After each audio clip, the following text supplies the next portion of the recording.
huge thank you to Rowing Australia's official technology partner, Sharp EIT Solutions, for keeping our IT running smoothly behind the scenes. Their cutting-edge technology and expert support ensure seamless operations both on and off the water. If you're a business looking for an IT partner that truly makes a difference, whether it's managed IT services, cybersecurity, or digital solutions, Sharp EIT Solutions has you covered. Visit sharpeit.com.au to learn more and take your business technology to the next level.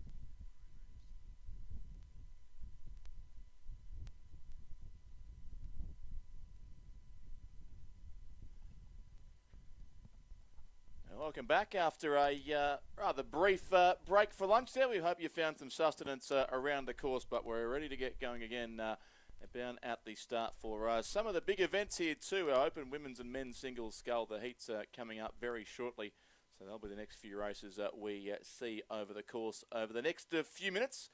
Not long until the first heat of the Open Women's Singles Scull, and Chris McCarthy back in commentary here. Looking forward to seeing some of the country's finest athletes on the course here. Yeah, that's right, Richard. Had a little brief break in the wind as well over the lunch break. It was possibly the best conditions we saw all day. Which has since come to its conclusion. Yeah, a little bit more of a tail, certainly not a tail breeze. A little bit more of a head breeze now on the course as we get underway and racing in the first of two heats yes, in the Open Women's Single Scull. Racing for the Kim Brennan Trophy in the Open Women's Single Scull. I think awarded for the first time maybe last year, of course, named after the 2016 Olympic gold medalist. So a field of 7 here in the opening heat, and they are on their way, as you can see if watching there on the live stream, or the big screen here at the course. Lane 1, University of Queensland, Elizabeth New. Lane 4, University of Western Australia, Bronwyn Cox. Lane 5, UTS Haberfield, Laura Goulet. Lane 6, Mercantile, Sophie Reiner. And Lane 7, the Australian National University, Laura Kelly. Yeah, so a mix of National Training Centre athletes, a few that are on the fringes of the National Training Centre, and a few more club-focused athletes at the moment. So Laura Goulet from UTS Haberfield, a returning NTC member back from competing in the women's quad in Paris last year, and looks to be our race leader at this stage of the race. Just narrowly though over University of WA's Bronwyn Cox out of the women's 8. Who hasn't been back at the National Training Centre this year, but clearly still keeping up with her training back in her home state of Western Australia. Tasmania University's Jane Hilliard on the far side of the course, making a good impression on this race, coached by Sean Finlayson, and much to Richard's discontent, not rowing in a red shell in this event. But Elizabeth Newell from University of Queensland, coached by Michael Russell, on the very far side of the course as well. On the top right of your picture if you're joining us on the live stream, or if you have access to seeing the big screen here at the course. Staying in touch, as is Elora Kelly on the near side of the course. I'll just correct myself there. Elora Kelly on the far side of the course. That I've done it again. That I've gotten the lanes not quite correct. But Elora Kelly on the far side of the course there. Sophie Reiner of Mercantile, second from the top right-hand corner of your screen. I think Sophie Reiner is possibly,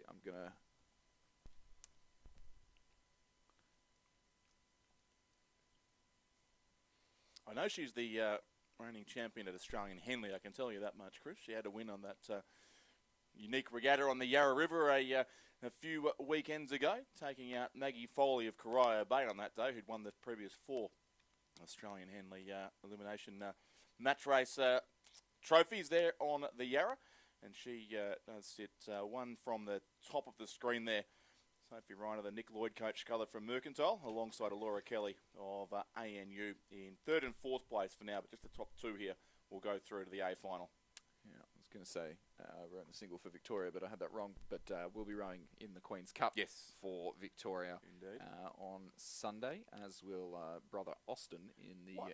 Did I say in the King's Cup before? In the Queen's Cup, yeah. And brother Austin rowing in the King's Cup. And not the only brother and sister combination across the Victorian cruise too. There's the Federicos and there's another which I can't, and the Laveries, exactly. So yeah, there are essentially three family connections across the Victorian State Cruise, which is. I suspect may not have happened before in such numbers, but we stand to be corrected. That sounds like an Andrew Gearin question to me. Yes, may have to go on my depths of my research. Yes. But I think Dom Federico not quite confirmed the Victorian sculler. No, I think there's some trials still to, or these next few races maybe to decide who'll be rowing for Victoria on Sunday afternoon. Yeah, the Rhinos originally from Ballarat too, of course, as was Chris O'Brien, who we spoke to earlier today. So that tremendous production line of rowers from Lake Wendouree just continues. But it is still Laura Goulet from UTS Haberfield, supported by the Women's National Training Centre in Station 5, who has straight out to almost 3 lengths now over Bronwyn Cox from University of Western Australia to her right.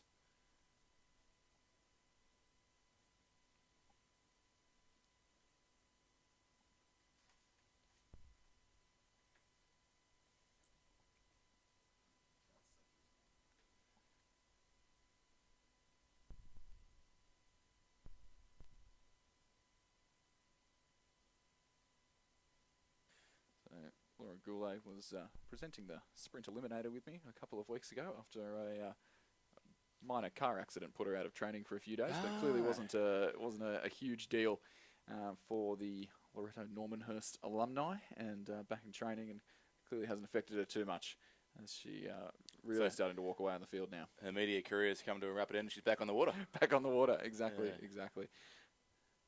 Did enjoy that coverage too. I mentioned to Lizzie just before that Sprint Eliminator came on a rowing free weekend in Victoria, so I had nothing to do but watch. Rowing free weekend? I know, it was a long weekend and there was no rowing on, and instead I had to watch the schoolgirls head of the river from Cirque, which was a fantastic few races, and that Sprint Eliminator that came through lunch break was great stuff to watch. Yeah, exactly, and a few more of those athletes on display later on in this morning's racing across the open single sculls. See how they go over 2,000 metres. So top 2 to progress through to the A final. It looks like our 2 Paris Olympians, Laura Goulet from UTS Haberfield and Bronwyn Cox from the University of Western Australia, will more than likely be those 2 scullers to progress. Sophie Reiner from Mercantile on the far side of the course there, still staying in touch, and will certainly be keen to avoid a repechage at this stage of the regatta and get a day off, but I think may just be too little too late to overcome the gap to Bronwyn Cox. Laura Kelly staying right with her as well, but those scullers are a good few lengths back from our leading pair at the moment. Yeah, very clear lead here to Laura Goulet from the UTS Haberfield Club, who's got a matter of somewhat 5 lengths or so it would be over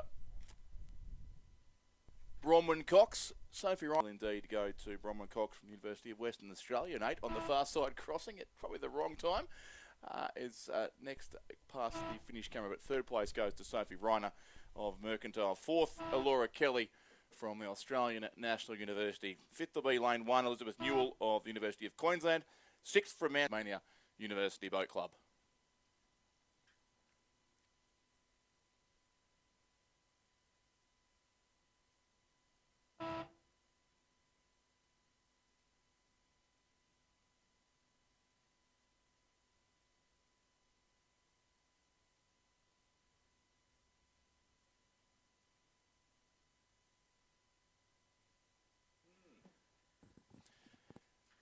So heat 2 underway in the open women's single scull. Again, we have a field of 7 here. Lane 1, Jolly Patterson from the West Australian Rowing Club. Lane 2, Brianna Murphy of Swan River. Lane 3, Hannah Tippett from the Australian National University. Lane 4, Grace Cypher from Sydney Rowing Club. Lane 5, Catherine Kahn of the ANU. Lane 6, Kate Oliver from Tasmania University. And lane 7 is Ella Marshall from the Banks Rowing Club. In fact, that is looks like she's a late scratching the Banks sculler. So a field of 6 here, Chris, in the second heat of the Open Women's Single Scull. Yep, and once again, top 2 to progress through to the A final. The remainder for a repechage now. Top 2 stretching out away from the field, but with Catherine Kahn from the Australian National University, coached by Nigel Harding and Tom Westgarth. Tom Westgarth, the new addition to the ACTAS program, the ACT High Performance Coach, down there on Lake Burley Griffin, and doing a great job here with Catherine Kahn as she leads Grace Cypher from Sydney Rowing Club, the current reigning under-23 lightweight single scull world champion, who won that in absolutely dominant fashion. Yes, he did.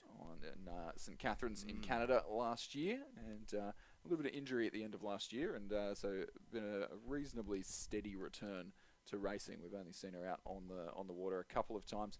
And in fact, her return to racing this season was in the double with Catherine Kahn at the state championships, where they did very, very well indeed. I'm not going to quote the exact result because I don't quite remember, but they had a cracking race at the Sydney Rowing Club Regatta as well, up against the Sydney under-21s that finished in a photo finish, which I think actually went the favour of the under-21s in the end, which was a little bit of an upset. But both these two scullers, certainly with the look back on the field, their nearest competition coming the way of the local Kate Oliver from Tasmania University, Brett Crow and Nadia Bleaken, the coaching team there.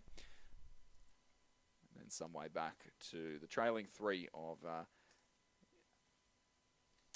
Brianna Murray from Swan River, Jolie Patterson from West Australian Rowing Club, and Hannah Tippett of the Australian National University, another local Tasmanian, but racing in the Australian National University colours now. Yeah, formerly from the Mersey Rowing Club up the road in Devonport. The Tippett name, I think, is a very popular one at the Mersey Rowing Club.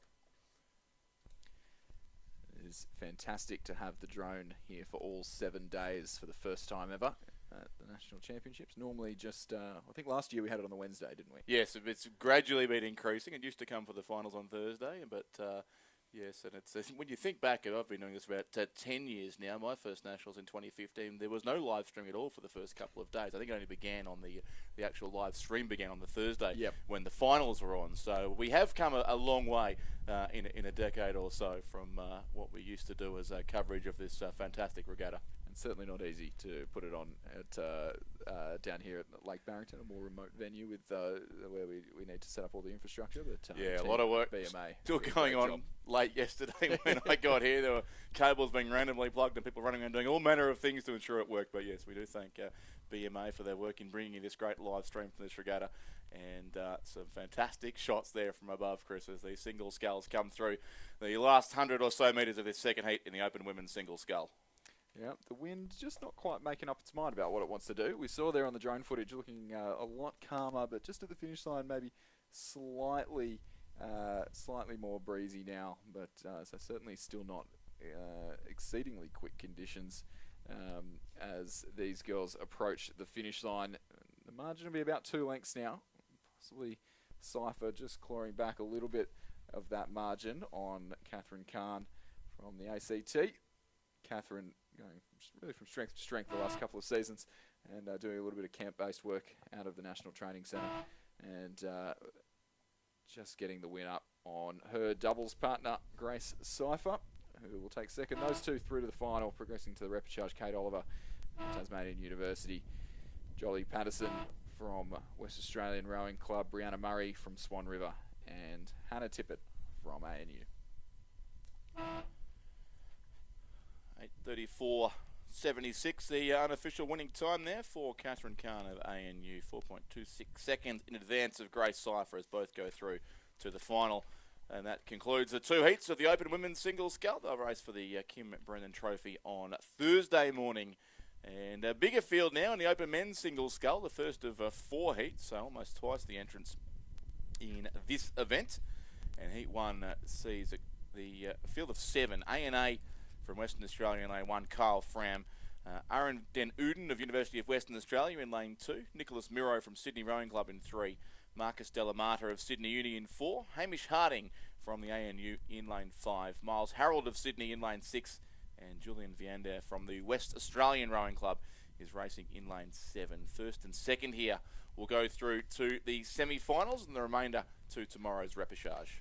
Yeah, a few more entries here in the men's single with 4 heats of 7 or 8 in each heat contesting this event. And as you said, Richard, I almost called you Stuart there. Oh, watch out. As you said, the top 2 from this heat through to the semi-final. And at the moment, top 2 still within touch of each other.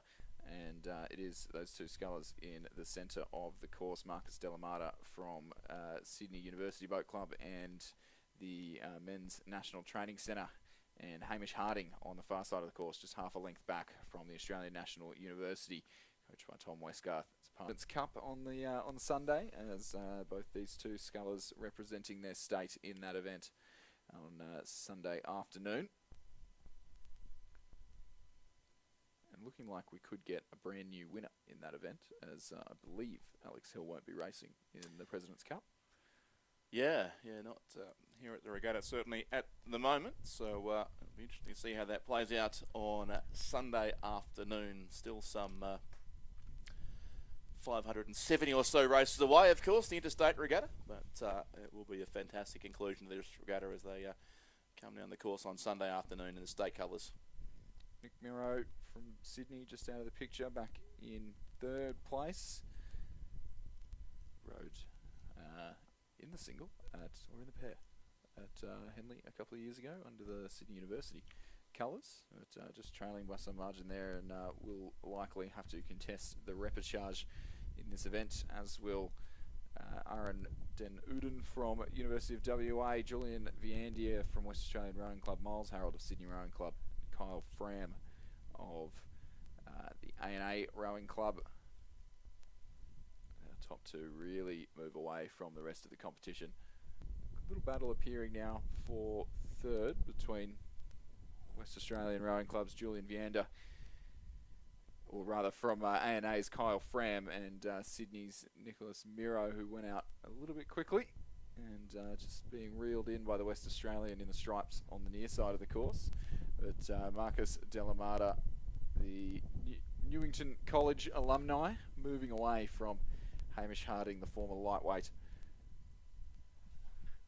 in the colours of the Australian National University.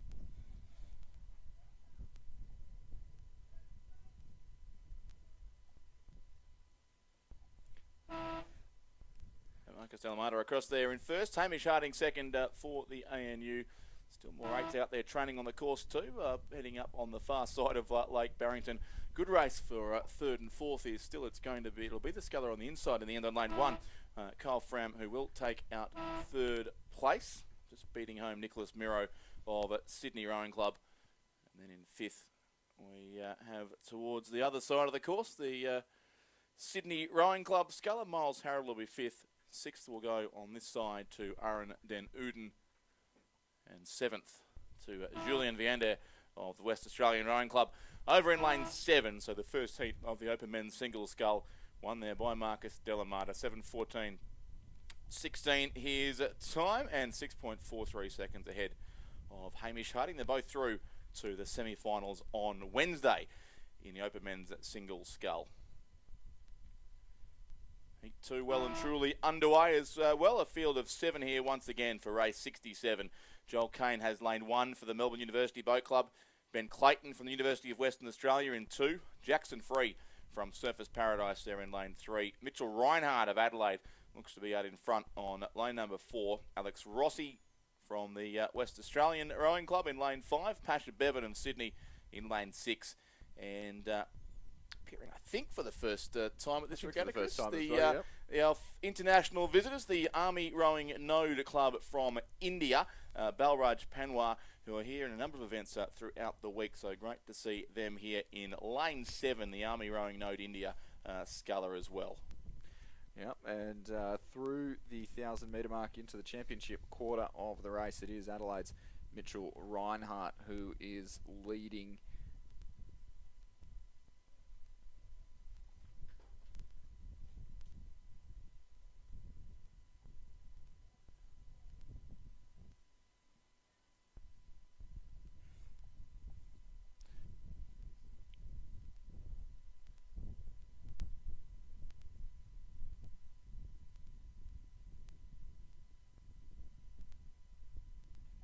So we're just double checking our orientation of the lanes. We're getting there with the lanes. Give us 7 days and we'll have it perfect. Yeah, I'm sure. So yeah, it is Mitchell Reinhardt from Adelaide Rowing Club, coached by Nick Mitchell, who is currently leading from Alex Rossi of the West Australian Rowing Club, the National Training Centre Sculler from over west, Jackson Free from Surfers Paradise Rowing Club, a club with a bit of a name change in the last few months.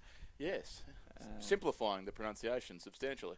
Substantially. It is much easier now on us commentators. So, but currently running third after taking the Queensland state titles in the single scull yet again. For, I think the 5th or 6th year in a row. He must get to keep the trophy after a while. I'd hope it's I'd hope it's in his living room. Yes, exactly. Well, the Free family collectively must have ownership rights in that without doubt over many decades. Exactly, yeah. And our Indian visitor, Balraj Panwar, over on the far side of the course, currently sitting back in 4th place. So doing well to stay with a very high-quality top 3. Once again, top 2 through to the semi-final here, as our top 2 once again start to separate away. You can see a very fantastic close-up shot there of Mitchell Reinhardt from the Adelaide Rowing Club, the former lightweight, now just making a habit of troubling National Training Centre scullers at every opportunity. Did so at the New South Wales State Championships. I believe he took a silver medal there, just behind Marcus Della Mata, who we saw win the last heat. So possibly a rematch there. And currently leading Alex Rossi on the far side of the course, who was a member of the men's quad that just missed out on qualification for the Paris Olympics. Alex Rossi decided to go for a final finishing burst here. That margin diminishing here. I think there's a bit too little left in the race, but a strong finish coming out from the sculler in the red colours of the West Australian Rowing Club there. Well, Jackson Free's really going with him now. Yes. And it could be a really three-way battle for the finish. No, I think Alex Rossi, that's enough in the tank there. So Jackson Free will lift in the closing strokes to take that second qualifying spot. So Mitch Reinhardt with the win, Jackson Free through to the semi-final as well. Alex Rossi fading at the line will finish in 3rd place and have to contest the repechage.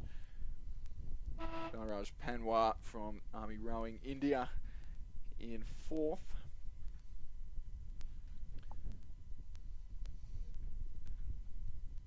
Ben Clayton from the University of WA in 5th place, ahead of Sydney Rowing Club's Pasha Bevan on the far side of the course. And Melbourne University Boat Club's Joel Kane in Station 1 to round out this second of 4 heats in the Open Men's Single Scull. Yeah, strange finish there. Mitchell Reinhardt had the race won. Looked like Alex Rossi was going for the lead, and suddenly Jackson Free went straight past him, and Alex Rossi said enough's enough, I'll race the repechage, and Free came through into 2nd place. So it is Mitchell Reinhardt 7:40.63, very similar time to the previous of these heats, just under half a second faster. He beats home Jackson Free and will join him in the semis of the Open Men's at Single Scull. 2 of the 4 heats complete, 2 more to come, and we've just gone through what may well be the halfway mark there, is it, of the Open Men's at Single Scull. One scratching here of the University of Queensland sculler from lane 7, so a field of 7 still remains. Lane 1, Adelaide Uni, Hamish Allen. Lane 2 is William Gilbert from Wendouree, Ballarat. Lane 3, Dom Frederico of Mercantile. Lane 4, Johnson Daubney of Swan River. Lane 5, Harry Fox from Melbourne Uni. Lane 6, Carl Breyer of North Esk. And lane 8 is James Meads from the Banks Rowing Club. Yeah, another one of our Victorian state team family combinations. Yes. Dom Frederico set to, well, for him, hopefully, represent Victoria on Sunday. It's apparently still unconfirmed. Still not, yes. There's a large squad still for that Kings Cup 8, but certainly Dom Frederico's in it, and his sister Em, of course, in the Queen's Cup combination too. So they'll form, one of, we think, 3 or possibly 4 brother-sister combinations to race for Victoria in the Interstate Regatta coming up on Sunday afternoon. Yeah, could be 4. We'll wait to see what's changed with those crews. Always subject to confirmation, pretty much up until about lunchtime on Sunday. So it's a bit of speculation at this stage about who'll be where. Yeah, making life difficult for those who have to write previews for them. But exactly right. Trying to figure out who's in what crew. So any information would be greatly appreciated if you see me around. But I know you'll keep it quiet, so that'll be helpful. Yeah, exactly. But looking like a three-way battle for the lead here. Top two through to the semi-final. And at the moment, Harry Fox from Melbourne University Boat Club currently leading Johnson Daubney, his fellow National Training Centre athlete from the Swan River Rowing Club. And just about a length back, Dom Federico from Mercantile. Or maybe just over a length, as maybe I've gotten used to the drone and forgotten how to call things when they're not dead in line. But only a couple of seconds separating those top three scullers. Maybe just ignore the timing coming through there. Top three scullers very closely matched. James Meads from Banks in fourth. Yeah, William Gilbert, I don't think is he's coming second. A little way back So at this stage. Yes, not quite accurate on screen, but certainly Dom Federico is leading it, and it looks like I thought it was Harry Fox in the second qualifying spot, but they'll get closer to us shortly, and we'll have a proper look out the window as well. Yeah, that's me getting the lines wrong again. That is Dom Federico leading and then I thought maybe Johnson Daubney and then Harry Fox. I thought it was 3, 4, 5 across the course. So yes, Mercantile's Dom Federico closest to us here. And now as we get a look at a camera that will make it a bit easier, they've got just under 250 now to go. And it is indeed the sculler in lane 3 from the Mercantile Rowing Club in Melbourne. So Dom Federico with about a length and a half on Johnson Daubney of Swan River, and then Harry Fox of Melbourne University. So a very good row here for the sculler from Mercantile. Yeah, he'll be very happy with that. Overturning the two National Training Centre athletes in the heat and putting Harry Fox through to the repechage of this event.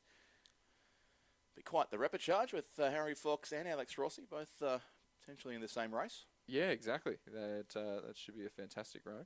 Harry Fox, the junior world champion from 2018, I want to say 17. A few years ago now, wasn't it? Yes. Alongside Cormac Kennedy Leverett in the double scull. That's right. So Dom Federico with a win in this third heat of the Open Men's Single Scull. Johnson Daubney from Swan River Rowing Club in second place, those two through to the semi-final. Through the repechage will be Harry Fox from Melbourne University Boat Club. Banks' James Meads will join him as he crosses the line in fourth, as will North Est's Carl Breyer.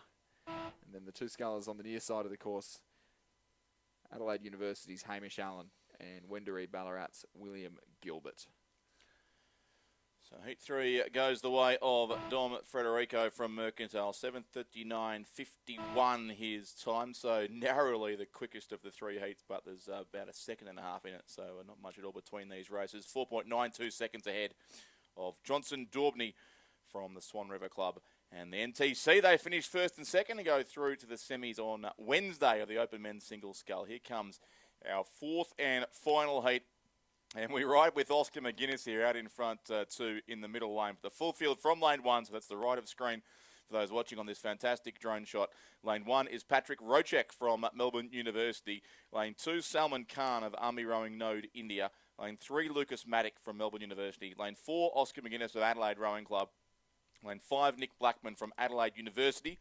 Lane 6, Sam Green from UTS Haberfield. And lane 7, Blake Wyatt from the West Australian Rowing Club. Yeah, certainly a star-studded lineup here, as in lane 1, Patrick Rochek from Melbourne University Boat Club, the Italian world champion from 2022 in the lightweight quad scull. The other mystery Italian from the Melbourne Uni Secret Development Program, because you and I spoke on your podcast about Giacomo Gentili, who came and won 3 gold medals at the Victorian Championships, and promptly a week and a half later went back to Italy, apparently, to his rowing career there, and he's already an Olympic medalist, of course. But Patrick Rochek is another Italian who is spending some time at Melbourne Uni, and he has designs, I believe, on staying a bit longer at least, and contesting here the Open Men's Single Scull. Yeah. His fellow Italian refusing to elaborate and heading back to back involved took with the medals and ran. Be involved with the Italian team. But, and as far as I can tell, only ever raced at one regatta, which was that Saturday at the Victorian Championships. Good. He was entered to race in the Club 8 on Sunday, which I'm not 100% sure Yeah, if, I'd be surprised unless he's coming back for the occasion, but you never know. But it is Oscar McGuinness, another South Australian.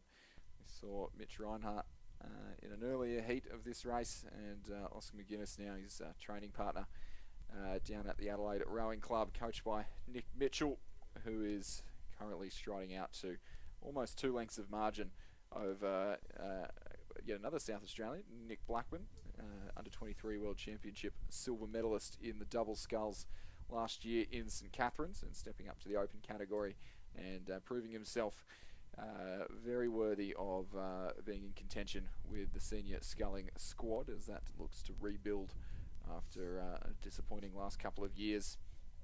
Sam Green from UTS Haberfield, the Queenslander, originally from St Joseph's College Nudgee, sitting in 3rd place, but 3rd place looking destined for the repechage at the moment, as he leads Blake Wyatt from the West Australian Rowing Club over on the far side of the course.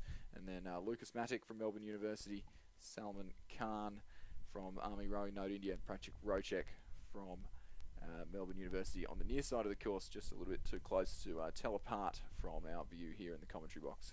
Here's, of course, a lightweight Patrick Rocek, so rowing here in the Open men's at single sculling event. Yeah, certainly not easy in the... I can't say I'm perfectly up to date on his current body weight, but certainly not easy in the headwind conditions. No, exactly. To compete against the heavyweight competitors. Oscar McGuinness, obviously a former lightweight as well, but having stacked on a bit of weight, dealing with these headwind conditions in fine fashion as he leads this heat of the Open men's single scull, his 4th and final heat. Aren't we all former lightweights in some sense? I think I might use that. At the age of 6 or 7 anyway. Here comes Oscar McGuinness from Adelaide Rowing Club. So it's going to be a South Australian Cornella here in the last heat of the Open men's single scull. Oscar McGuinness has it by a length. Nick Blackman has made up some ground in the closing section of this race, but it's going to be these 2 South Australians who will comfortably come through 1st and 2nd to book at this stage the last 2 spots available today in the semis of the Open men's single scull. So it'll be 1st place to lane 4, Oscar McGuinness from Adelaide, 2nd to Nick Blackman from Adelaide University, 3rd Sam Green, the UTS Haberfield sculler on lane 6, and 4th will go to Blake Wyatt of the West Australian Rowing Club on lane number 7. So lanes 4, 5, 6 and 7 finish in that order, and a tight battle between the remaining 3 scullers. The mystery Italian is a mystery no more, has rode through well to take 5th place, in fact, there. Patrick Rocek, who was the male winner actually at Australian Henley 2 a few weeks ago when Sophie Reiner won the female Open single scull. Lucas Matic finishes in 6th place, and 7th goes to Salman Khan of Army Rowing Node India.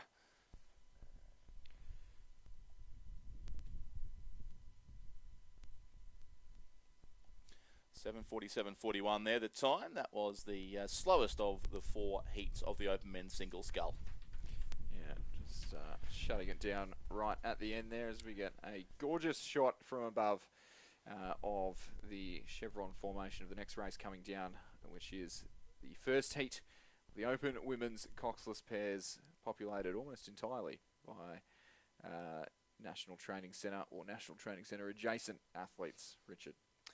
Yes, indeed. A field of 5 here. So Sydney Uni in lane 3, Taylor Caudle and Aisling Hayes. Sydney Uni in lane 4 as well, Eleanor Price and Emily Shepherd.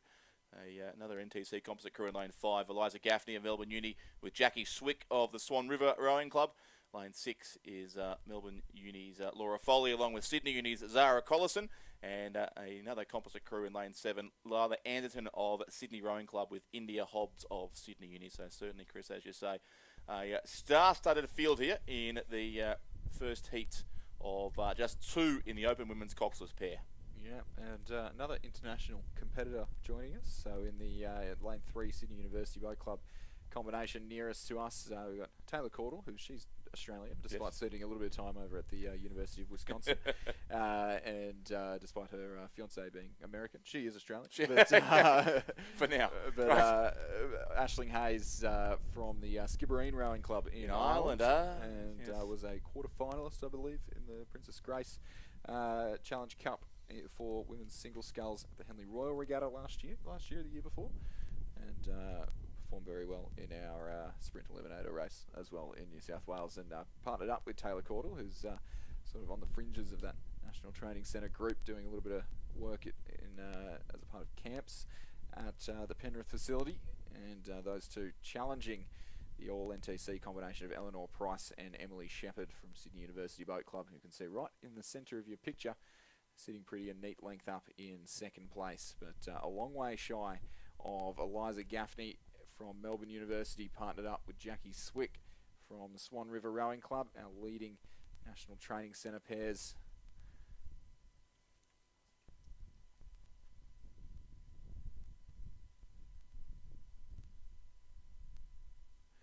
Jackie Swick, a returning Paris Olympian from the women's 8, who claimed Australia's best ever result in that event at the Paris Olympic Games.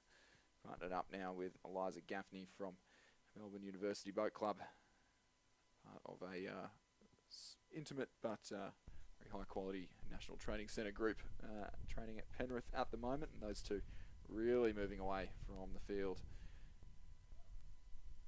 The Sydney Uni combination here of Caudle and Hayes staying with the leading two, certainly not dropping off, but sitting about a length and a quarter back at this stage of the race. Again, fantastic drone footage, giving us a really great perspective of the racing. One other crew in the race, or two other crews in the race, Zara Colliston and Laura Foley from Melbourne University and Sydney University, trailing back in fourth place, as well as the Sydney and Sydney University composite on the very far side of the course, Leela Anderton and India Hobbs, who are some way out of running with these open women's pairs.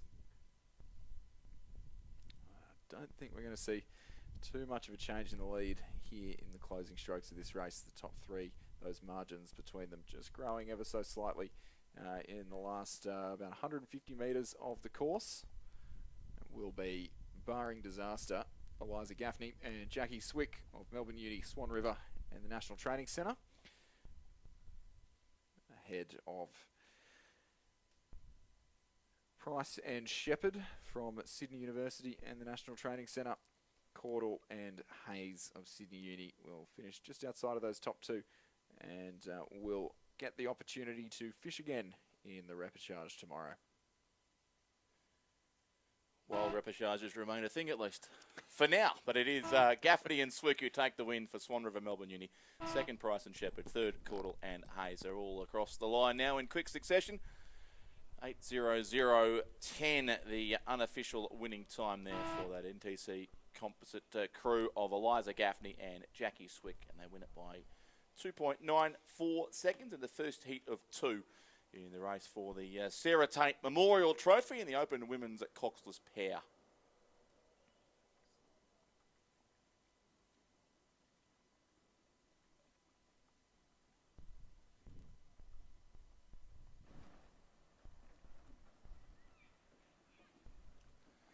Here comes now the second heat of the Open Women's Coxless Pair. University of Queensland. I've got Lizzie's pronunciation right. It should be Ellie Reddy of the University of Queensland there with Wallace Russell, coached by Phil Bourguignon in lane 3.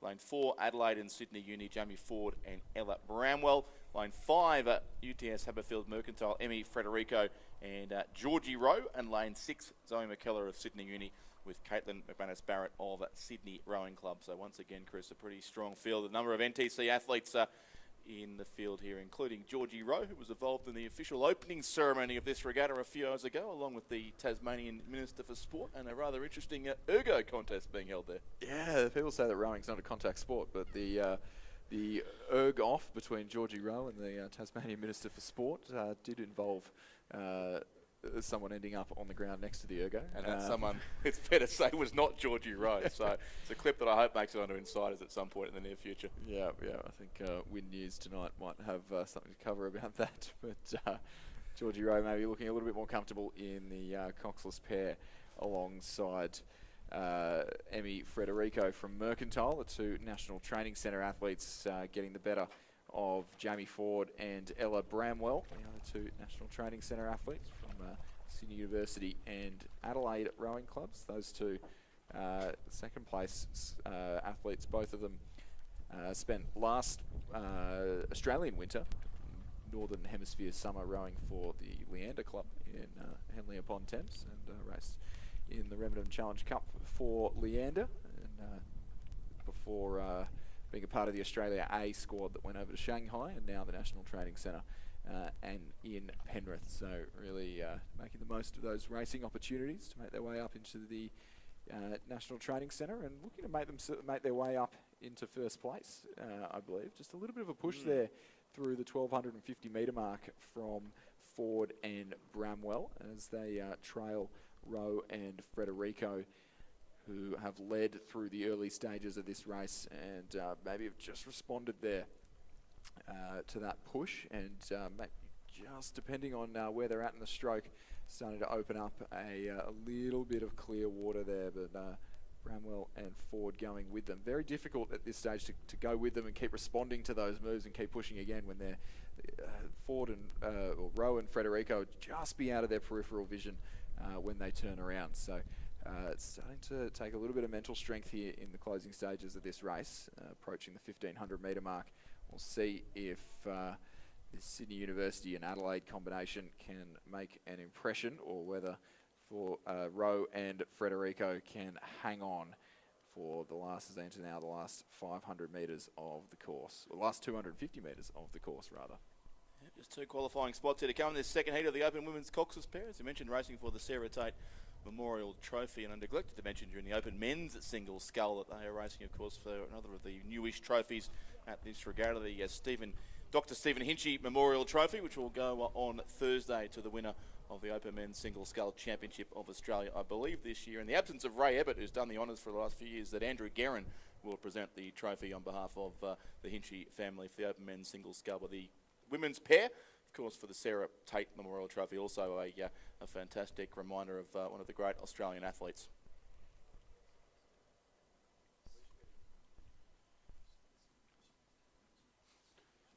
Frederico and Rowe continue to lead here. Ford and Bramwell have closed them down a little bit as they head towards the finish line. It's probably just under a length there now as these two combinations head towards the finish. Yeah, I think Rowe and Frederico really shutting it down, and maybe just responding in the closing stages to keep themselves in front. But the two Canberrans, neither of which rowing for, finishing just outside of those top two qualifying spots, and will contest the repechage of the Open Women's pair, as will the University of Queensland combination there of Ellie Reddy and another former lightweight, Wallace Russell. There's a lot of them around. 8:05:41 there, the unofficial winning time for Emmy Frederico and Georgie Rowe, and they take out Heat 2 of the Open Women's Cox's pair and through to the A final on Thursday, where they'll race for the Sarah Tate Memorial Trophy along with Jamie Ford and Ella Bramwell at this stage, as we go back down the course to race 72, the first heat of the Open Men's at Cox's pair. Again, there are two heats, so the progression the same, first and second to the A final on Thursday, the rest of the field to tomorrow's repechage. Lane 2 is another crew from Army Rowing Node India, Sanmay Kumar and Iqbal Singh. Cand and University of Queensland racing in lane 3, a composite crew there, Jonathan Dicevik and Tom Coates. UTS Haberfield Melbourne Uni composite crew in lane 4 of Rowan Lavery and Paddy Holt. A Mercantile UTS crew, which was originally to include Alex Hill, but now it's Nicholas Pender and Fergus Hamilton in that NTC combination on lane 5, and Cand Rowing Club from Queensland in lane 6, Miller Rowe and Darcy Watter. And there's those last three combinations who have moved significantly away from the first two. So the three on the far side of the course leading, and at the moment looks to be the crew in lane 4, Rowan Lavery and Paddy Holt, who are just narrowly leading the National Training Centre combination of Nick Pender and Fergus Hamilton. So Lavery and Holt, neither of those two at the National Training Centre this year, but Paddy Holt was in the men's pair at Paris Olympics with Simon Keenan. Rowan Lavery was the men's reserve alongside Jackson Kench at Paris Olympics, and both of them taking a year off. Paddy Holt had surgery on his knee, I believe, at the start of the year, but both of them are still in reasonably good shape. They won this event at the New South Wales Championships ahead of Miller Rowe and Darcy Water in a very tight finish, but a very quick time, proving that both of them still extraordinarily fit. And what I hear of erg scores is correct. Certainly no doubt about the fitness of those two, but the two National Training Centre athletes now just showing off their fitness in the last 500 metres as they just break into the lead now. So that's Pender and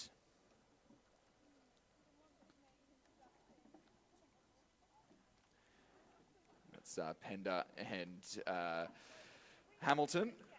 Crew altered by a little bit of illness at the National Training Centre, but Pender jumping into that combination.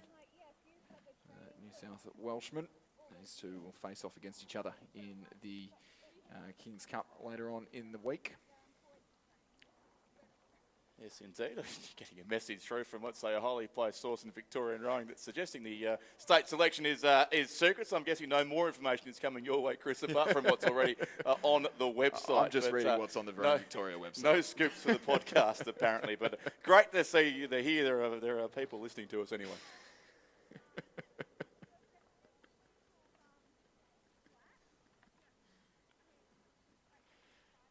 Miller Rowe and Darcy Water from Cand on the far side of the course. Trying to make an impression in the late stages of this race. They really up the rating as they approach the line, but I think it'll be too little too late. It'll be a day late and a dollar short for the Cand boys over in Station 6. They're trying to make an impression on Holt and Lavery, but I don't think they're quite going to get there at this stage. It will be Pender and Hamilton who take the win here in the open men's coxless pair. Holt and Lavery for second. Those two through to the A final, as it was in this event, and then contesting the repechage. Rowe and Water from Cand, as will the Army Rowing Node Indian crew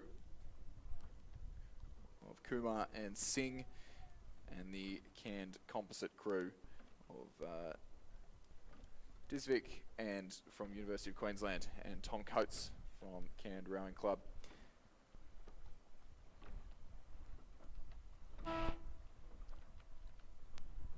So 5 crews across the line there in Heat 1 of the Open Men's Coxless pair, or just about anyway. 7:09.73 the winning time there for Pender and Hamilton ahead of Lavery and Holt. Those two crews through to the A final for the Ted Bromley Memorial Trophy, being raced on as part of Thursday morning's program. As we go back down the course, and our 2:30 race underway right on schedule, as they've been throughout the day here on the opening day of 7 at the Australian Rowing Championships for 2025. Race 73, the second heat of the Open Men's at Coxless pair. Another crew here from the Army Rowing Node India entries, who I think were almost the first entries for this regatta back when they opened somewhere in mid-January, I think it was. They were. So clearly a trip that had to be planned well in advance. Yep. So it's Babul Yadav and Yogesh Kumar there for Army Rowing Node India.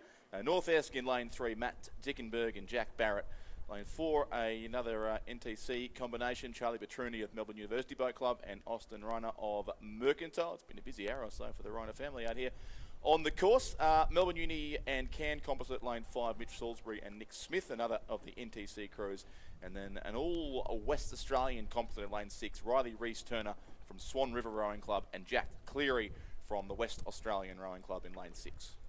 Yeah, it is once again our National Training Centre crews leading, but not by a significant margin in this race. So still it is Mitch Salisbury from Cairn paired up with Nick Smith from Melbourne University Boat Club, another fairly young National Training Centre pairing, who are at the moment leading the Mercantile Melbourne Uni combo.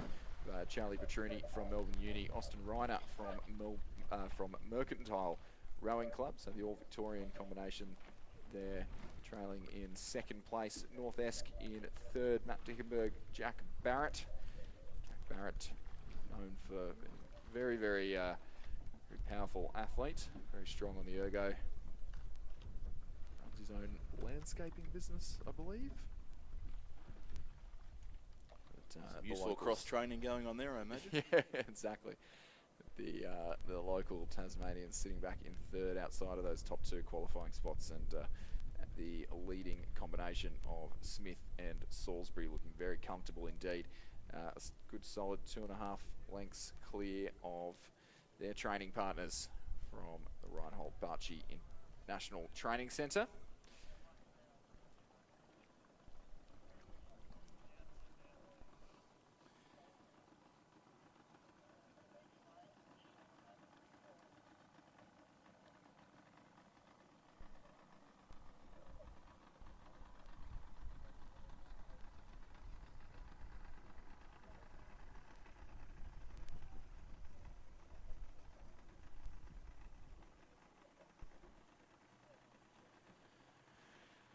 And the closing 300 metres now of Heat 2 in the open men's at Coxless pair. It is still that combination from Melbourne Uni and Cand who lead here. Mitch Salisbury and Nick Smith there in lane 5 with a pretty comfortable margin now over Charlie Petruni and Austin Reiner, the All-Victorian NTC composite crew on lane number 4. And they do sit in our 2 qualifying spots now with around about 200 metres to go.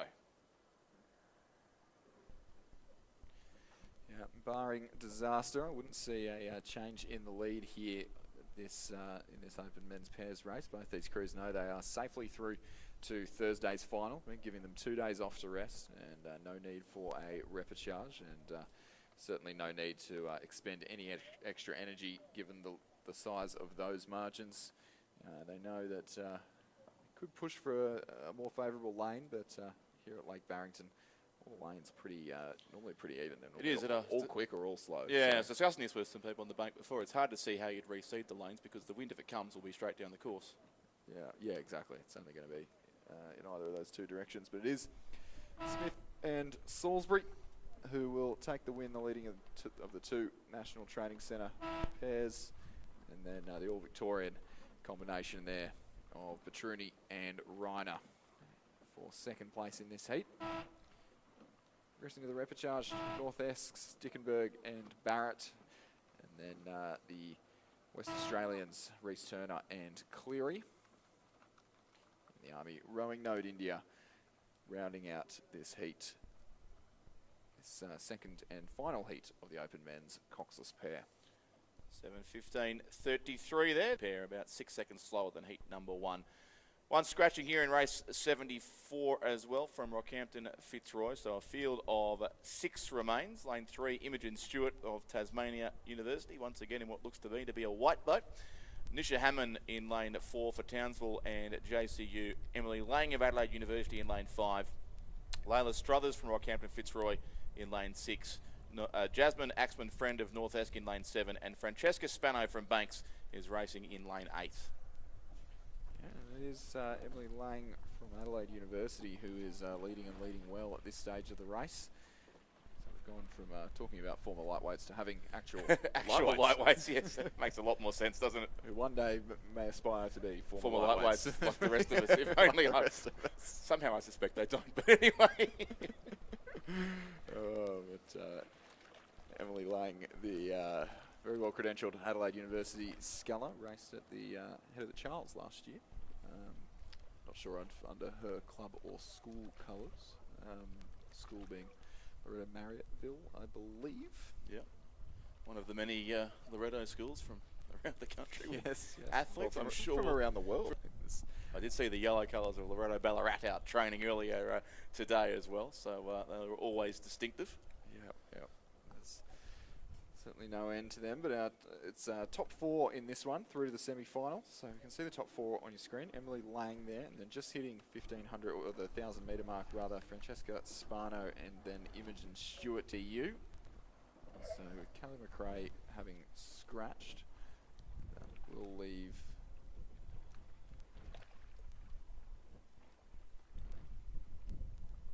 Should be 6 on the course. So 4 will go through from this first heat to the semi-finals. We have 3 heats in total here in the under-21 lightweight women's singles scull. That is indeed the case. So yes, 4 from each to the semis and the rest to a repechage. Emily Lang for Adelaide University doing a good job, and then Francesca Spano from Banks Rowing Club, the only other sculler currently in that great shot as we look across the course here at Lake Barrington. So part of a strong lightweight program there at the Banks Rowing Club in Melbourne is Francesca Spano. She will race also in the Interstate Regatta in company with a couple of other Banks rowers, and also Alyssa Mirabelli of Essendon, who we'll see coming down in the next heat of this event, the under-21 women's lightweight single scull. But it is certainly a clear and pretty comfortable lead to the sculler from South Australia as they make their way still through the second 500 metres of this course. And it's Emily Lang from Adelaide University ahead of Francesca Spano from Banks. And all on her own here out in front is the South Australian scull. There's the gap back to the Victorian in second place. Still stands at about 3 lengths or so between those two, but comfortably holding down 2 of the 4 qualifying spots at this stage.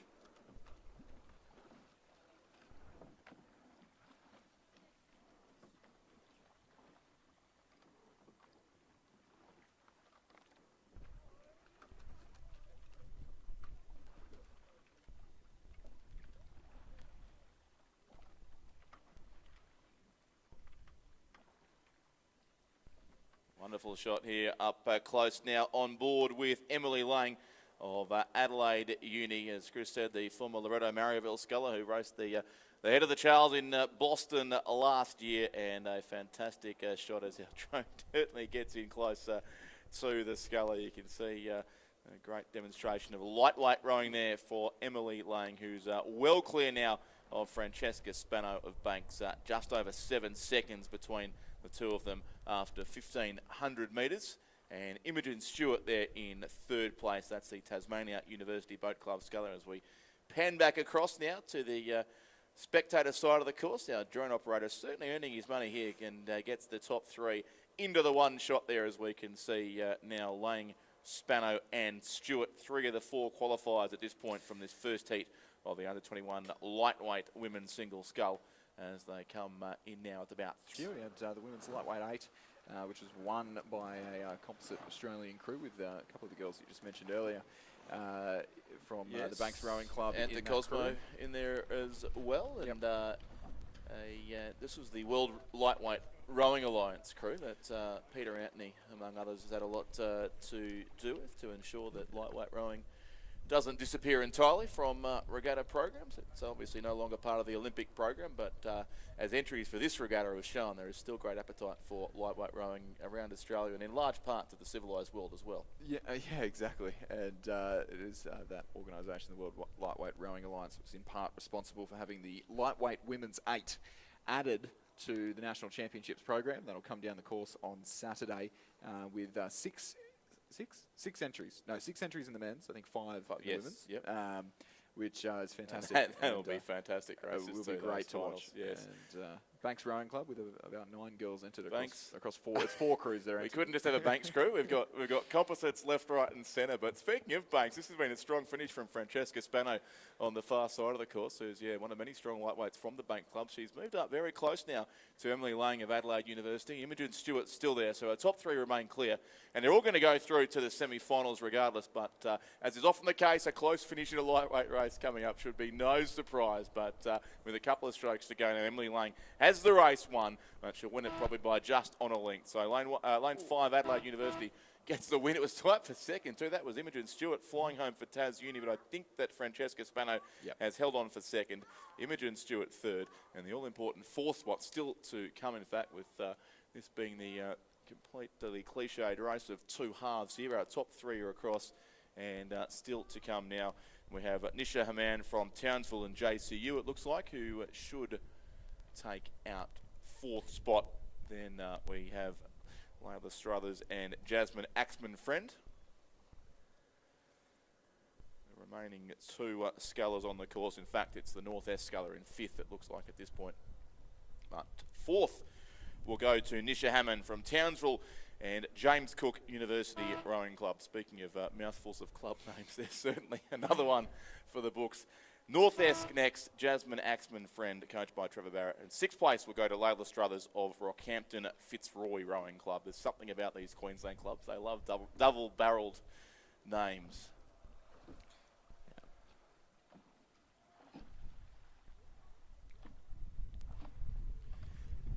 So, see down there, look, views over the boat park with a lot of boats, a lot of cars, not quite a lot of spectators just yet. That'll likely come as our schools racing progresses.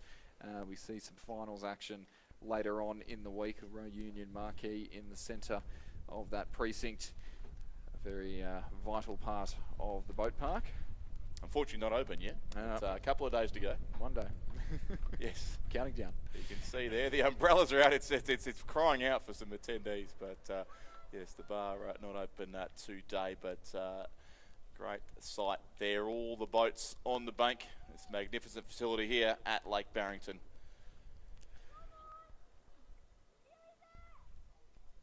Great access to the water there from those pontoons. Plenty of water here in the lake, of course. So some training space available as well for the crews in between races as we leave the spectator area behind and prove we really are in the forests of northwest Tasmania here with trees on both sides of the course.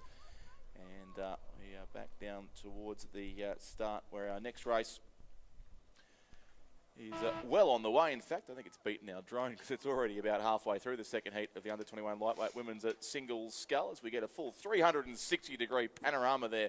And here come the six scullers in race 75, who are Alice O'Toole from Toowong in lane 2, Neve Tierney in Sydney in 3, Alyssa Mirabelli of Essendon racing in lane 4, Ronya Starker-Ashby of Darramarlin College in lane 5, Scarlett Shanks from Unley High in lane 6, and Georgia Mortimer from Commercial Rowing Club, formerly of the Bundaberg Rowing Club, is racing in lane 7, and you can scratch lane 3, Neve Tierney there, which is what did throw me slightly because I was expecting Alyssa Mirabelli to be towards the head of the field, and when I was counting lanes from this side, suddenly she was not. But that looks like normal service has been resumed here, and the athlete out a very strong New South Wales Championships and then a very strong Victorian Championships is having a very strong Australian Championships here in her first race as well. Yeah, I think she was the top medal winning athlete at the New South Wales and the Victorian Champion, or maybe beaten by the two Gippsland Grammar girls topped her because they also raced for Mercantile and won several events there. But I think 4 golds for Alyssa Mirabelli at the Victorian Championships as well. Yeah, and won this event at the New South Wales State Championships by about 25 seconds, I believe. And continuing on those winning ways as she sits a good 150 metres clear of the rest of the field. 25 seconds at the 1500 metre mark, and I'd say be closer to 35 by the time we get to the finish line. She's about 100 metres there, just in the centre top of your picture. Closest challenger, although challenger feels like the wrong word, would be the sculler in lane 2 from Toowong, Alice O'Toole, who is currently sitting, again, pretty comfortably in second place. And Commercial's Georgia Mortimer on the far side of the course, the right-hand side of your picture. Just leading by half a length, Scarlett Shanks of Unley High. But it is all about Alyssa Mirabelli from Essendon Rowing Club, coached by Rhett Spiller, who's clearly worked some magic here as this sculler makes her way to an all-the-way win by a country mile here in the under-21 lightweight women's single scull. Great work from the Essendon sculler. So the only non-banked sculler, of course, in the Victoria Cup crew, training on the Maribyrnong River, whereas the Banks Club, of course, on the Yarra. And it really is daylight second in this race as we watch on the screen here. A gap back from Alyssa Mirabelli to the rest of the field. As we wait on our second place sculler here to come across, that is Alice O'Toole from the Toowong Rowing Club in Queensland in the yellow colours. And then we go to the far side of the course. It'll be Scarlett Shanks of Unley High, who will finish in third place on lane 6. Fourth to Commercial's Georgia Mortimer on lane number 7. And those 4 all through to the semi-finals with a field of 5, 4 to qualify here. And 1 sculler remains to complete the course in the colours, I think, there of the Darramarlin College from the Australian Capital Territory. That's Ronya Starker-Ashby, and right on cue, I mentioned the ACT, and Stuart John appears beside me. It's like Beetlejuice. You say ACT 3 times and I'll appear on the microphone. Now, Ronya is, it's probably worthwhile mentioning that Ronya is only about 17 years old. So this is, I think, her first national championships. But part of the ACT Victoria Cup crew. At the age of 17, that's an impressive effort. So we're moving on to heat number 3 of the women's lightweight under 21s. In lane 2 from Canned Rowing Club, Millie Campbell, coached by Charles Betts and Warren Rowe. In lane 3 from Newcastle Grammar, Annabelle McKenzie. Lane 4 from ANU, Ruby Gray, coached by Nigel Harding. Lane 5 from Banks Rowing Club, Lulu Gleeson-Payne. Lane 6 from Sydney Rowing Club, Victoria Binns. And lane 7 from Toowong Rowing Club, Tiggy Wake, and she's coached by Alex Field, Jack Price and Hamish Cooney. The third and final heat here in the under-21 lightweight women's single scull. As we've said a couple of times already, great to see big fields here in these lightweight events as they have come through the halfway mark now, and the race is being led by Annabelle McKenzie there from Newcastle Grammar by almost 4 seconds. Victoria Binns is second for Sydney Rowing Club on lane 6. Tiggy Wake was next, the sculler from Toowong in lane 7.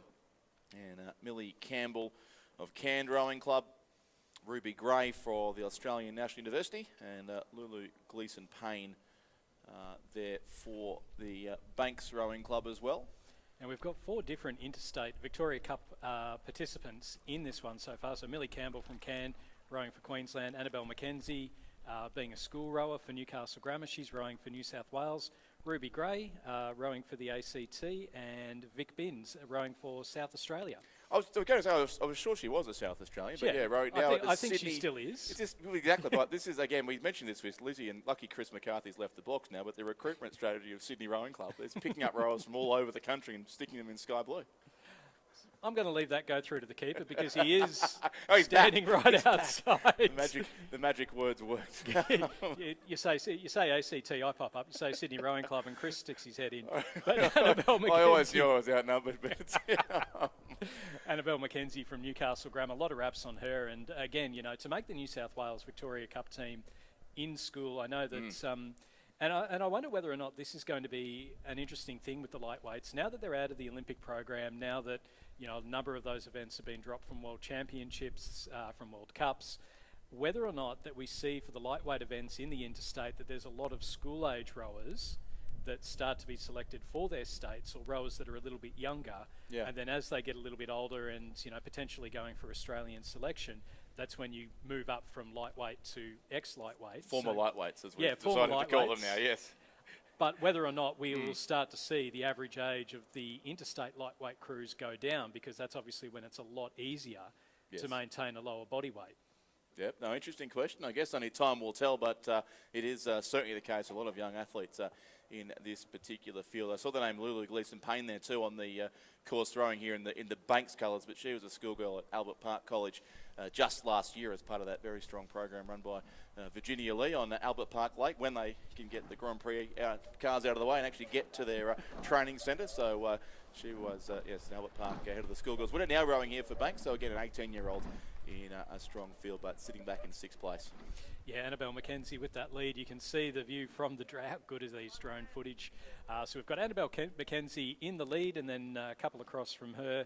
It looks to be Vic Binns from Sydney Rowing Club, who's about a boat length ahead of Tiggy Wake from Toowong Rowing Club. So that's our 1, 2 and 3 at the moment. It does look like it's going to be Millie Campbell from Canned Rowing Club who's going to finish just ahead of Ruby Gray from ANU. So we just see Annabelle McKenzie going across the line in 1st place. 2nd place will go to Victoria Binns, with 3rd going to Tiggy Wake. Now in the battle for 4th place, it is going to be 4th place in qualification for Millie Campbell from Canned Rowing Club, ahead of Ruby Gray from ANU in 5th place, and then Lulu Gleeson-Payne in 6th for the Banks Rowing Club, just coming up across the line now. So confirmation of the win for Annabelle McKenzie, 2nd to Victoria Binns, 3rd to Tiggy Wake, and 4th to Millie Campbell, and they'll all go through to the semi-finals. Yep, semi-finals on Wednesday again in the under-21 women's lightweight women's single scull, and some repechage tomorrow for the others as we look down the course once more. We'll never get sick of that shot from above down the waters of Lake Barrington. And we can have scratch lane 3 here from this race too, as you can see up on screen. So lane 1, Samuel Ireland from Scots. Lane 2, Max van der Meulengraaf from Pembroke School. Lane 3 is vacant. Lane 4, George Bowditch of Black Mountain. Lane 5, Ollie Dowling of Scotch Oakburn. Lane 6, Harry Brandt from Rockhampton Fitzroy. Lane 7, Tyler Fitzpatrick from the Essendon Rowing Club. And lane 8 again from Army Rowing Node India is Lakshay. So our leading sculler does look like Lakshay. Might just have the lead at the moment. He's looking very comfortable out there in lane number 8 at the top of the picture. That's a big lead, and then you've got Razor's Pashmina over the rest of the field. It does look like there's a couple of scullers there just a little bit further back. So Max van der Meulengraaf from Pembroke School, and then obviously the empty lane in lane 3 with the scratching. So we'll just see them now coming through the 1,500 metre timing point, and I think we'll have Army Rowing Node India, Lakshay with that lead, and then not a lot to pick between the rest of them. So Samuel Ireland, you can see him there in second place, so 13 seconds back to second, and then Tyler Fitzpatrick, George Bowditch, Ollie Dowling and Harry Brandt, and then back a little bit further to Max van der Meulengraaf. George Bowditch, the only interstate competitor that we've got here. He's part of Renee Domachen's Black Mountain squad. There's quite a few lightweights in there. They've sort of rebuilt the high performance of the Black Mountain Rowing Club. Luke Lecture, obviously the most famous to come out of there, the Olympic bronze medalist back in Tokyo. But we'll see George as part of the ACT lightweight men's 4 in the Penrith Cup. Great to see a strong ACT contingent too in the interstate regatta, as it is great to see a strong Tasmanian team too. I was looking down and the course here, the boat that the Tasmania boat that won in the Kings Cup in 1926. So we know Queensland had a long drought between Kings Cups, but Tasmania stretches back to 1926. But they have a crew this year, which is fantastic to see. But I think the big thing for the ACT is going to be trying to get a Kings Cup for 2027, because that will be 30 years after since the first since the I believe it. We have to say beautiful Lake Barrington. I think when we talk about the Kings Cup in '97, it has to start with the word controversial. Yeah, I think don't mention the war springs to mind there, Stuart, doesn't it? But yes, the ACT win of 1997. But this is great to see Army Rowing Node India out in front here. They were, as we said before, one of the first entrants in this regatta. There's a big squad here. They've competing in a lot of the open events, but here in the lightweight single scull, they are really showing out comfortably in front. So Lakshay of Army Rowing Node India, coached by Lakesh Testia, Lava Kumar and Anthony Patterson, is the race leader here. A brilliant race behind, but for the other qualifying spots, with only 2 to go through to the final here. So it's going to be certainly Army Rowing Node India in first place. We have Scots College Samuel Ireland on this side. It looks to be in second, then a couple of lanes across. So that is the Black Mountain sculler there from the ACT contending for it. As Army Rowing Node India have taken the win here. 3 across the course now for 1 qualifying spot, but lane 1's going to get it. The Scots College Samuel Ireland will finish in second place. Third will go to Tyler Fitzpatrick of Essendon. Fourth place then is the Black Mountain sculler George Bowditch. Harry Brandt will finish in 5th place for Rockhampton Fitzroy. 6th across the line now, Scotch Oakburn's Ollie Dowling, and then Max van der Meulengraaf of the Pembroke School. And having stirred up interstate and intra-territory rover here, I'm going to leave you, Stuart, and hand you back to the sensible voice of Lizzie Chapman. As we move on, as we make the change there, we move on to heat number 2 of the under-21 lightweight men's singles sculls. Again, first 2 through to the A final. Lane 1 from Adelaide University, Beecher Ross. Lane 2 from Cathedral School in Townsville, Nathaniel Talbot. In lane 3 from Hawthorn Rowing Club, Dan Stute. In lane 4 from Wendouree Ballarat, Joachim Henderson. Lane 5 from Black Mountain, Oliver Manning. In lane 6 from Marist College, Garvin Hayes. Lane 7 from Sydney University, Bryn Potter. And lane 8 from Kinross Wallaroi is Harry Dimmick. So they're our crews in heat number 2 of the under-21 lightweight men's single sculls, as they're just going through the halfway mark at the moment. So we can see there that footage out towards the trees, and it's just so stunning, isn't it, Lizzie? Absolutely beautiful, and especially the sun's out now, it's shining, water's sparkling, still a little bit bumpy, but not too bad at all, and some great athletes in front of us. Absolutely. So again, we've got a few different rowers that are competing in the interstate. Oh yeah. The 2 ACT rowers that we've got in there, so that's Oliver Manning and Garvin Hayes. I'm very interested. Dad and your older brother, which For is sure. absolutely very interesting there. Beecher Ross, he'll be rowing for the South Australians in the interstate. So it's, again, we're getting, I was just saying to Richard that we're getting a lot of younger rowers Yes. that are being selected in the interstate events. And, I'll be curious, again, to see whether or not that continues on, because it is a lot easier, obviously, to maintain that weight when your metabolism's a little bit quicker. Right, but I think that all of that is challenged by the wonderful Jason Waddell from Nepean Rowing Club, who's been through his career as a junior, under 21, under 23, senior, blah, blah, blah, and has now got married. They've had a baby, and he's rowing as a lightweight and doing fantastically well. So, the evergreen Jason Waddell from Nepean Rowing Club. So he will be in the Penrith Cup for New South Wales, and but you're right, with somebody as young as Luke Purdy, who's still at school. So it is the rowers on the far side of the course. So Harry Dimmick from Kinross Walleroy, and I don't think that's going to be the last time we're going to say someone from Nope, Kinross. I don't think so either. Exceptional athlete, yes. So he's in the lead. Bryn Potter from Sydney University, and then Garvin Hayes from Marist College, our 1, 2 and 3 at the moment. I suspect Garvin Hayes may just have his bow ball out in front of Bryn Potter as we look across the course at the moment. They're into the final stages now, and it's only the top 2 to go through, and then a couple across from Garvin. So 3 across from Garvin. We've got Dan Stute from Hawthorn Rowing Club leading out from Beecher Ross from Adelaide University, and then Oliver Manning from Joachim Henderson from Wendouree Ballarat, Oliver Manning from Black Mountain, Nathaniel Talbot from Cathedral School up in Townsville. So in now to the final 250 metres, and Harry Dimmick from Kinross Walleroy. I mean, they've got such a strong program. We'll expect to see their schoolgirl 8s competing on Sunday. We've got their schoolboy quad that's going to be one of the favourites, and really doing quite well out in front. Garvin Hayes from Marist College, he is part of a very strong Hayes family. I think there's 3 boys, have all rowed at a pretty high level. Cormac rowing for Australia in the juniors.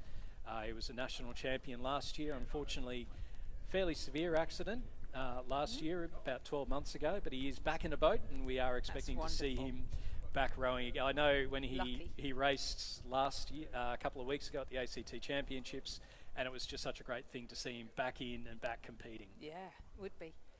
Second chance at life, really. Exactly right. But it's Harry Dimmick from Kinross Walleroy. Garvin Hayes is starting to put on a bit of a push here, though, the Marist College sculler. He's rowed beautifully all the way down the course, and you're absolutely right. He's just suddenly, I think, looked over his shoulder and realised how close he is, and that Harry has really been taking it to them, and he's going to almost get him. I think it is going to be Garvin Hayes. It is Garvin Hayes has come home with the wettest of sails and rode through Harry Dimmick from Kinross Walleroy. And then in the battle for third, I think it's going to be a photo for third place as well. And that was between Bryn Potter from Sydney University, and then a couple across from him, lane 3, Dan Stute from Hawthorn Rowing Club. Now, it's only the top 2 to go through to the A final. But they've got Garvin Hayes with the win over Harry Dimmick. Dan Stute in 3rd place ahead of Bryn Potter. Joachim Henderson in 5th place, and then Beecher Ross from Adelaide University in 6th ahead of Oliver Manning from Black Mountain, and then to Nathaniel Talbot from the Cathedral School in Townsville. So that was a great finish to the race there from Garvin Hayes. He, as you said, Lizzie, looked over his shoulder and went, I'm going for this. Yeah, and he could went. do this. Put the foot down and away we go. And I think it just shows, really, you need to put yourself in a good position, be in preferably a comfortable space in order to be able to do that big lift at the end there. But, yep, really nice rowing. So Garvin Hayes in the lightweight men's under 21 single scull, taking out the second heat and progressing directly through to the A final in a provisional time of 8 minutes 29. Okay, we're moving on to the under 23 lightweight women in the single scull. We have a race for lanes. So on the paperwork it says Heat 1 progress all to the final. So they're racing to get a good lane, and this is particularly important if the wind conditions change and the Fairness Committee decide that we're going to handicap lanes according to where they finished. So in our race for lanes here, in lane 1 we have Isabella Utley from the University of WA, coached by Roland Warren. Neve Tierney from Sydney Rowing Club is in lane 2. Lulu Colgrave of Adelaide Rowing Club in lane 3. Ellie Brennan of Banks Rowing Club in lane 4. Phoebe Teal of Sydney University Boat Club in lane 5, Sarah Berretry of UTS Haberfield Rowing Club in lane 6, and Nisha Hammond of Townsville and James Cook University Rowing Club in lane 7. So a nice, we've talked about the interstate competitors. So the first 4 lanes are all interstate. So Isabella Utley rowing for WA. We've got Neve Tierney rowing for New South Wales, Lulu Colgrave for South Australia, Ellie Brennan for Victoria, and Phoebe Teal for Tasmania. So 5 different states represented in this race, and they'll all be looking to try and get ahead of the others, get some early bragging rights in there. It's not a bad race though, as we'd expect from the lightweights. They do tend to be some very evenly matched ones, and even though it is just a race for lanes, we're seeing a few different strategies here. So a couple of the rowers just dropping that rate down a little bit, making sure they're getting full pressure. For a couple more of them, just a little bit of a higher rate and really starting to push on through. So it's again a fascinating race, and it's going to be interesting to see what the margins are when you know that you're going to go through. And we know that here at Lake Barrington that it is a reasonably fair course. If there is a bit of a wind, we saw it earlier on today, it's either a head breeze or a tail breeze. It does mean that there's no real advantage depending on the lanes. Phoebe Teal with the lead at the moment for Sydney University, ahead of Neve Tierney from Sydney Rowing Club, and then Ellie Brennan in 3rd, Isabella Utley in 4th. So they're 4 of our interstate competitors out in front, and then Lulu Colgrave from Adelaide Rowing Club in 5th. So our 5 interstate ones are the 5 ones that are in the lead.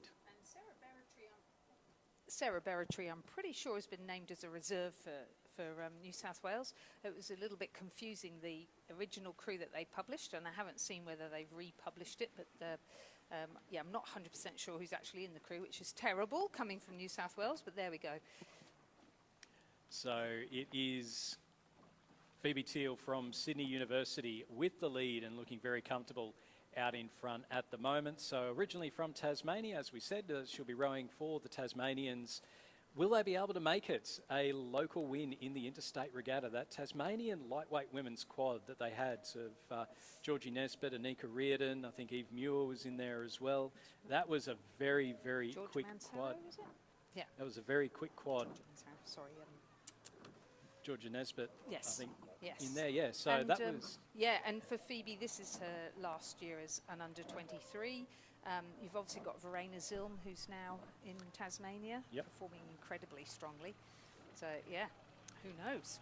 It could well. I think it Everything's would be a going very popular win if they, because they did it back in 2021. Yep. It was part of 3 in a row. I think it was 2019 in Sydney, 2021 here in Tasmania, and then 2022 in Ngambie. They did the three-peat across the 3 different conditions. Yeah. Before New South Wales won it in Champion Lakes. It's always been a great place for lightweight rowers, hasn't it? Tasmania always produced such very high quality, both men's and women's. So, yes, who knows? It's a nice battle going on here for 2nd, 3rd and 4th. We can see Phoebe Teal from Sydney University, that's really the local, out in front and looking very comfortable indeed. Ellie Brennan's moved up into 2nd place, and then a couple of lanes across from her. We've done Australia. You see them through and you can see how tight those margins are. 2nd, 3rd and 4th. It's less. It's about 1.5 seconds between all 3 of them. And this, hopefully the first of many tight lightweight racing that we're going to get throughout the regatta. It can be, particularly in the crew boats, they can be some exciting races. So it is Phoebe Teal from Sydney University with that lead at the moment, ahead of our 3 scullers in the middle. So that is Neve Tierney from Sydney Rowing Club in the middle there. You've got Isabella Utley in the foreground. Then across from there, you've got Ellie Brennan from Banks Rowing Club. And as mentioned before, the Banks Rowing Club, some very strong lightweight representation. They've got the women's lightweights 8s for the first time here at the Australian Rowing Championships. I know that quite a few people have been pushing for that for a number of years, and it's great to see. I think it's 4 or 5 lightweight women's 8s that'll be coming down the course a little bit later on in the regatta. So really looking forward to seeing how that one all plays out. But Phoebe Teal from Sydney University, she's coached by Alfie Young and Alan Bennett. And that's about as commanding as a lead as we've had throughout the regatta.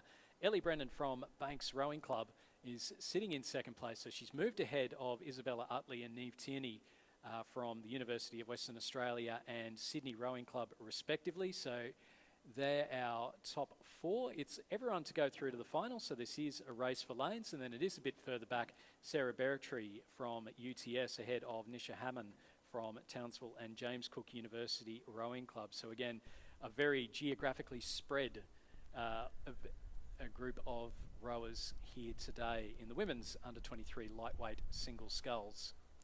But it is going to be a start-to-finish win for Phoebe Teal from Sydney University, originally from Tasmania. She'll pull on the green of Tasmania on Sunday, but she'll take the win in the race for lanes in the women's under-23 single sculls. Coming in behind her, it will be a good win, a good second place for Ellie Brennan from Banks Rowing Club, and then she'll finish just ahead of Isabella Utley from the University of WA.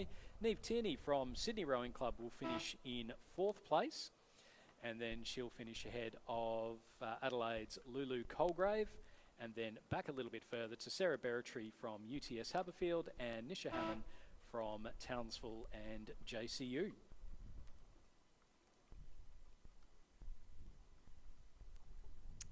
So provisional time there for Phoebe Teal, 9 minutes. Obviously taking very seriously the race for lanes, and has now put herself in a position where whatever the wind conditions, she will get the most favourable lane, and if it's fair conditions, she'll be smack bang in the middle, and if not, she will be at the kindest lane, according to the wind conditions. We have a heat now in the under-23 lightweight men's single scull, the first of two. So the first two will progress through to the A final, and the next four to the repechage. In lane 2, we have Joshua Lascock from Adelaide, coached by Ron Mobbs and Darren Potts. In lane 3, Zink Bosco of UTS Haberfield Rowing Club, coached by Matthias Ungermark and Tim McLaren. In lane 4, Oscar Birtwistle from North Esk, coached by Dion Birtwistle and Trevor Barrett. In lane 5, Riley Williams from the University of Queensland Boat Club, coached by Michael Russell. In lane 6, Jonathan Mackay of Adelaide Rowing Club, coached by Ron Mobbs and Darren Potts. And in lane 7, Lakshay from Army Rowing Node, India. Yeah, so Lakshay of Queensland, who is out in front at the moment. So top two to go through to the final. Oscar Birtwistle, from North Esk Rowing Club, sitting in second place as they're just coming up towards the finish line. So not a great deal of distance between the women's under-23 and the men's under-23 in the lightweights. It is going to be a win for the Queensland representative, Riley Williams from the University of Queensland. Oscar Birtwistle will finish in second. We'll see him for Tasmania on Sunday. Third place will go to Jonathan Mackay from Adelaide Rowing Club. So he'll go through to the repechage, as will UTS's Zink Bosco, and then back to Joshua Lascock from Adelaide Rowing Club in fifth place. So progressing through to the A final from the first heat of the under-23 lightweight men's single scull, Riley Williams from UQBC, Oscar Birtwistle from North Esk. The remainder to the repechage. Provisional winning time 8 minutes 8.91 seconds. In the second heat of the under-23 lightweight men's single scull, Mika Talbot of Townsville JCU is in lane 2. He's coached by Dario Sportelli. Matthew Rickard of Black Mountain is in lane 3. He's coached by Renee Domichens. Will Gregory of Sydney University Boat Club is in lane 4. He's coached by Peter Warne. Hugo Worm of Adelaide University is in lane 5. Oliver Cliff of the University of Western Australia is in lane 6, coached by Roland Warren and Jacob Sangster. Jacob Cassie of Fremantle Rowing Club is in lane 7, coached by Alex Thompson and David Van Das. So you can see our rowers on the course for the under-23 lightweight men's single sculls. Heat number 2, out in front it is Jacob Cassie from Fremantle Rowing Club, leading Oliver Cliff from the University of Western Australia, and we'll see both of those scullers in the Penrith Cup for WA on Sunday. And then it's a lovely line straight across the field. So it's the middle two lanes there. Hugo Worm from Adelaide University and Will Gregory from Sydney University, the former Radford sculler. They're sitting in third and fourth respectively. It's a nice battle going on between the two there. And then back a little bit further to Matthew Ricard from Black Mountain and Mika Talbot from Townsville and JCU. So again, 5 interstate representatives. We've got Cliff and Casey for WA, Hugo Worm for South Australia, Will Gregory for New South Wales, and then Matty Ricard from Black Mountain Rowing for the ACT. And they're all fairly nicely spread over the course at the moment. It is the two WA scullers who have that lead, Cliff and Casey, and I suspect Oliver Cliff from the University of WA has just got his bow ball out in front. Hugo Worm from Adelaide University sitting in third place, and he's not entirely out of the running with 500 to go to try and qualify directly for the A final. Will Gregory from Sydney University sitting in fourth place. Matthew Ricard from Black Mountain in fifth, and Mika Talbot from Townsville and JCU back in sixth place. As we just have a look now, with 500 metres left to go, it's Cliff, Casey, Worm, Gregory, and then back to Ricard and Talbot. And again, we're seeing in these underage events a number of interstate representatives, so those first 5 all racing on the Sunday. Big push coming up here from Hugo Worm from Adelaide University. We've seen his name a few times over the years, also at the South Australian State Championships. And he's starting to put Jacob Casey from Fremantle Rowing Club just under a bit of pressure. That gap has been closing and closing and closing. And I reckon right about now, he's just getting his bow ball out in front. So Hugo Worm from Adelaide University, has he moved up into that second qualification position? They're both about a boat length back from the University of WA's Oliver Cliff, and then a little bit of a gap back then to Will Gregory in fourth place from Sydney University. It's been a big second 1,000 here from Hugo Worm from Adelaide University. Moved up into second place. He's now got overlap on Oliver Cliff, and it'll be interesting to see whether or not he's able to go through and take the heat win, or indeed if Jacob Casey from Fremantle Rowing Club is able to respond with 250 metres left to go. You can see that footage out towards the cool down area at the finish line. It is absolutely stunning. There is a little bit of a head breeze now that's started to come down the course that'll make life just that little bit more difficult for our rowers. Out in front, it is Oliver Cliff from the University of Western Australia. He has the lead. He's boat length clear of Hugo Worm from Adelaide University. It doesn't look like Hugo is going to be able to go through and take the heat win, but he has kept himself ahead of Jacob Casey from Fremantle Rowing Club. There are 1, 2 and 3. It's only the top 2 to go directly through to the A final though, and with a few big strokes left to go, what we know is that Oliver Cliff from the University of WA is going to go through and take the heat win in heat number 2 of the men's lightweight under 23s. Second place to Adelaide University's Hugo Worm. A great finish to the race for him. He finishes half a boat length ahead of Jacob Casey from Fremantle Rowing Club. Will Gregory from Sydney University will finish in 4th place, and then it's back a bit to Matthew Ricard from Black Mountain Rowing Club in 5th place, and then Mika Talbot from Townsville and James Cook University in 6th.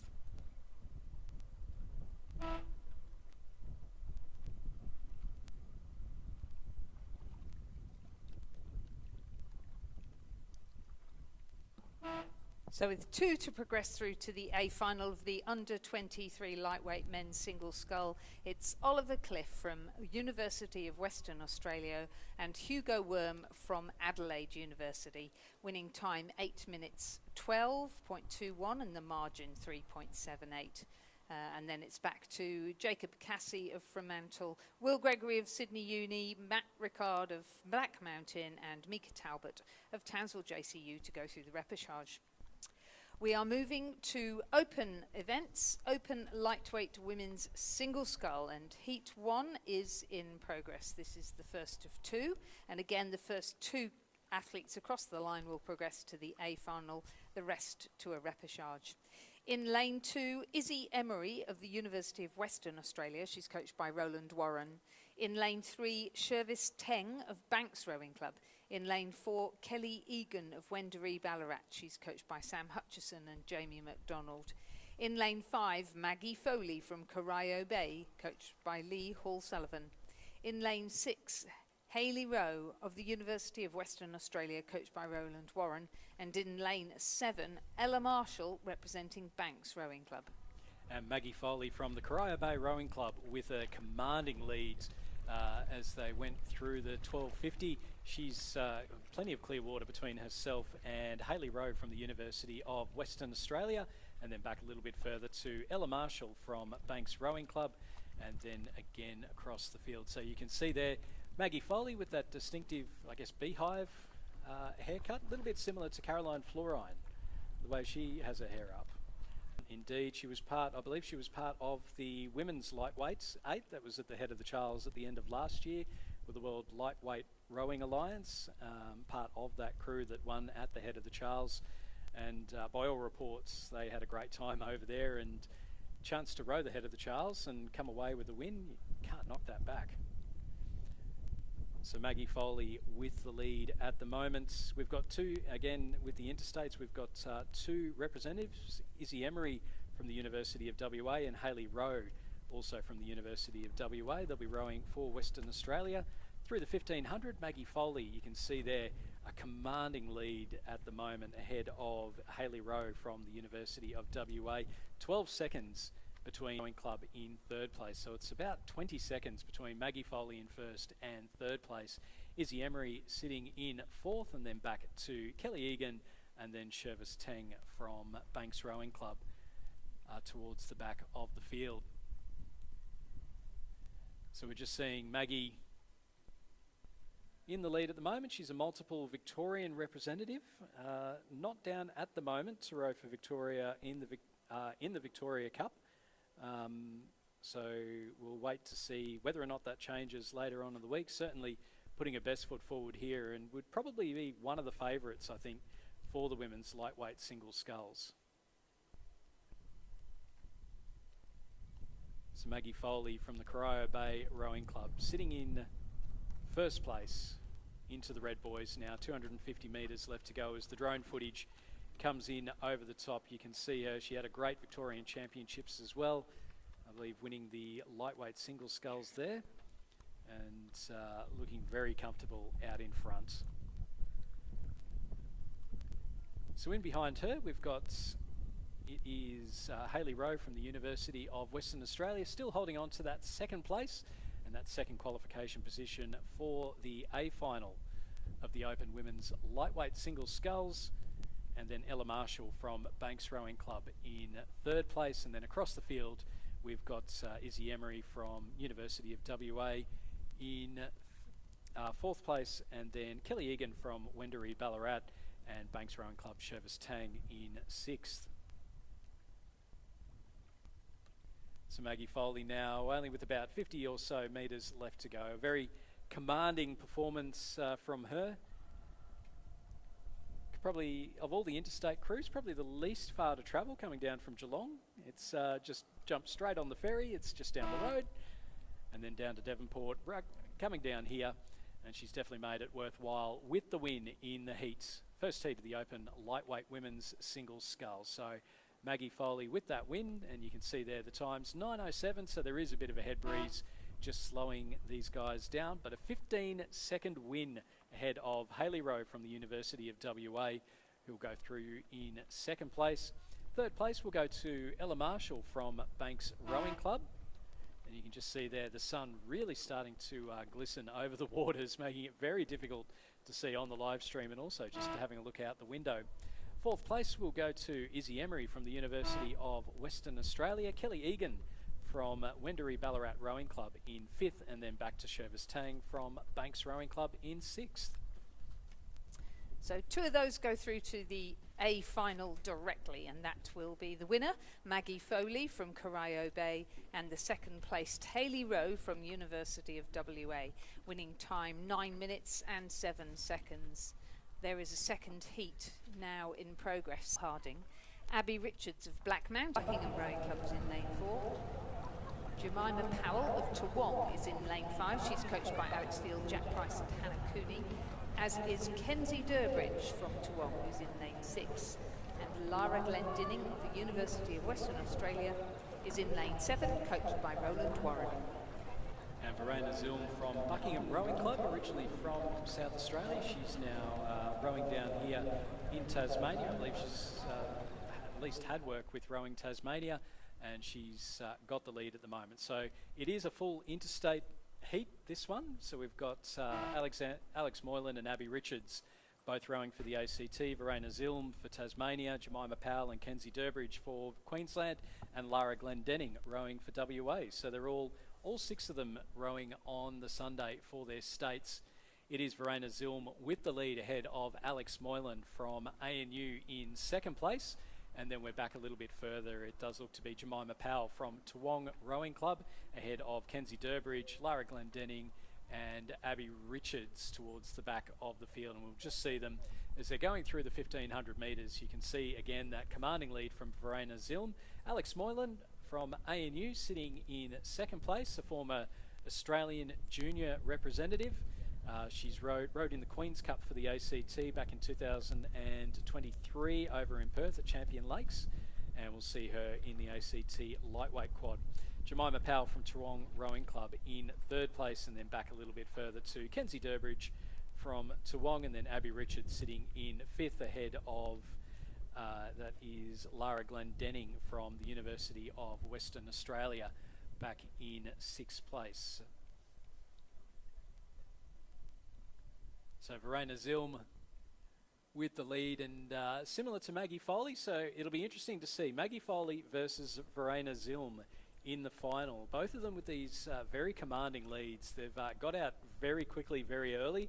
They've held on to that lead, they've extended it out, and I think the battle between those two, Lizzie, will be fascinating to see. Mm-hmm. Alex Moylan from the ACT sitting in second place. She's holding off. It's a fast finish coming here from Jemima Powell from Toowong Rowing Club.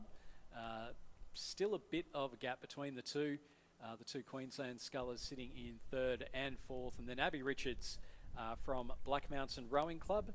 Originally from WA, they moved to Corowa and then moved to the ACT, all while still very young. She's only just turned 23 or something like that, so moved around a little bit and then has found a home for herself as part of Renee Domachen's squad at Black Mountain. So they're all doing quite well there.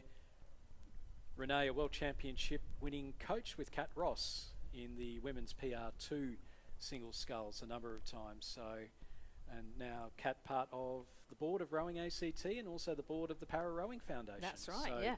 We don't see her out on the water, but still very heavily involved with rowing here and abroad. It is going to be a strong win though for Verena Zilm from Buckingham Rowing Club. So she will go through in first place to the final of the Open Women's Lightweight Single Sculls. Joining her in the final will be ANU's Alex Moylan, who will finish in second place. So Foley v Zilm in the final will be fascinating to watch.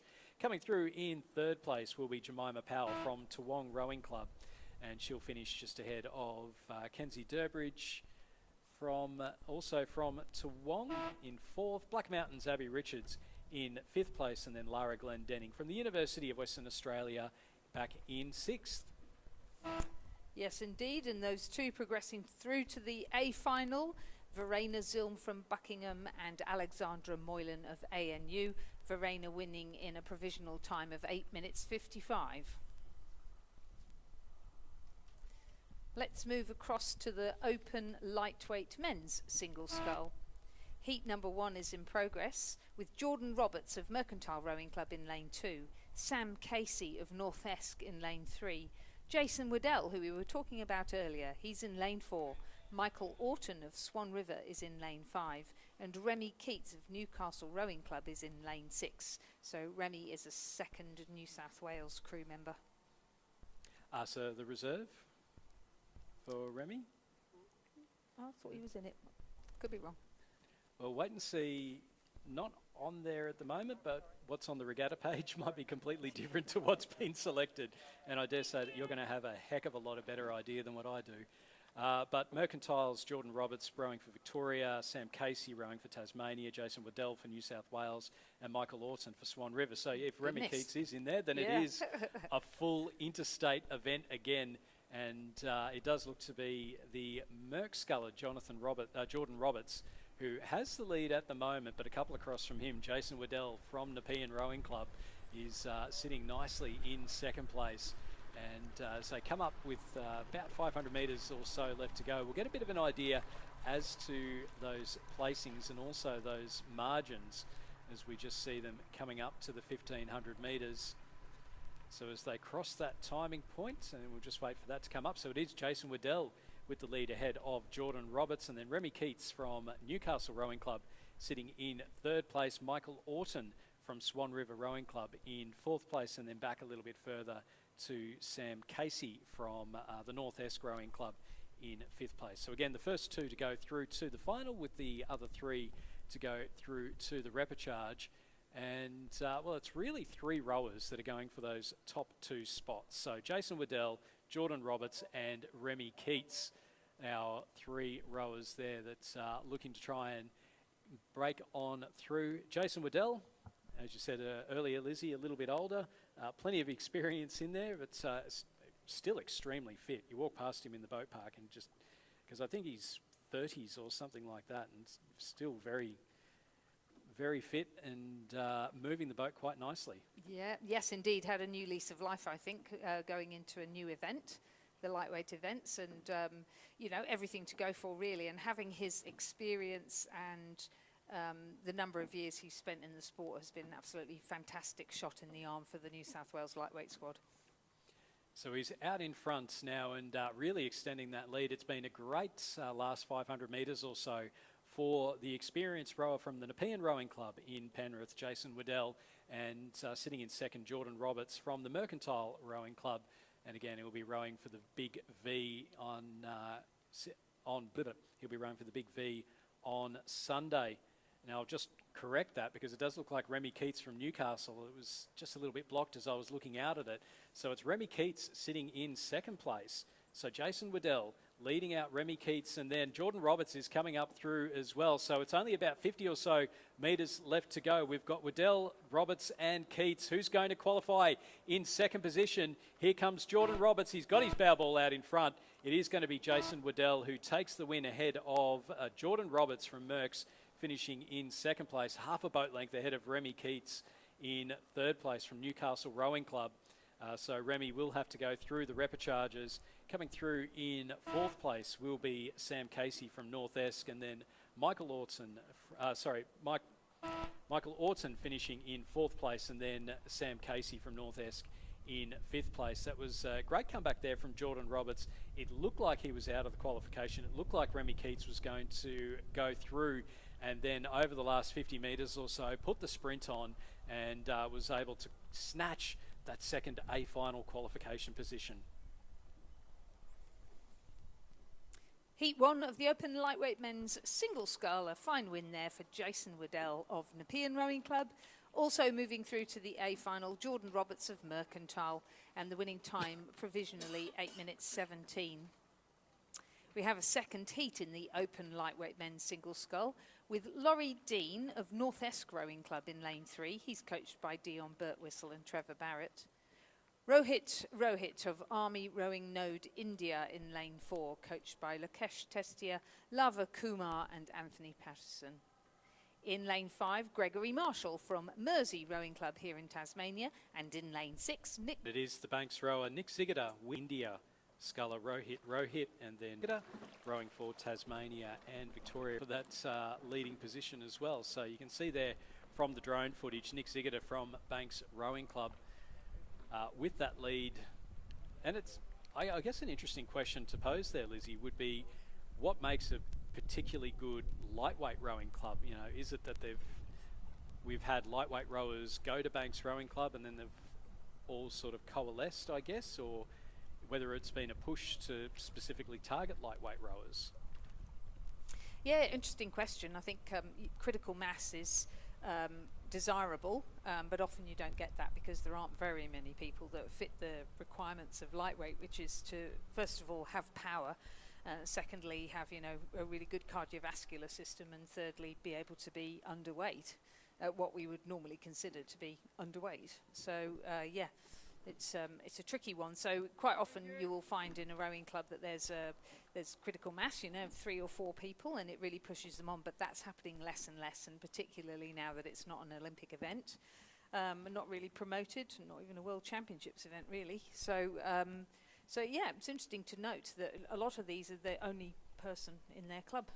So I love what's happened though, the way they've banded together and gone off and done things like the Head of the Charles in the Australian lightweight, whatever it's called.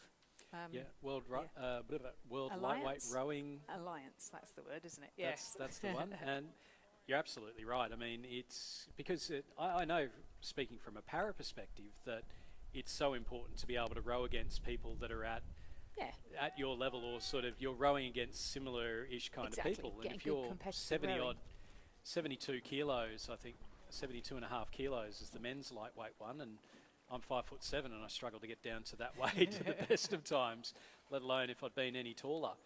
But I'm just thinking, I can only see 3 scullers. Oh no, there's one. There we go. Yeah. So Nick Sigurder from the Banks Rowing Club, as we mentioned, a Banks Rowing Club well and truly well represented here today. He'll row for Victoria on Sunday. He's been in the lightweight rowing for a number of years now. Used to have some good battles with Damien Schroeder from Melbourne University during the in the under-19s and the under-21s. Damien not rowing at the moment, so Nick has the clear run in the open lightweight single sculls, and he's just about a boat length ahead of Laurie Dean from the North Esk Rowing Club, who will see rowing for Tasmania, pulling on the green Zooty. So a win there for Nick Sigurder from Banks Rowing Club. Second place going to Laurie Dean from North Esk. Rohit from the Army Rowing Node India is going to finish in 3rd place, and then he is a fair way ahead of Gregory Marshall from Mersey Rowing Club.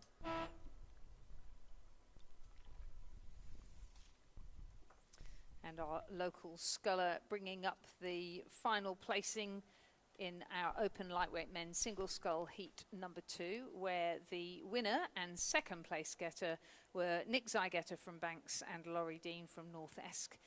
Nick getting across the line in a time of 8:08, so substantially faster than the previous heat 8:17. The margin just 1.62, so a great race there between Nick and Laurie Dean. Looking forward to seeing them racing in the interstate later on, as well as all the other lightweight events, because there's actually been a good buy-in at this regatta in the lightweight event, so we've got some good racing to come.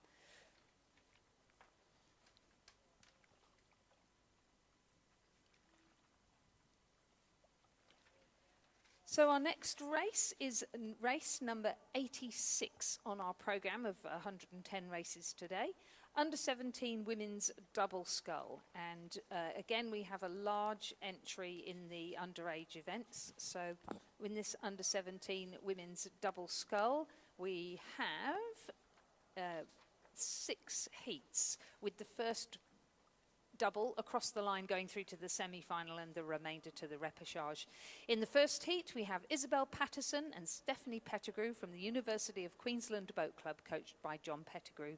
In lane 3, Madeline Rogers and Olivia Masters from Walford Anglican School, coached by Matt Hooper and Scott Rowe. In lane 4, Eliza Punch and Phoebe Fox of Radford College ACT, coached by Edward Wilkins, India Kazakoff and head coach Gordon Marks. In lane 5, Lucy Pinelli and Lucinda Washington of St Mary's College here in Tasmania, coached by Louise Aladis. In lane 6, Sienna Watkins and Lillian Hoare of Murray Bridge, South Australia, coached by Ben Porty and Peter Newell. And in lane 7, Heidi Mackenzie and Kensington Steele from the Newcastle Grammar School.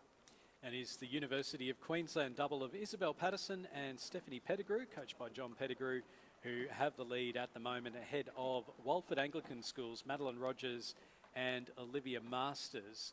Then it's a couple of lanes across from them. We've got St Mary's College, Lucy Pinelli and Lucinda Washington, ahead of Newcastle Grammar's Heidi Mackenzie and Kensington Steele. Then Eliza Punch, Phoebe Fox from Radford College, and Sienna Watkins and Lillian Hoare from Murray Bridge. So again, a nice geographic spread. We've got Queensland, South Australia, ACT, Tasmania and New South Wales, but it is the University of Queensland who have the lead. Came down to, he studied at ANU for a little bit. I think he rowed a couple of King's Cup, Disher Cup, remember seeing him there, the annual event between ANU, the Australian Defence Force Academy, and the Royal Military College, with the trophy donated by Captain Clive Disher from the 1919 AIF 8. Yeah, they're in the lead there, and they did well earlier this morning when the under-17 single sculls were on, with Isabel coming third in the first heat and Sophie coming second, I think, in her heat. So they've already performed well the double scull. Yeah, and really opening up a big lead. I think it was about 13 seconds or so in that through the 1,500 metres. And you can see there they've got a lovely lead over Madeline Rogers and Olivia Masters from Walford Anglican School. So they're sitting in second place. It's only the first crew to go through to the semi-final. And barring disaster, I don't think there's any real doubt as to who that crew is going to be.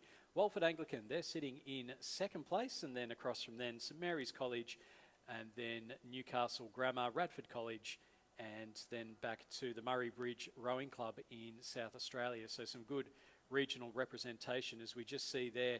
It's a lovely view of what is a wonderful sculling technique there, Lizzie, from this University of Queensland crew. They just seem to be in time, and I love the overhead views of rowing. It just, to me, is one of the most poetic sports when you get that overhead view. As we just see them there coming up towards the finish line. They've only got about 150 or so metres left to go. So Isabel Patterson and Stephanie Pettigrew with that lead over Madeline Rogers and Olivia Masters from Walford Anglican. And then back down from then, we've got St Mary's College, Newcastle Grammar, Radford College, and the Murray Bridge Rowing Club. So the first crew to go through to the semi-final, with the rest going through to the repechage. That crew to go through to the semi-final will be Isabel Patterson and Stephanie Pettigrew from the University of Queensland. A great win for them. It just looked easy for them, as it does for all the good crews as they're going through. Second place will go to the Walford Anglican School from South Australia. So they're just coming up towards the line now. They'll finish in second place, but they will go through to the repechages in the women's under-17 double sculls.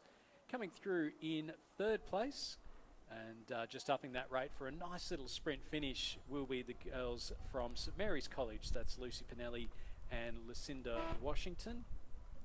So they'll finish in third, and then across from them, we've got Newcastle Grammar's Heidi McKenzie and Kensington Steele, who will finish in fourth place for Newcastle Grammar. There'll be a couple of boat lengths ahead of the Radford College crew of Eliza Punch and Phoebe Fox in fifth, and then Sienna Watkins and Lillian Hall from Murray Bridge Rowing Club in sixth place. Great win there in the first heat of the under-17 women's double scull for the University of Queensland. Isabel Patterson and Stephanie Pettigrew. They go straight through to the semi-final, with everyone else heading now to a repechage. The second heat of the under-17 women's double scull is now in progress. St Mary's College feature once again, with Grace Code and Mila Bromfield racing in lane 2. They too are coached by Louise Aladis. In lane 3, from Nepean Rowing Club, Sophia Whitelaw and Ellie Taylor, who are coached by Daniel Waddell, Hugh Harold and Miles Harold. In lane 4, Lauren Halls and Grace Charters represent Unley High School, coached by Daniel Ralph and Ethan Mons. In lane 5, from Launceston Grammar School here in Tasmania, Stella Allport and Penny Green, coached by Anna Roddick, Joe Dowling and Thomas Green. In lane 6 for Gippsland Grammar, Maggie Sheridan and Mia Kantzidis, coached by Eleanor Needham. And completing our field in lane 7 from Murray Bridge of South Australia, Ella Davey and Mackenzie Milne, coached by Ben Porty and Peter Newell. And again, that great drone footage that we've got showing the crew from Nepean Rowing Clubs, Sophia Whitelaw and Ellie Taylor with the lead. It's a little bit closer in this one though. The girls from Unley High, Lauren Halls and Grace Charters, sitting in second place. They're a couple of boat lengths behind. It'll be a tough ask to try and go through and to pinch that first qualification position for the semi-final, but it does set them up very nicely for the repechagers coming up tomorrow. Launceston Grammar, Stella Allport and Penny Green sitting in third place. And then either side of them, we've got Gibson Grammar's Maggie Sheridan and Mia Kansides, ahead of, it looks to be St Mary's College, Grace Code, Mila Bromfield, and also Murray Bridges, Ella Davey and Mackenzie Milne. So Nepean Rowing Club with a 7-second lead over Unley High, and then another 9 seconds back to Launceston Grammar. Gibson Grammar in fourth place, then St Mary's College, and back again to the crew from Murray Bridge. So a couple of entrants from the Murray Bridge Rowing Club in regional South Australia, and it's always great to see the regional. We see a few regional schools do well. Kinross, I think, are probably the poster children for the regional schools, but certainly you get Gibson Grammar, who are in this one, coming in from Sale, that do quite well as well. So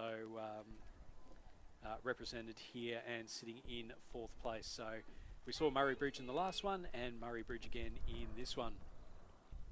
But out in front, it is the crew from Nepean Rowing Club. We saw Jason Waddell win in the men's lightweight singles sculls, and it looks like it's going to be a second heat win for the crew from the Nepean River in Penrith. Sophia Whitelaw and Ellie Taylor holding on to a nice lead here over Unley High, and you can hear the cheers. The Unley High tent is down towards us here at the finish line. Have to walk past it to head down towards the Row Union Bar, and certainly there's plenty of people that are cheering them on. I've seen them in their volunteer shirts as well, so they've been helping out here at the regatta, and certainly cheering on their classmates in second place. So it's Nepean leading out Unley High. Launceston Grammar sitting in third place, being pushed hard by Gippsland Grammar in fourth, and then back a little bit further to St Mary's College and the Murray Bridge Rowing Club.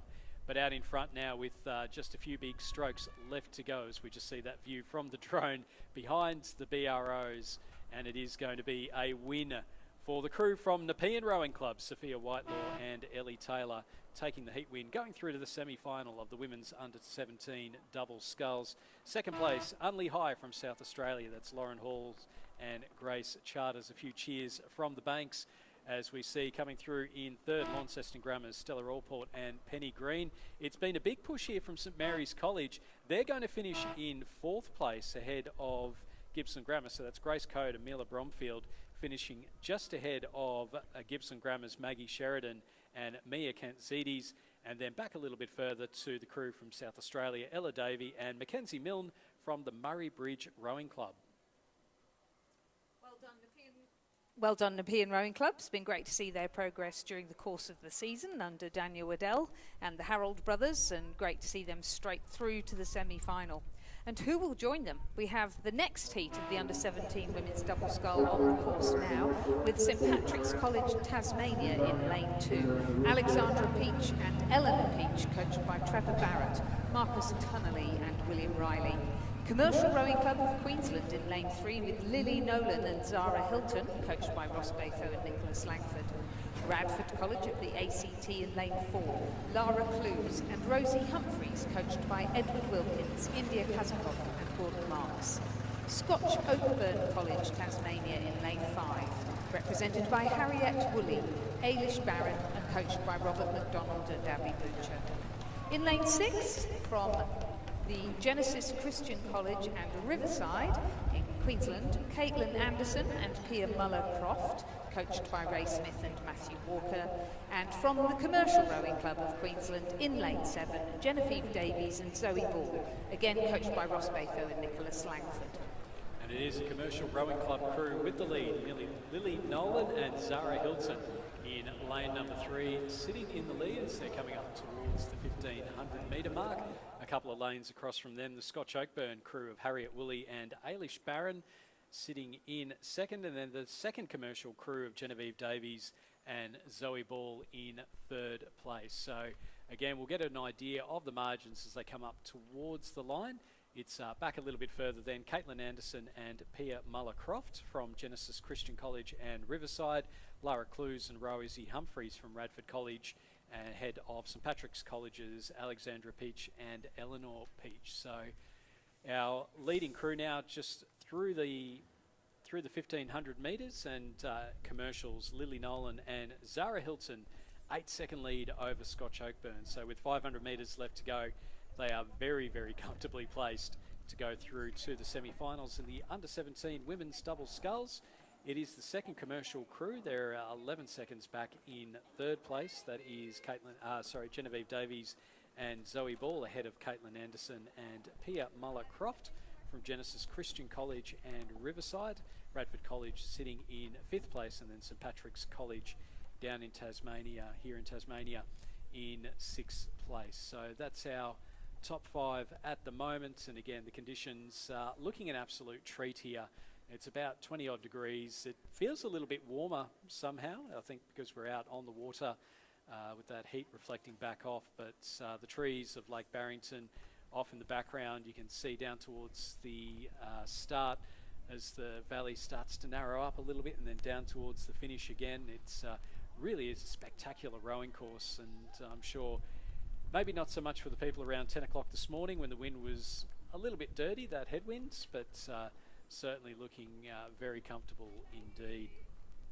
Yeah, Lily Nolan, she was third in her heat in the under-17 single, and Zara Hilton took out her heat in the under-17 single. So Zara already through to a quarter-final in one and looking like being safely into the semi-final of the double.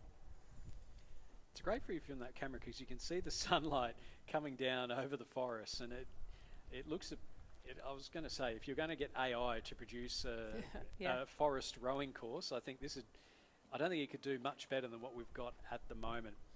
There's a big push that's come here from the crew from Scotch Oakburn, Harriet Woolley and Ailish Barron. They've just narrowed that gap on the commercial crew over the last 500 metres or so. They're not going to be able to go through and take the heat win, but they are just narrowing it up just a little bit, just as the commercial crew ease up. But it is going to be a win for Lily Nolan and Zara Hilton from Commercial Rowing Club. They'll go through to the semi-final of the women's under-17 doubles. Scotch Oakburn's Harriet Woolley and Ailish Barron will finish in second. They'll go through to the repechage, and then they've got a very comfortable Clearwater lead ahead of Genevieve Davies and Zoe Ball from Commercial Rowing Club, who will finish in third, make it a commercial 1 and 3. The Jenison Christian College and Riverside composite of Caitlin Anderson and Pia Muller-Croft will finish in fourth place ahead of Radford College's Lara Clues and Rosie Humphreys, and then Alexandra and Eleanor Peach from St Patrick's College, Tasmania, in sixth. So our third heat won by commercials Lily Nolan and Zara Hilton in a time of 8 minutes 25.06, which is the fastest of our heats so far in the under-17 women's double scull. We have 3 more heats to go. In heat 4, again, the progression is the first crew through to the semi-final and the rest to the repechage. We've got Hunter Valley Grammar School and Leichhardt Rowing Club in lane 2, Mia Simkovich from Leichhardt and Georgie Jones from the school, coached by Isaac Shepherd and Rowan Hislop. In lane 3, Perth College, WA, Evelyn James and Stella Barden, coached by Jackie Morell and Delia Poeter. In lane 4, from the Armidale School of Northern New South Wales, Isabel Coddington and Georgia Henderson, coached by Marty Inglis. In lane 5, from Yarra Yarra Rowing Club, Melandra Barnard and Alexia Kafasis, coached by David Orchard. In lane 6, from Mersey Rowing Club of Tasmania, Miranda Sutton and Ava Loon, coached by Mark Clemens. And in lane 7, also from Mersey Rowing Club, Leah Clemens and Molly Clemens, coached by Marcel Brown and Lily Barker. So the two Clemens, not coached by the Clemens, from the Mersey crew, but it is does look to be the crew from Armidale, Isabella Coddington and Georgia Henderson, who have the lead at the moment. We saw them win the double sculls at the Schoolgirl Head of the River a few weeks ago back at the Sydney International Regatta Centre, and I think that was the Armidale School's first Schoolgirl Head of the River win for a number of years. If forever, really. They've really, they're quite a new combination, and they've been training very hard all season. So it's absolutely fantastic to see them here after all of the trips to the Sydney International Regatta Centre and the Nepean River that they have made. Really good to see all of that experience that they've had being put to good use, and them having. They're here without Marty. He's still back up there in Armadale, but he's watching closely on the live stream. So good day, Marty, and well done. Your coaching from afar is working well. Crew in second place are the locals, Leah Clemens and Molly Clemens. So they're the Mersey crew over in lane number 7. So they're sitting nicely in second place. And then across from the Armadale School, we've got Perth College's Evelyn James and Stella Barton. So there's not a lot to pick between our leading crew. Certainly it's the Armadale School. They've made the trip up and down the New England Highway more often than they'd probably care to count. But yeah, they're making it count at the moment with a commanding lead in the 4th heat of the women's under-17 double sculls. Mersey in second place, that is Layla and Molly Clemens ahead of Perth College by just a second. That's Evelyn James and Stella Barton. Yarra Yarra sitting in 4th place, that is Melandra Barnard and Alexa Kafasis ahead of Hunter Valley Grammar and Leichhardt composite of Mia Simkovic and Georgie Jones, and then back a little bit further to Miranda Sutton and Ave Loon from Mersey Rowing Club. So you can see there the stripes of the Armadale School. Wouldn't it be a great story to come away with a national title for the Armadale School? It's where do they row? Where do they train out of? Because there's not a big river or dam up that way that I can think of. Yeah, they row on the Malpass Dam up there north of Armadale City itself. So when it's got water in it, it's fantastic. When it hasn't, it's a long way down to the water's edge from their clubhouse. But most of the time, great water, and they certainly can get a good stretch in. But yeah, that's where the trips down to Sydney really count for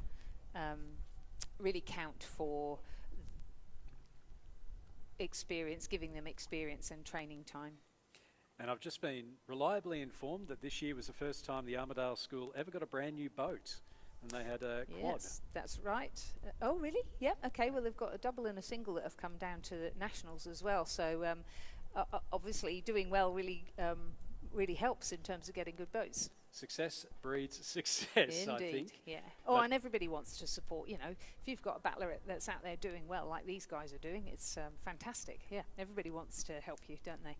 Absolutely. So the Armadale School, Isabel Coddington and Georgia Henderson still out in front place, and then it is the Perth College crew of Evelyn James and Stella Barton who've had a great second final 500 metres or so, and they're starting to put the sprint on to try and women's double scull, and that will be the crew from the Armadale School. Isabel Coddington and Georgia Henderson going through and taking the heat win.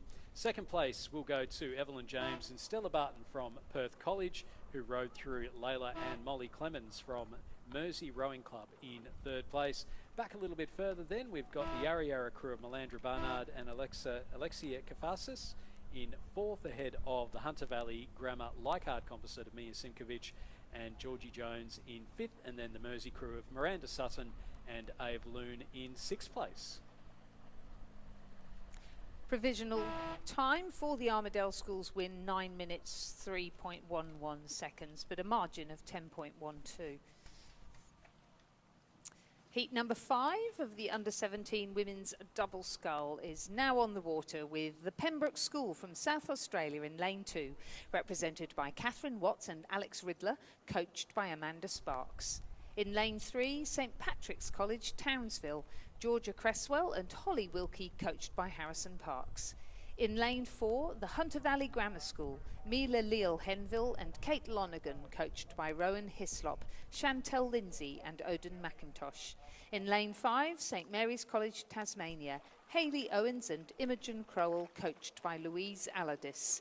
In lane 6, a composite of Lily Canfield from Gippsland Grammar with Rio Smith from Corio Bay.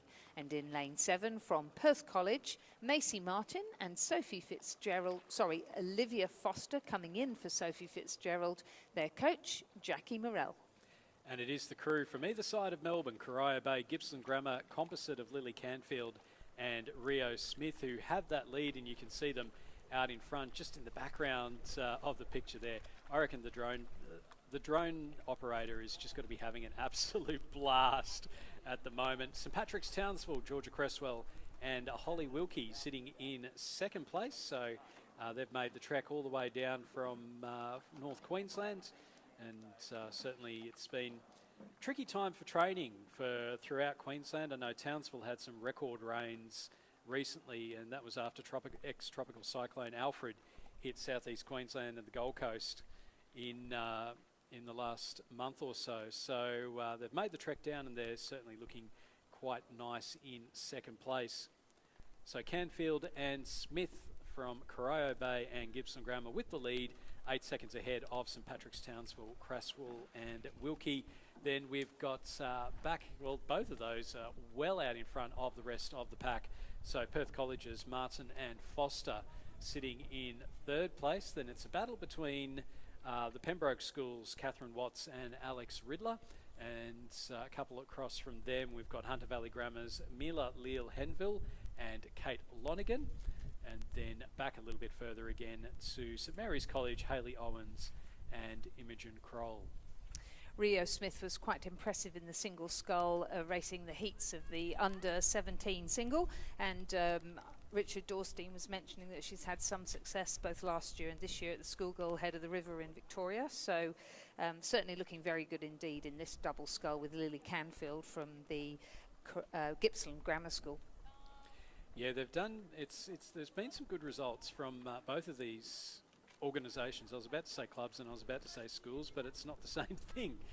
So Gippsland Grammar, we saw them, they won the schoolgirl quad sculls at the head of the schoolgirls regatta in Geelong on the Barwon recently, and then Corio Bay, we saw Maggie Foley a little bit earlier on in the women's open lightweights go through. I know Xavier Hall-Sullivan was doing quite well a couple of years ago, and certainly this composite crew from, as I say, either side of Victoria, sitting very comfortably out in front of the crew from St Patrick's, Townsville, Georgia Cresswell and Holly Wilkie. You can see them there in the foreground on the left-hand side of the picture.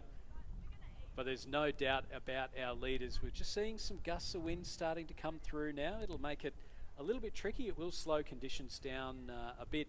It's not bothering the Corio Bay Gippsland Grammar composite though. As you see, the sun certainly makes it very interesting to pick up on the live stream, but it will be a win for Lily Canfield and Rio Smith from Gippsland Grammar and Corio Bay Rowing Club respectively. Second place will go to Georgia Cresswell and Holly Wilkie from St Patrick's College, Townsville. And then we've got that plenty of clear water back to the chasing pack. So Perth College is sitting in third place at the moment, and they're ahead of the Pembroke School in fourth place, and then just behind them Hunter Valley Grammar and then St Mary's College from here in Tasmania. I keep going to say down in Tasmania, but we are here in Tasmania. So Perth College, Macy Marson and Olivia Foster just on the background of the screen there, and it's becoming very hard to tell with the way that the sun is shining, but I can tell you it is absolutely beautiful down here at Lake Barrington. Confirmation of third place for Perth College, Martin and Foster. And then they'll finish ahead of the fourth place crew from the Pembroke School. That's Catherine Watts and Alex Riddler. Fifth place will go to Hunter Valley Grammar, Mila Leal Henville and Kate Lonigan. And then St Mary's College, Hayley Owens and Imogen Kroll will finish in sixth. Winning time for our crew from Corio Bay and Gippsland Grammar, Canfield and Smith, was 8 minutes 43 provisionally, and the margin just over 6 seconds. Our final heat of the women's under-17 double scull is now in progress, with the crew from Commercial in both lanes 2 and 3. The crew in lane 2, Maggie Stafford and Bethany Peaty, coached by Ross Batho and Nicholas Langford. The crew in lane 3, Evie Kendall and Olivia Ewan, also coached by Ross and Nicholas. In lane 4 from Fremantle, WA, Olivia Hansen-Nahoy and Lily Lucas, coached by Keely Atchison. In lane 5 from St Mary's College, Tasmania, Hayley Wasala and Molly Brown, coached by Louise Aladis. In lane 6, a composite of Chelsea Skipper from Centenary and Ayla Drury from Surfers Paradise, coached by Kerry Tickle and Nick Graham. And in lane 7 from Fremantle Rowing Club, Sophia Tornatora and Briar Froud, coached by Keely Hatchison.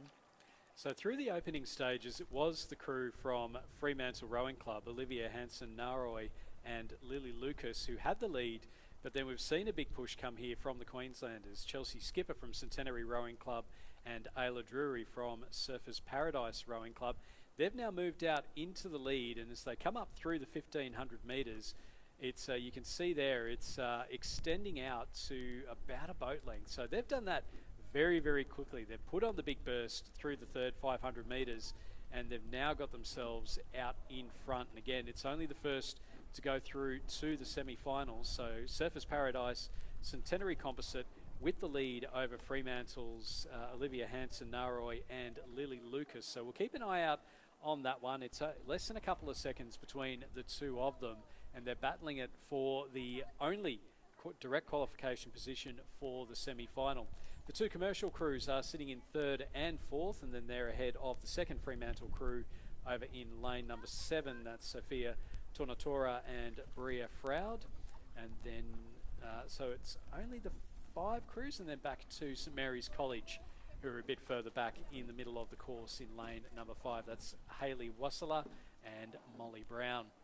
So this Surfers Paradise composite, Chelsea Skipper and Ayla Drury. Ayla's only 14 years old, so she won the New South Wales State Championships under-16 single, and Chelsea, I'm pretty sure, won the under-17 single.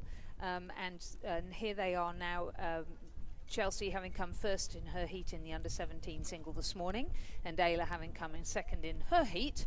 Now they're combining in a double scull, and on, I think it's tomorrow, we'll see them, or no, Wednesday, we'll see them race in a quad scull together, along with Heidi Heap from Mossman and Izzy Bug from Glebe, who raced so well earlier on today. So an exciting looking quad.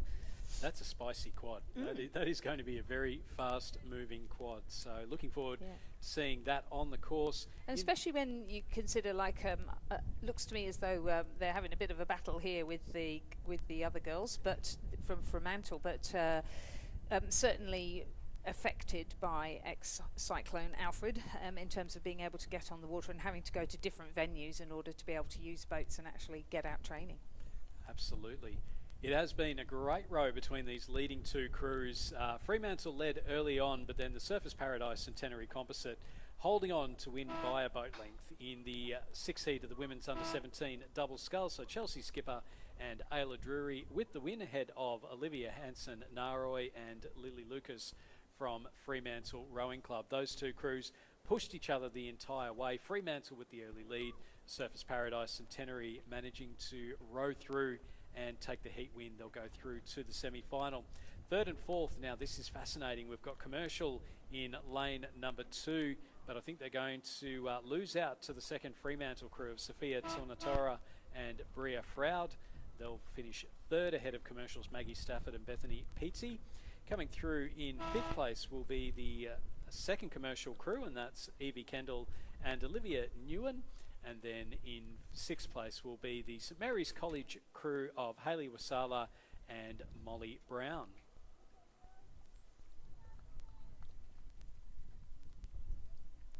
So straight into the semi-final for the Surfers Paradise and Centenary composite of Chelsea Skipper and Ayla Drury. Congratulations to them. The rest will go to the repechage. 8:36 was their time.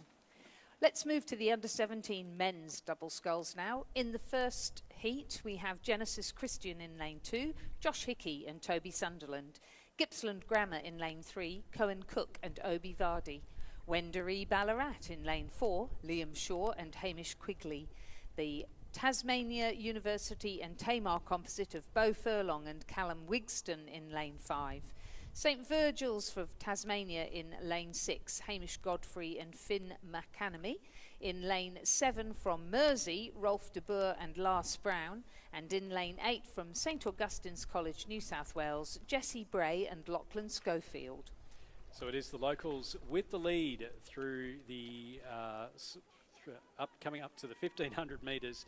It is Beau Furlong from Tamar Rowing Club and Callum Wigston from Tasmania University, who have the lead ahead of St Augustine's Jessie Bray and Lachlan Schofield. So it's about 7 seconds between first and second. And again, it's only the first directly through to the semi-final.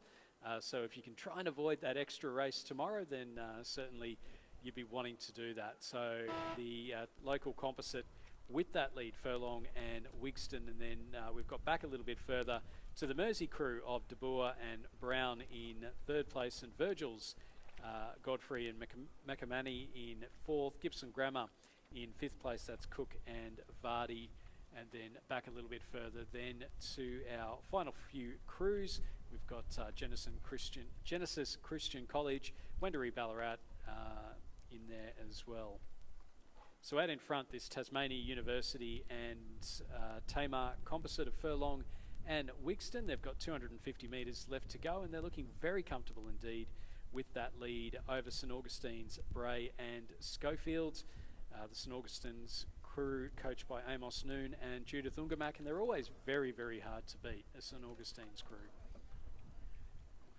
In this particular instance, though, they are sitting in second place with a bit of clear water as we see our leading crew from Tasmania University and Tamar coming up towards the finish line. It is a little bit,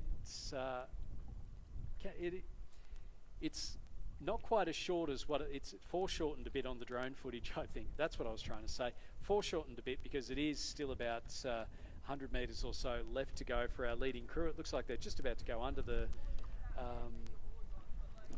banners that are hanging up on the rope, but still a few big strokes left to go, and you can certainly lose. Bo Furlong and Callum Wigston will go through and take the win in the first heat of the men's under 17 double sculls. Second place will go to the crew from St Augustine's, that is Jesse Bray and Lachlan Schofield.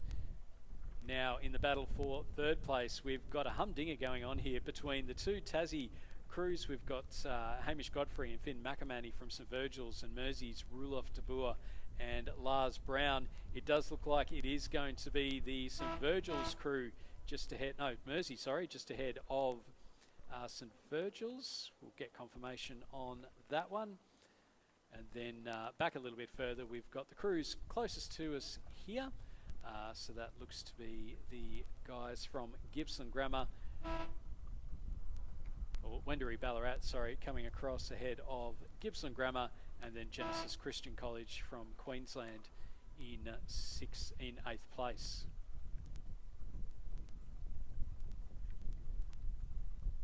The winning time for that composite of Bo Furlong from Tamar and Callum Wigston from Tasmania University that took out Heat 1 of the Under-17 men's double scull is provisionally 7 minutes 50.41, and some 10 seconds back to second place and so on, with those crews going through a repechage, but straight through to the semi-final for Bo Furlong and Callum Wigston. In the second heat of the Under-17 men's double scull, Brisbane Grammar are in lane 2, represented by Lachlan Clark and Henley Stroughton, coached by Amelia Connolly. St Virgil's College, Tasmania, are in lane 3, Ryan Lamprey and Henry Mollen, coached by Susan Weeding, Marita Code and Lily Wrigley. Radford College are in lane 4, with Ziyu Ku and Darren Wang, coached by Mackenzie Moore and Angus Walker. In lane 5 from St Joseph's College, Thomas Curran and Fred O'Hara, coached by Michael Lane and William Raven. In lane 6 from Mossman Rowing Club, Ewan Humphreys and Leighton Skoman, coached by Rowena Meredith and Tom Schramko. In lane 7 from Radford College, Kieran Brennan and William Fraser, coached by Mackenzie Moore, Angus Walker and Gordon Marks. And in lane 8 from the Christian Brothers College of South Australia, Alex Evans and Samuel Thornton. So it does look to be yet another impressive crew from Mossman Rowing Club, Ewan Humphreys and Leighton Skoman, coached by Rowena Meredith and Tom Schranko. They've got that lead, and again part of this resurgence of the Mossman Junior Rowing Program. Across in lane number 3, we've got St Virgil's College, Ryan Lamprey and Henry Mollen. They're sitting in second at the moment as they're coming up towards the 1500 metres. You can just see a little bit of wind starting to come through. It is making conditions a little bit trickier, particularly for these under-17s. Not quite the strength of some of the other rowers that we've seen come down a little bit earlier. Christian Brothers College, South Australia, Alex Evans and Samuel Thornton also doing quite well through the opening 1500 metres or so, and then they're ahead of Radford, the couple of Radford College crews towards the middle of the course. So Mossman Rowing Club, Humphreys and Skoman with the lead. They're coming up now towards the 1500 metre mark, and the red and white stripes, it was a couple of years where we didn't really see them out there, but Rue Meredith and Tom Schrenko have built that program back up, and we'll see them both rowing for Mossman Rowing Club and also for the Northern Beaches Secondary College in the school events. That's exactly right, yes, exactly. Very, very exciting. And particularly in the schoolgirl Cox Quads, I think that Northern Beaches Secondary one, they're the only ones that have really given Canberra Girls Grammar a bit of a run, and I know Kaz is sort of looking out and going, you know, hopefully my girls are better, but it should be a great race. Oh, it should be, yes.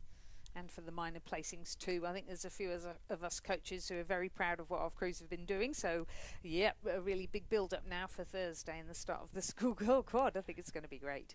Absolutely. But it is Mossman Rowing Club with that lead. This is the under-17 men's double sculls. They're ahead of St Virgil's and a nice lead there, 17 seconds. So they'll be very happy with that one. It's plenty of clear water between themselves and St Virgil's, and then over on the far side of the course, Christian Brothers College. So it is New South Wales, Tasmania and South Australia, our leading crews, and then ACT in fourth place, just to give it that whole of Australia vibe going on. So Mossman. Yeah, and good that they've got such a handy lead, because you're quite right, the wind is lifting again and the water's looking a little bit messy there, isn't it? Although the sun glinting off the water definitely makes it a little bit more difficult than it might otherwise be. But Mossman Rowing Club, a commanding lead as we get through into afternoon racing. So it's coming up to 4:15, and wind lifting just a little bit here, water just getting a little bit choppy, and the crews having to be careful as they pick their way through to the finish in this second heat of the under-17 men's double scull. And I think we'll see that quite a bit over the course of the regatta. A little bit choppy at the start, a little bit choppy at the end. Middle of the day, perfect conditions. Hasn't bothered Mossman Rowing Club though. Ewan Humphreys and Leighton Skoman take the win, and a very comfortable one at that in the second heat of the men's under-17 double sculls. Coming through in second place, it will be the crew from St Virgil's College here in Tasmania. They've rowed a lovely little race, and they'll finish a boat length ahead of the third placed Christian Brothers College from South Australia over on the far side of the course.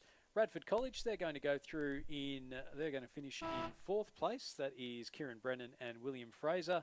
They're ahead of the Brisbane Grammar crew of Lachlan Clark and Henry Stroughton in fifth.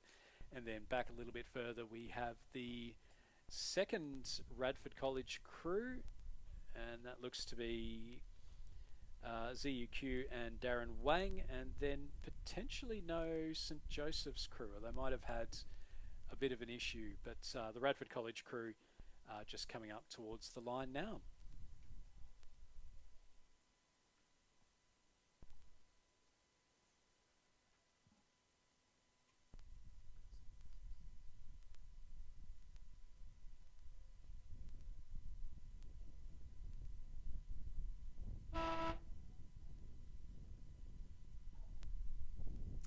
So Mossman Rowing Club's Ewan Humphreys and Leighton Skoman right through to the semi-final already, and the remainder of the crews in this second heat of the under-17 men's double scull will now progress to a repechage.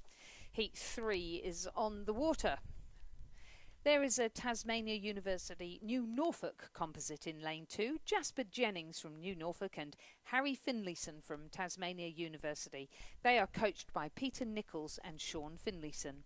In lane 3, Genesis Christian College, Stefan Vandermeer and James Gordon, coached by Ray Smith.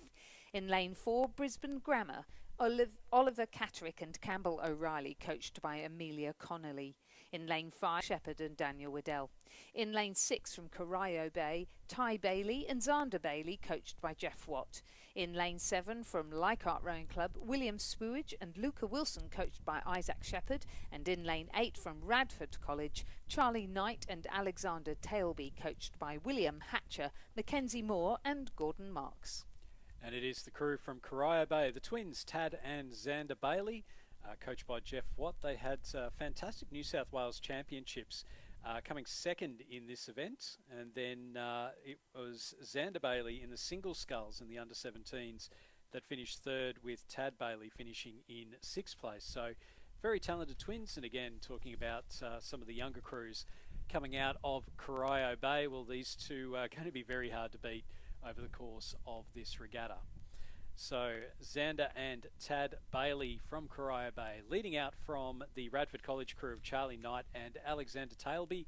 They're in 2nd place, and then it is a bit of a gap back. We've got Stefan van der Merwe and James Gordon from Genesis Christian College sitting back in 3rd place. Across from them, we've got William Spooy and Luca Wilson from Leichhardt Rowing Club, and then James Baker and Massimo Fitzsimmons from Nepean and Leichhardt. The Tasmania University New Norfolk crew of Jasper Jennings and Harry Finlayson, and then back a little bit further again to what looks to be the Brisbane Grammar crew of Oliver Catterick and Campbell O'Reilly. No doubts about our leaders though. Corio Bay's Tad and Xander Bailey. They're coached by Jeff Watt, and with a couple of big strokes left to go, they are going to take the heat win in heat number 3 of the men's under-17 single sculls. Plenty of clear water between themselves and our next crew, who are from Radford College, Charlie Knight and Alexander Tailby, just coming up towards the line now, off in the background of the screen. And again, that glare coming from the sun, if you're watching on the live stream, does make it a little bit tricky to be able to see, but it is Radford College finishing in 2nd place. Now, in the battle for 3rd, we've got the Leichhardt Rowing Club over on the far side of the course. That's William Spoy and Luca Wilson, and they're going to finish about a boat length ahead of the Genesis Christian College crew of Stefan van der Merwe and James Gordon in 4th place. 5th place will go to the Leichhardt Nepean Composite.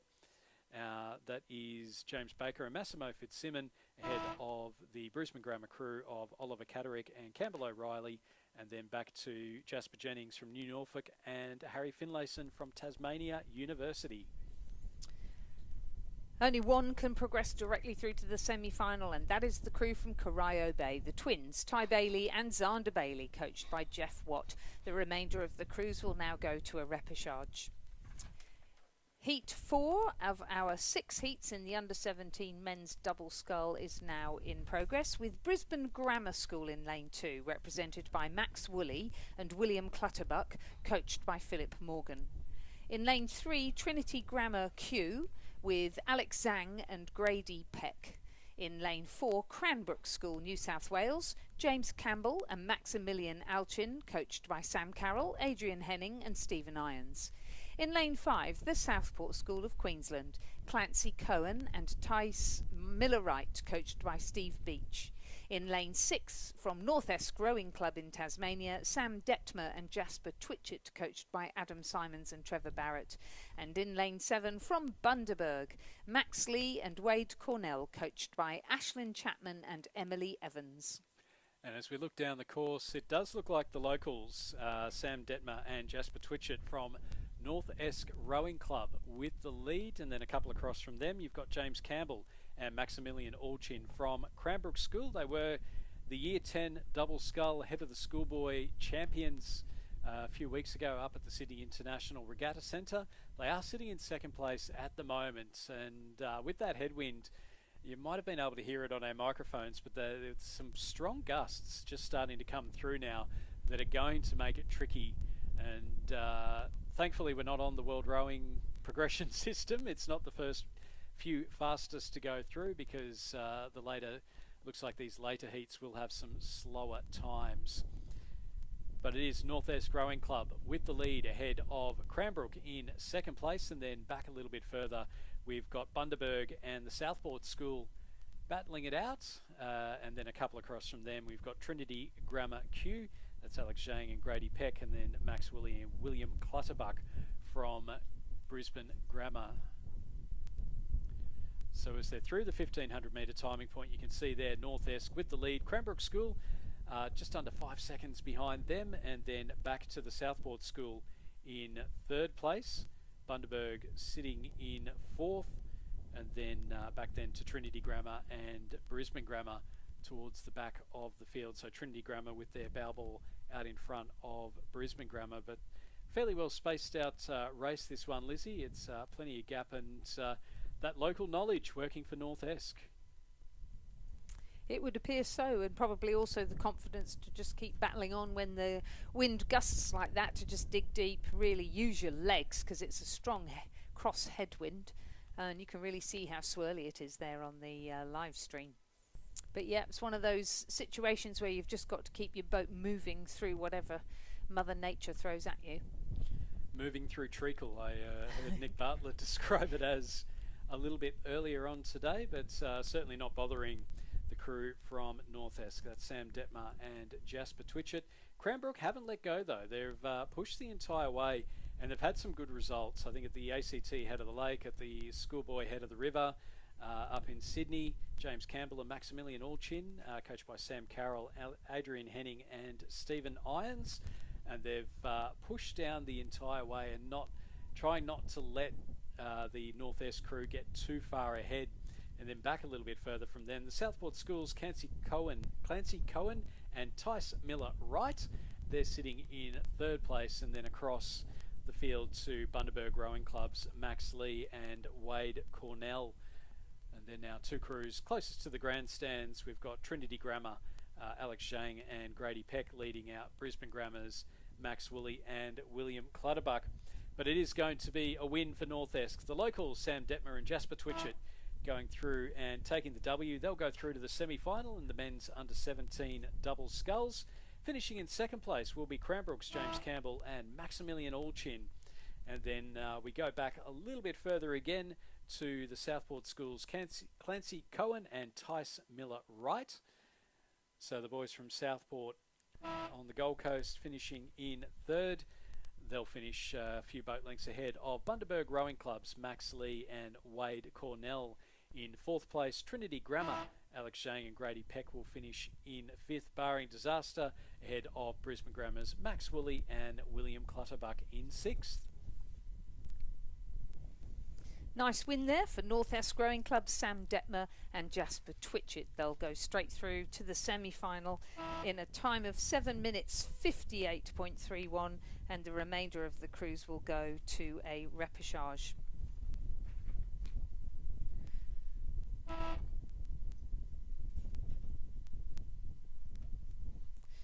Two more heats in the under-17 men's double scull. In Heat 5, Wendouree Ballarat's rower Cameron Belville has doubled up with Prince Alfred College sculler Jack Stunnell to claim lane 2 in a composite, coached by Rebecca Gribble and Colin Purves. In lane 3 from the Southport School, Queensland, Cruz Sten and Fergus Woolley, coached by Steve Beach. In lane 4 for Brisbane Grammar School, Liam McCormick and Benjamin Davies, coached by Philip Morgan. In lane 5 from Pembroke School, Sebastian Willis-Hell and Alex Smitham, coached by Simon Lane and Tom Merrigan.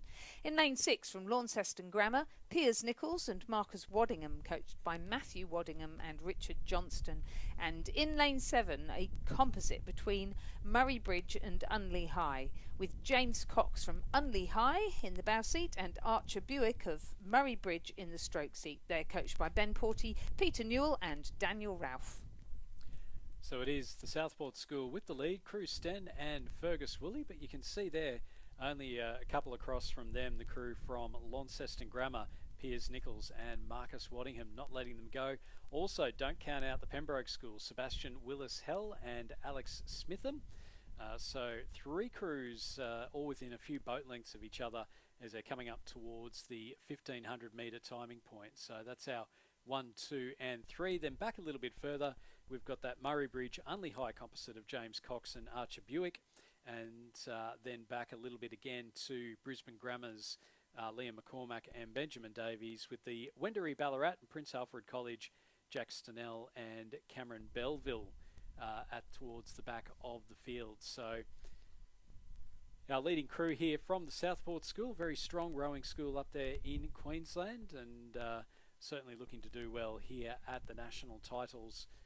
This crew of Cruz Sten and Fergus Woolley sitting out in front. They're coming up to the 1500 metre timing point. You can see it's a few seconds between them and Launceston Grammar, and then the Pembroke School less than a couple of seconds back in third place. So this one, I suspect, Lizzie, is going to be a little bit tighter in the qualifications. We've seen some crews really run away with the heat wins in these early ones, but in this one we've got 3 crews, and I wouldn't necessarily count out any of them, although in a headwind it is going to be difficult to get that momentum up and to try and push through. I mean, how do you get that extra bit of push through the final 500 metres? And all you can do really is just rely on good technique, keeping it clean, and just making sure you really are using those big, strong leg muscles and not trying to use your body too much, just sitting back into the wind and keeping it lively, I suppose. Keep it tapping on in that headwind and not let the boat speed drop too much so that it then becomes heavy. And the Pembroke School have really done that. Sebastian Willis-Hell and Alex Smitham, they've got ahead of Launceston Grammar's Piers Nichols and Marcus Waddingham. So the Southport School just extending out that lead now ahead of Pembroke School in second place, and Launceston Grammar now sitting in third. So 250 metres to go, or about 200 metres left to go now for the Southport School. So we'll take an enormous effort or a monster crab, one of the two, to be able to get past the Southport School. And the way the Southport School are rowing, I don't think either of those is entirely likely to happen. And I hope I haven't just put the mockers on them. Certainly look very consistent, don't they? And a nice close race, really. Yeah, it's a fantastic race here in heat number 5 of the men's under-17 double sculls, and the Southport School have walked away with it in the last 500 metres. So it was nice and even through 1500. Southport School, Crew Sten and Fergus Woolley taking the win there in heat number 5. Second place will go to the Pembroke School, Sebastian Willis-Hell and Alex Smitham. And then they'll finish ahead of Launceston Grammar's Piers Nichols and Marcus Waddingham. The Pembroke School rowing through Launceston Grammar over those final stages. Brisbane Grammar, Liam McCormick and Benjamin Davies will finish in 4th place, and then they'll be ahead of the Murray Bridge Unley High composite of James Cox and Archer Buick, with Wendouree Ballarat and Prince Alfred College's Jack Stenell and Cameron Belleville finishing in 6th place. So straight through to the semi-final then for the Southport Schools, Chris Sten and Fergus Woolley, coached by Steve Beach. Congratulations to them. A great row and a time of 8 minutes 10 seconds provisionally. The remainder of the competing crews will go through to the repechage. In the 6th and final heat of the under-17 men's double scull, we have Rockhampton Grammar rower Oliver Whaling-Kane with Bundaberg sculler Axel Wickham in lane 2. They are coached by Ashlyn Chapman and Emily Evans. In lane 3 from St Virgil's College, Andrew Mooney and Logan Dunning, coached by Susan Weeding, Marita Code and Lily Wrigley. In lane 4, Radford College ACT. Represented by Charlie Vire and Darcy Barlow, coached by Mackenzie Moore, Angus Walker and Gordon Marks. In lane 5 from Brisbane Boys College, Charles Ayres and Rhys Piddick, coached by Callum Hinwood. In lane 6 from Trinity Grammar of Kew in Victoria, Spencer James and Jed Morris. And completing our field in lane 7, a composite of Banjo Morris Luck from A&A and Jeremy Flavelle from Swan River, both in Western Australia, and they're coached by Graham Scattergood, Mark Beer and Alicia Johnston. And it is that West Australian crew with the lead, and it's another commanding lead for the crew out in front. We've got Brisbane Boys sitting in second, just ahead of the Rockhampton Grammar and Bundaberg composite. So that will be one to keep an eye out. I'm sure the boys from Central Queensland would love to get one up over the boys from Brisbane Boys College. And then it's back a little bit further. Trinity Grammar, Radford College and St Virgil's towards the back of the field. So the Swan River A&A composite of Banjo Morris Luck and Jeremy Flavel certainly looking very comfortable over on the far side of the course. And coming up now towards the 1500 metre timing point, and we'll get a bit of an idea as to how it's going in the Battle of Queensland. It's Central Queensland's Alex Wickham and Oliver Whaling-Kane ahead of Brisbane Boys College's Charles Ayres and Rhys Piddick. And it does look like the Central Queenslanders might just have got themselves ahead of Brisbane Boys College.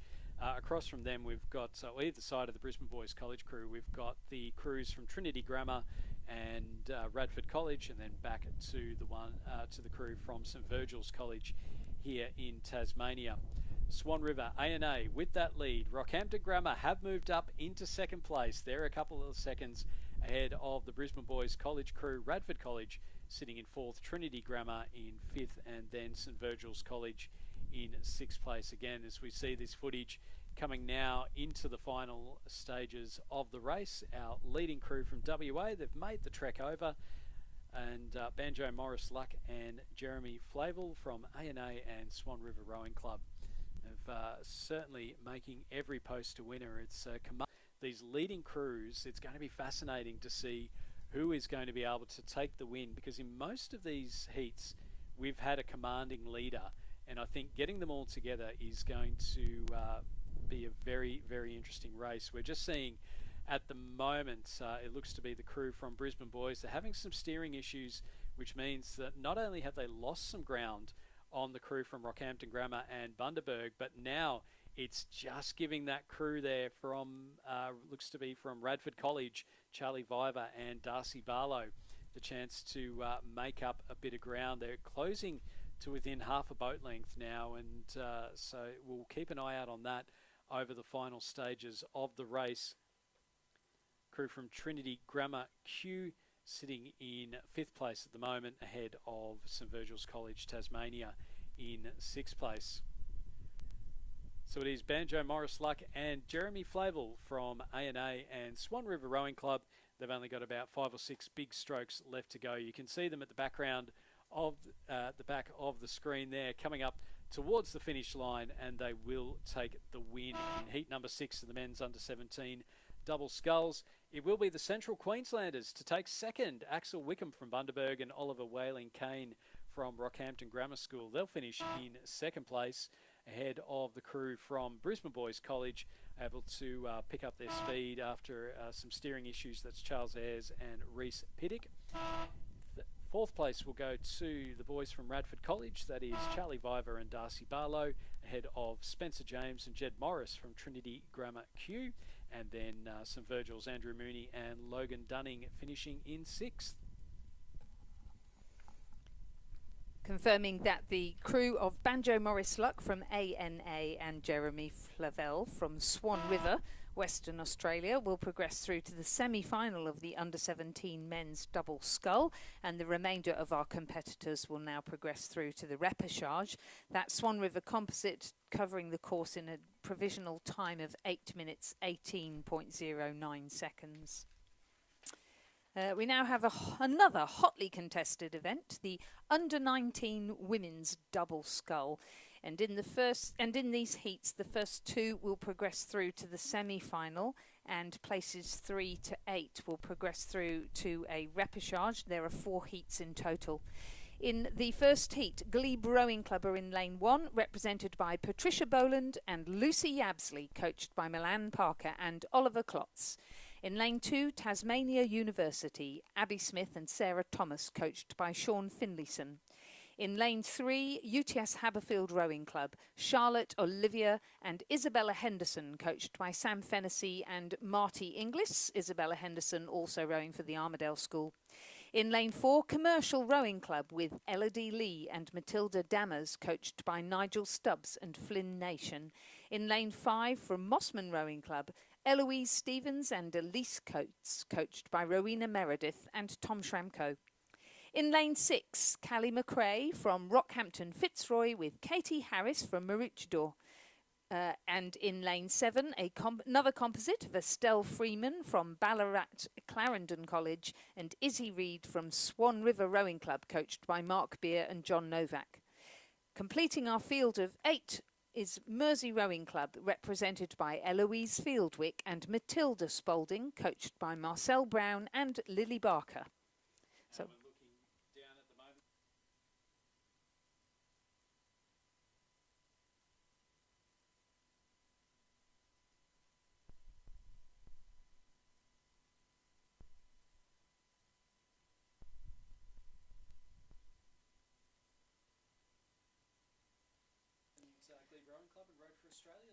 She did indeed, in the junior women's quad, yes. And Patty Boland represents Loretto Normanhurst School and Glebe Rowing Club. So the two of them have rowed together at Glebe Rowing Club for a while, and there's another double in the next heat, also in lane 1, from Glebe Rowing Club of girls from different schools, this one from Ascombe PLC. So yeah, and they have done some very fast times in some of the races in New South Wales, while Eloise and Elise were mainly focused on single sculls, but wow, Eloise Stevens and Elise Coates, they've gone out there really hard right from the start, paying no attention to the weather whatsoever. They have quite a rigorous training program. They do a lot of cross training at Mossman, and they're used to rough water, I must say. Fantastic coaches under Tom Schramko and Rowena Meredith, who are very experienced scullers themselves. And they now, at the wherever we are, have a over 7-second lead over the fast Glebe Rowing Club crew. And then it's back to UTS Haberfield, a crew from different ends of New South Wales. Charlotte Olivia, who's in the Shires of Sydney, and Isabella Henderson, who lives up in Armidale, coming together in a double scull, mainly for fun, and it's just got stronger and stronger as the season has progressed under the guidance of Sam Fennessy and Marty Inglis.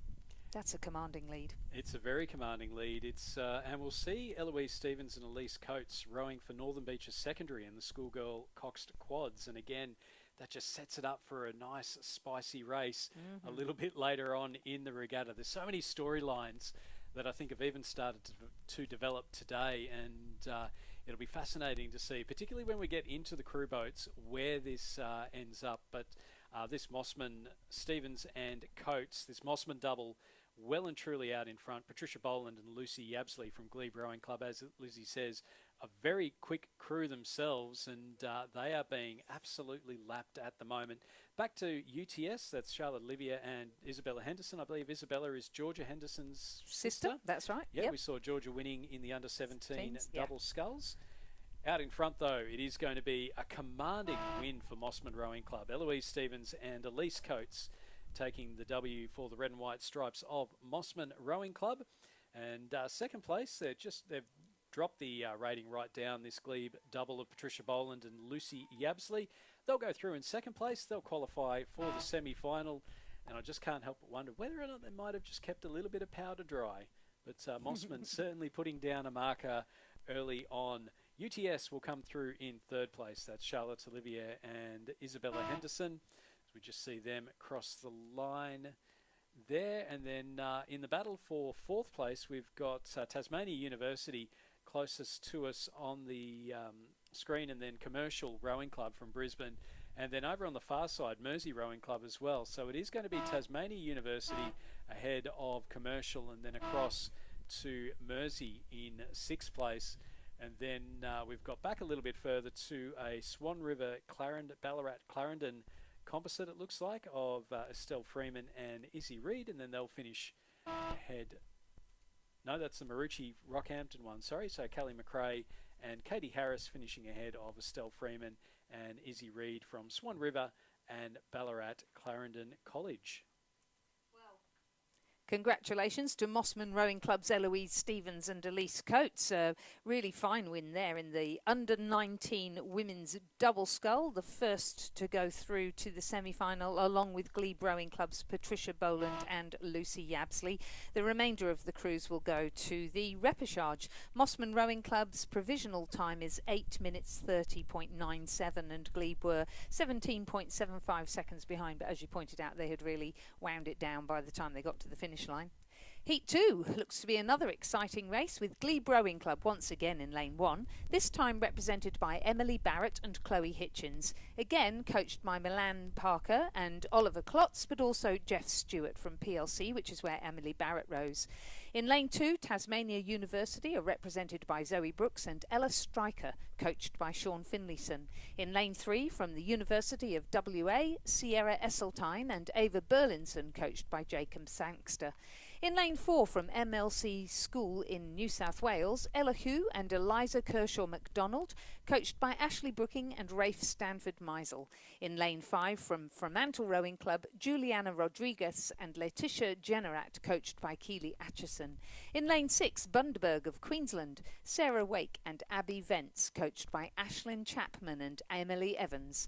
In lane 7 from Radford College ACT, Lucy Mihaljevic and Amelie Brennan, coached by Maximilian Mayer, Oscar Willink and Gordon Marks. And our final crew in lane 8 is a composite between Sophie Evans of Bundaberg and Chloe Rabbits-Hick of Rockhampton Grammar, coached by Ashlyn Chapman and Emily Evans. And if you don't mind me just barging in a minute, Stuart, just a big hello to Eliza Kershaw McDonald's grandma.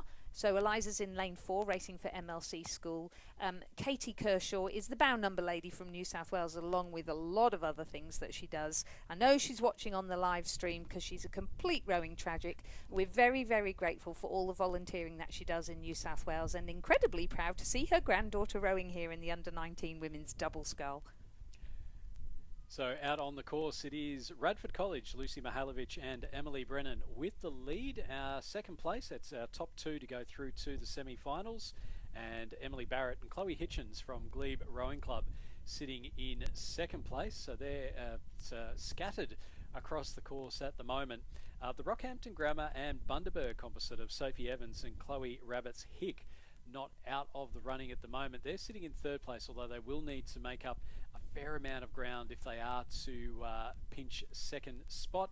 A couple of lanes across from them, we've got Fremantle Rowing Club's Juliana Rodriguez and Letitia Generat. And you can see there's not a lot to pick between our middle few crews as they went through the 1500. Rockhampton Grammar, so Fremantle in third, Rockhampton Grammar just behind them, Tasmania University only just behind them as well, and then MLC School, and then back again to the University, to the Bundaberg and the University of Western Australia. Out in front, this Radford crew, we've seen some good results. Last year they had Zara Turner winning the schoolgirls single sculls, unfortunately out injured this year. It would have been, she would have had a really good shot at winning back-to-back schoolgirl single sculls for Radford College. We do have Lucy Mihalovic and Emily Brennan who are leading comfortably at the moment. Glebe Rowing Club, Emily Barrett and Chloe Hitchens sitting in second place, and it looks like they're going to be our 1 and 2. Sophie Evans and Chloe Rabbits-Hick from Bundaberg and Rockhampton Grammar out in third place, but there's not a lot to pick between third, fourth, fifth, and maybe even a little bit further back to sixth.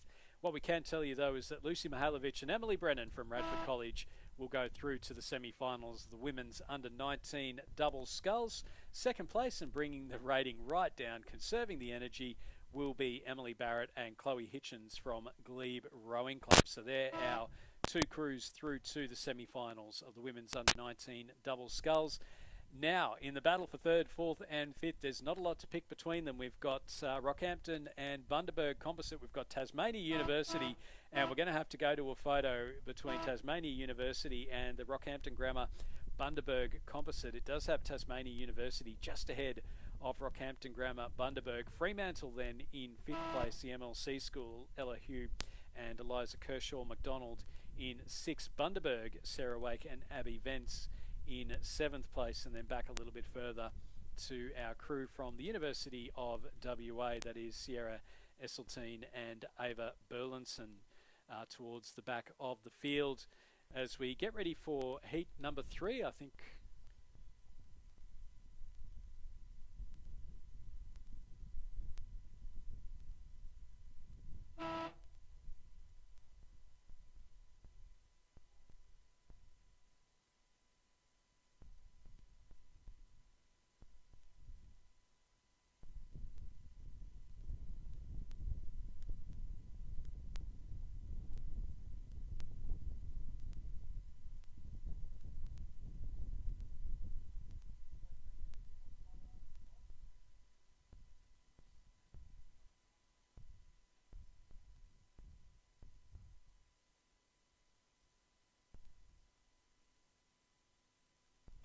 So the third heat of the under-19 women's double scull is now on the course. In lane 1, we have Mossman Rowing Club, represented by Frida Kirkham and Lottie Ravenstein, coached by Rowena Meredith and Tom Schramko. In lane 2, from Yarra Yarra and Sydney Rowing Club, Xenia Palmer and Ebony Harridge. In lane 3, from New Norfolk Rowing Club and Tasmania University, Ruby Whiten and Sarah Midgley. In lane 4, from Yarra Yarra, Constantina Kafasis and Sadie Schlitt, coached by David Ochert. In lane 5, from North Esk, Annabelle Marshall and Madeline Hogarth, coached by Trevor Barrett. In lane 6, Radford College, represented by Sophie Fremantle and Gigi Hickey, coached by Max Mayer, Oscar Willink and Gordo Marks. In lane 7, from Swan River, Jodie Priest and Juliet Bird, coached by Neville Kempton, Mark Beer and Olivia Jones. And in lane 8, from the Sydney University Boat Club, Georgina Stevenson and Addison Rolls, coached by Alan Bennett and Alfie Young.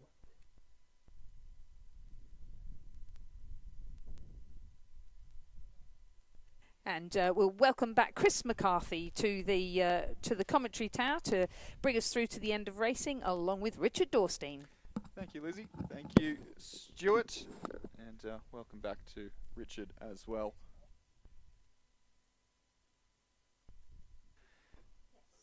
We do have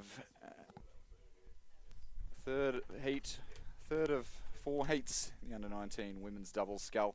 Well and truly upon us.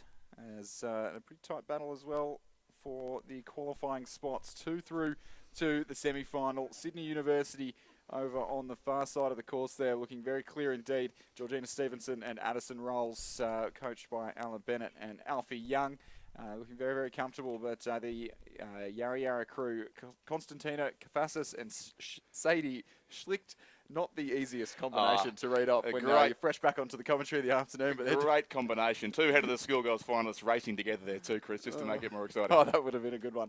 But doing battle with the Mossman crew on the near side of the course, Freda Kirkham, Lottie Ravenstein, coached by Rena Meredith, Tom Schramko. We saw their first double getting the win earlier on in the first heat, and we'll see if this combination can make it 2 Mossman doubles straight through to the semi-final. We've almost lost sight of the Sydney University combination in the shadows cast by the far side of the course. But this Mossman crew starting to move through now, and I think they may have just hit the lead with about 60 metres left to go on the course here. But it's Mossman and Yarra Yarra, the 2 red cut clubs. See the bow seat of the Mossman crew, Freda Kirkham, just looking out to her left, checking where they are. I think they've just come through in the last few strokes of the race. Sydney University going to hold on to that lead very, very comfortably indeed. And Mossman's Kirkham and Ravenstein are going to move through and take it by a length in the end over the Yarra Yarra combination, who will contest the repechage tomorrow. And joining them in the repechage, another few reasonably tightly matched combinations. Got the Sydney Yarra Yarra composite there in Station 2. Xenia Palmer along with Ebony Harridge. They'll be 4th across the line to the repechage tomorrow, as will the locals in 5th, North Esk Rowing Club there, Annabelle Marshall and Madeline Hogarth. And it's getting to that point in the afternoon where almost can't see the finish line disappears entirely from sight. I see a red boat. That's New Norfolk and Tasmania University. There you go, Richard. It's taken the entire day. At race 100, we've got there. Tasmania University boat. 100 races down. What's that? 400 and something to go? 600 and something to go. 32 to go. Brilliant. Down to the start, or further down the course at least, for Heat 4 of the Under-19 Women's Double Scull. This is the 4th and final heat, so a big field of entries here at this level. Genesis Christian College from Queensland in lane 1, Fremantle lane 2, Swan River in 3, Gippsland Grammar School in 4, and these are the athletes we spoke about earlier, Chris, who swept all before them at the Victorian Championships a few weeks ago. MLC School in lane 5, University of Western Australia in 6, UTS Haberfield in 7, and Tasmania University and Tamar, so an all Tasmanian composite crew racing on lane 8.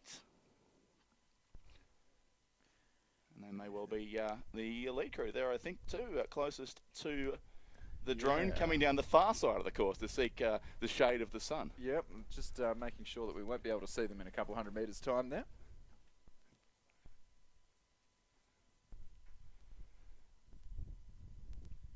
Wind really ruffling some feathers up here in the commentary box, our apologies, but it is, for the first time I can say this week, stroke for stroke here on Lake Barrington International Rowing Course between the crew on the near side of the course in the Empacker Shell in lane 2 from Fremantle, Charlotte Henson Nahoy and Juliet Kelly, who are currently trading blows every single stroke with the combination on the near side of the course from Tasmania University and Tamar Rowing Clubs, Matilda Cocker and Emma Johnson.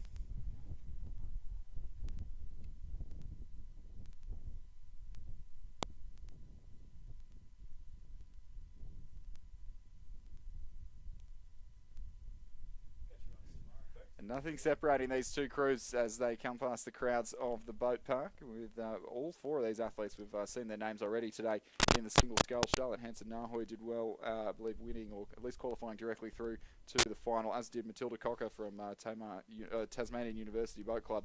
And so some very well credentialed single scullers here as the crew on the near side of the course, the grandstand side, or the boat park side of the course rather, just manages to eke out a slight advantage here, but I wouldn't say it's anything decisive in the closing strokes of this race as Fremantle hit the lead.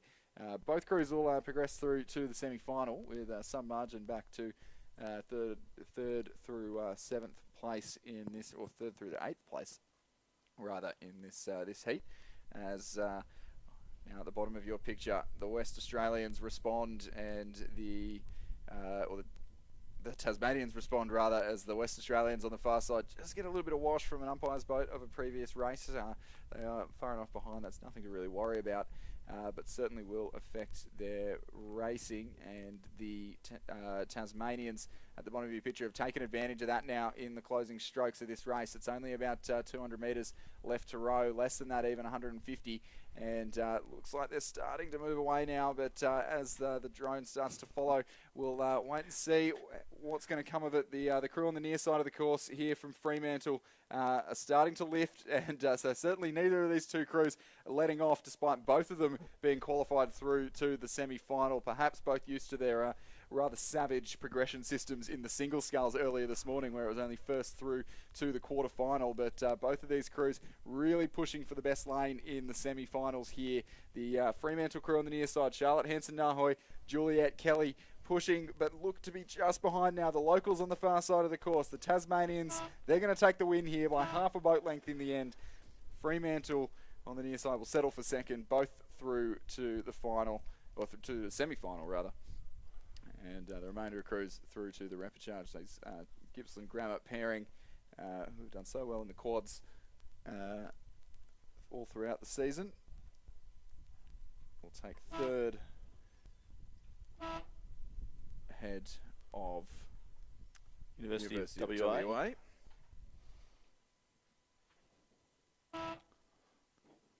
Genesis Christian on the near side of the course, Carroll and Cuts in 5th place, or 4th place rather, 5th place. 6th will go to Swan River, Elizabeth Moss and Elsie Griffith. And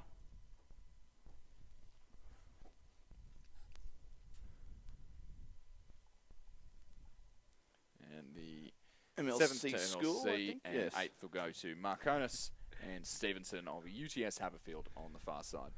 4 heats concluded there in the under-19 women's double scull. The top 2 from each going through to the semis directly in a couple of days' time. And we go now to the first heat of the under-19 men's double scull. And again, we have a series of 4 heats of this event. One scratching here from lane number 2. So a field of 7 remains here, and the first 2 to the semi-final. Lane 1 is Friends. Lane 3, Marist College. Lane 4, Gibson Grammar. Lane 5, Camden Commercial. Lane 6, Sydney Rowing Club. Lane 7, Kentish. And lane 8, UTS Haberfield. And a clear leader here looks to be the lane 5 combination. I think the All Queensland composite crew.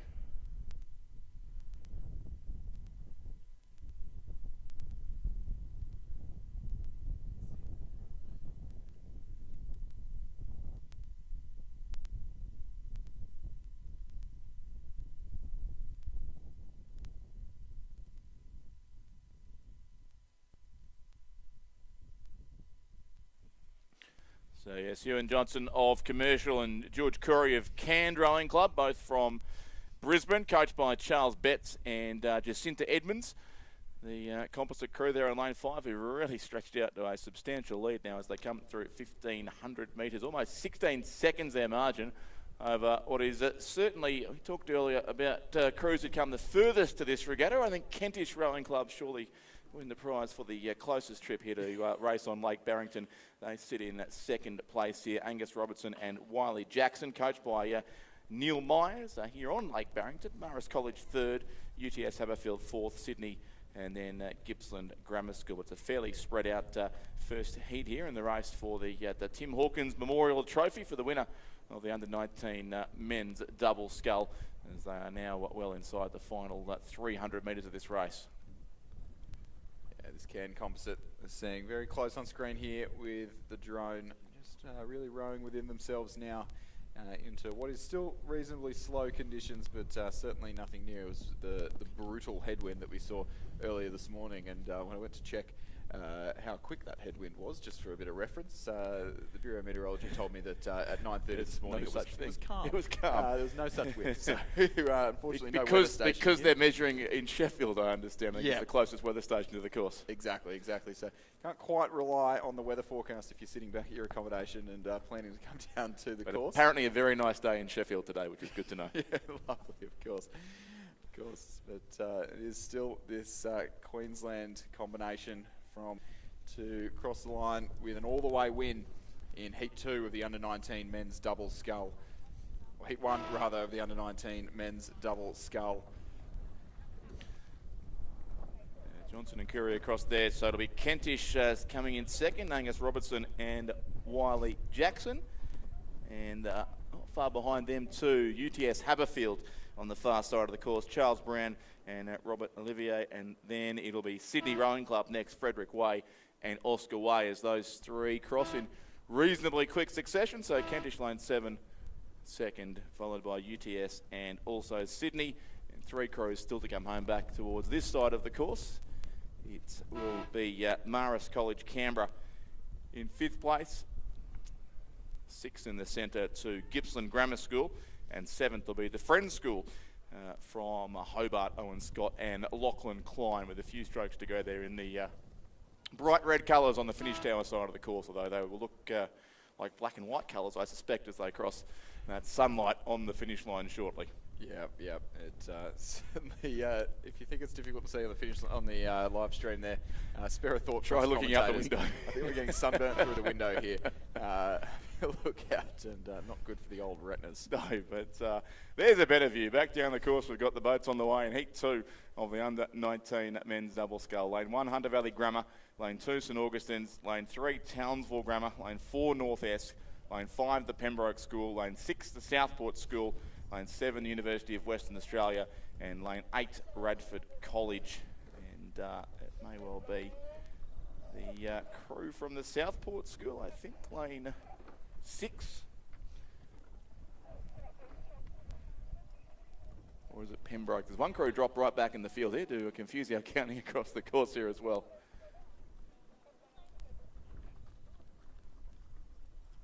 Yeah, it is indeed a crew from the Southport School. You can tell, Richard, by your second favourite thing after a coloured boat, and that's a fluoro hat. A high-vis yellow cap at the Southport School. Of course, borrowed that from the many Brisbane schools that rode in high-vis caps to avoid city cats. No such need on the Nerang River for high-vis safety devices in the same way. Although plenty of marine traffic there, but not quite of the city cat variety, which can run over boats whole. Yeah, exactly. So that's the Southport combination of Kine Baird and Leonardo Hughes, two members of their first 8 that'll be racing, that won the Brisbane GPS Head of the River a couple of days ago. And I believe they're also, I need to double check, they definitely rode a quad at the New South Wales State Championships and did very well in that, despite what could only presumably be not very much time training a sculling boat. Absolutely. And came 3rd, I believe, in that event behind Kinross and I want to say Redlands. And very competitive indeed, or maybe Marist College, very competitive indeed. So these two doing very well with 2 oars instead of 1. And again here too, obviously racing ahead of the river just on Saturday morning, and within the space of 48 hours they're here racing a double scull in Tasmania, so they've travelled half the length of the east coast of the country. Yeah, I'm pretty sure their boats won't be down here yet. I think they were one of the schools that came down to Sydney in the late hours of Saturday night. Did the late night reloading of trailers in that. Yeah, exactly. Well, it probably is here by now, but yeah, Leonardo Hughes there in the stroke seat was a member of their 8 last year that went to the Henley Royal Regatta. I believe the only returner back into that 8. They're currently leading from the locals, North Esk, Nate Bristol and Isaac Peach, you can see on the top of your picture. And fairly comfortably, those 2 crews lead from Radford, Hunter Valley Grammar, St Augustine's, Townsville Grammar and University of WA, who are at the moment staring down the barrel of a repechage tomorrow afternoon. Yeah, the Southport School, of course, Chris, as we both recall, well, were famously so close to winning the schoolboy 8 title last year until the King's School snuck past them in the last couple of strokes of the race for the Barrington Cup. So it as well as never let me forget it. Every time I see it, it was King's. There's incredible speed in that last 100 metres as they came up in the shadows of the finishing tower. But I'm sure Southport are probably even more haunted by that race, I suspect. Yeah, absolutely. But no, good to see that a number of those boys back rowing this year for different clubs around the country, as our leading 2 crews head into the shadows that mark about 180 metres from the finish line at the moment. And out of the sunshine, they're both just cruising steadily towards the finish now. Although, the crew on the far side of the course there from Radford College started getting into contention with the North Esk crew in the closing strokes of this race. That's still maybe just a length off, but have certainly closed that margin in the closing strokes. It'll be the repechage though. Southport School across with the win. North Esk for second. Those 2 straight to the semi-final. Radford, after coming home very strongly indeed, but not quite enough in the closing stages of that race, will contest tomorrow's repechage. St Augustine's will do the same as they cross the line in 4th place. Townsville Grammar in 5th. University of WA in 6th place, and Hunter Valley Grammar on the near side of the course in 7th. And the Pembroke School, I think, is still coming. That's the one crew we were trying to work out earlier on, but it is the South Australians who will finish in 8th place as well. 2 heats complete in the under-19 men's double scull. 2 still to come. And we see now the boats on their way in heat number 3. Gippsland Grammar School in lane 1 there on the right of screen. Sydney Rowing Club in 2. Brisbane Boys College in lane 3. Manning Valley Anglican in 4. Radford College in 5. The Friends School in 6. Trinity Grammar School there in lane 7. That is Trinity Grammar from Victoria. And University of Western Australia on lane number 8 who are in 2nd place. The lead is certainly with that Trinity crew of Will Johnson and James Devlin. Yeah, saw Trinity make a trip up to New South Wales actually for the schoolboy Head of the River a couple of weekends ago, contesting I think their second 8 and then their top guys in some quads and double sculls, so the sculling. They're one of the Melbourne schools that does have to sort of seek out competition, not being part of the APS. They don't race, obviously, in the Head of the River. They don't race against they will compete against those schools in the Victorian Championships and other regattas, but a little bit like Melbourne High School, they need to find some competition, and sometimes interstate trip is the best way to do that. So Trinity Grammar School from Kew, who are right next door, I'm pretty sure, to Xavier College, actually. There's a lot of schools in that part of the southeast of Melbourne, but they're doing a very good job here. The Trinity Grammar boat well clear of the field, and it may well be a Victorian Quinella coming up here with Gippsland Grammar School. Not part of the APS, and does have to seek out some competition occasionally. They do. Make trips up to Canberra quite regularly. Yep, no, they certainly, we talked about them earlier today, the travel that some of these regional schools like Kinross, Walleroy, and obviously the Armidale School especially, you have to do to find competition. The Gippsland Grammar School not only go racing throughout Victoria, but I know they've been to a couple of regattas in the ACT. I'm pretty sure a couple of weekends ago they had some girls racing in Geelong, they had some boys racing in Canberra, so they'd split themselves far and wide across the country, but getting some good results at the same time. Yeah, but hailing in comparison to this Trinity Grammar crew, Will Johnson, James Devlin at the bottom of your picture as they come through the 1500 metre timing hut, a little floating timing hut out on the lake. stretching out, not having to row the repechage. Considering the tricky conditions, both doing very well to stay mostly relaxed, the upper body, and just letting the boat move under them as best they can. The headwind has just turned a little bit of a cross headwind in that section of the course. Just swirls around just a little bit depending on where you're at on the course, and so certainly not very predictable conditions to row in. No, it's been that kind of day, hasn't it? If we did have some wind measuring devices here, that all manner of readings, I reckon, over the course of the, over 9 hours of racing we've already had here today. Yeah, I remember trying to interpret some results for the podcast with Stuart a couple of weeks ago from down here from, I think, the Tasmanian Club Championships, and one race looked like a sort of normal kind of time for whatever event it was, and then the next race was about 2 minutes slower than what I thought it would be. And I just thought, I'm really looking forward to getting down there and just being able to see what's going on. Let's have a look, exactly. So that I can make judgments. Right. But through the centre of the course now from Radford, starting to challenge Gippsland Grammar. That's the two schools that so often race each other at Victorian Regattas Commercial Rowing Club. Is it commercial? No, Brisbane Boys rather in the blue Zooties, trying to get themselves in the mix, but it will be Trinity with the win there. And okay, it's Manning Valley Anglican. In fact, talking of mouthfuls of club names, but the win does go indeed to Trinity Grammar School from Kew, and Gippsland Grammar do hold on for second place there. Hagan Cook and Samuel Reynolds ahead of that fast finishing crew from Radford College. And the light blue-ish colours in the sunlight is Manning Valley Anglican College. Then it's the blue of Sydney Rowing Club. Brisbane Boys College still coming there a few lengths further back, I think. And also on the far side we had University of Western Australia, so they'll actually finish 5th. Sydney Rowing Club 6th. 7th will go, well, unclear here. Either Brisbane Boys College or the Friends School will take out 6th and 7th in a few strokes' time. And maybe just the local combination on the far side, or maybe not. They that very close together. I think Brisbane BBC Boys have got it looks like. So Brisbane Boys College 7th and the Friends School 8th in the third heat of the under-19 men's double scull. 7:41.94, the unofficial winning time.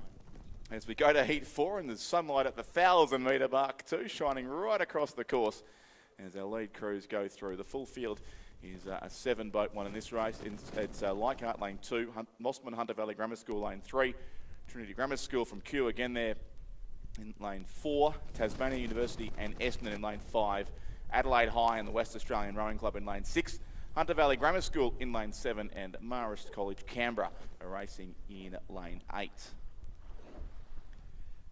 Yeah, and I wouldn't be surprised to see this composite crew in the centre of the course, or in lane 3 rather, Luke Purdy and Tobias Elias hitting or at least being very close to the lead of this race, as I do believe is the case. As we'll double check through binoculars, but Tobias Elias, the state champion in the under-19 single in New South Wales, and did very well in his heats this morning. Won one of the heats of the single. Luke Purdy won one of the other heats of the single. The lightweight competitor is actually rowing in the New South Wales Penrith Cup later this week. The Novocastrian having a fantastic season, and these two teaming up, likely to be a pretty speedy combination. I was chatting to Coach Verena Meredith the other day, who said it's been kind of tricky to get these two together for a row, as Purdy's been training the Penrith Cup so often, and composite crews. Particularly composite crews where one is in Newcastle and one is on the northern beaches of Sydney, can certainly be a logistical challenge. But, especially at school level, that's for sure. Doesn't appear to be bothering them too much as they lead by about 2 boat lengths from crew on the far side of the course, the Adelaide High West Australia Rowing Club composite there of Lucas Cardaci and Finn Redmond from Adelaide High, coached by Joe Malcolm. Then still within striking distance in third place, the Tasmania University Essendon composite, Noah Haas from Tasmania University, Reese Davey from Essendon, who also both had great rows in the heats the many heats that we had of the under-19 men's single scull. They may also have some issues training together, but too, I would have thought Essendon and Tasuni. Yeah, exactly. So obviously a fairly scratch combination there. Likely only come together in the last couple of days. But right up in the mix with our top two crews. It is still the Hunter Valley and Mossman combination, Purdy and Elias. It's me like the big Dutchman, Tobias Elias, in the stroke seat, with Purdy in the bow. Talking about names that roll off the tongue, Tobias Elias would have to be up there surely. It's a bit easier than a few others that we've had today. Yes, exactly. But still leading at this stage of the race, and I don't think that cross bass straight combination of Davey and Haas in the centre are gonna make any impact there.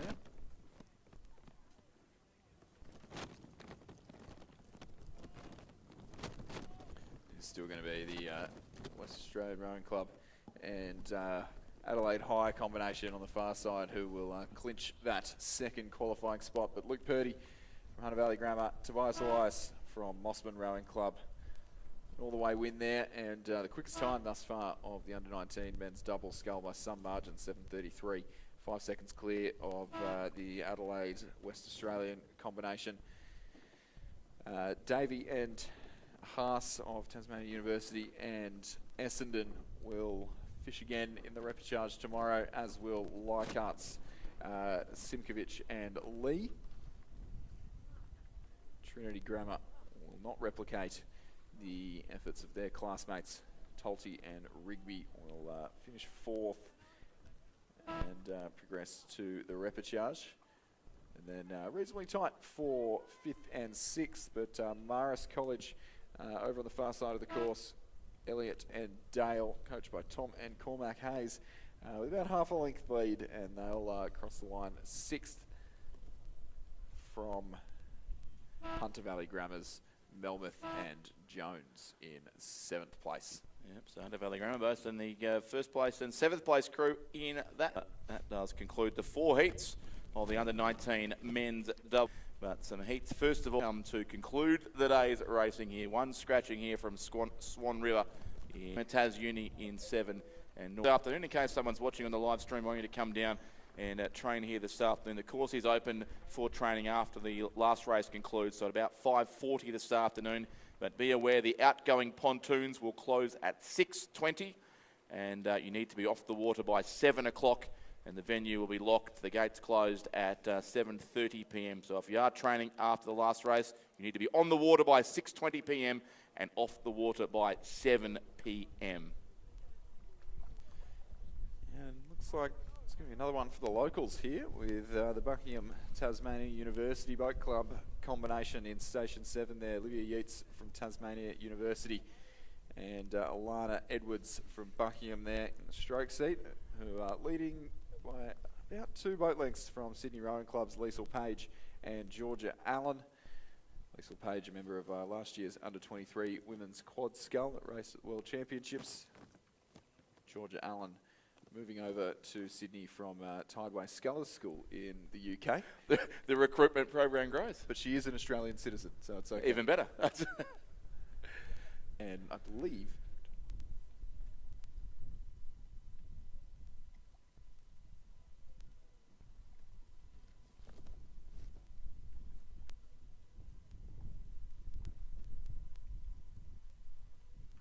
Well done, boys.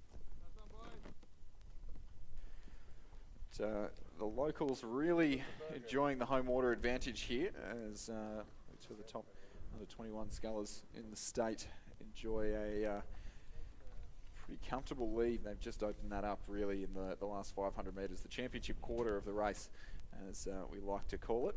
7.9 seconds now to the Buckingham Tasmania University combination there in the lead of the race.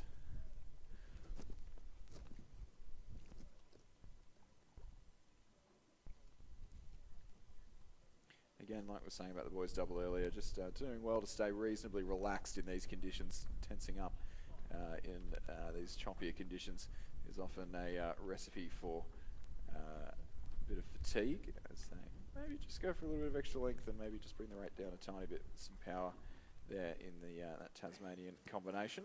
Yeah, and there's the get back to the rest of the field, so they can certainly afford to do that here. And surely some local knowledge. Both these rowers obviously from the southern part of the state, but obviously would race regularly here on Lake Barrington as well. And it's about a 4-length lead at this stage, so they are comfortably in a qualifying spot ahead of that Sydney combination who sits behind them. Yep, and those two some way ahead.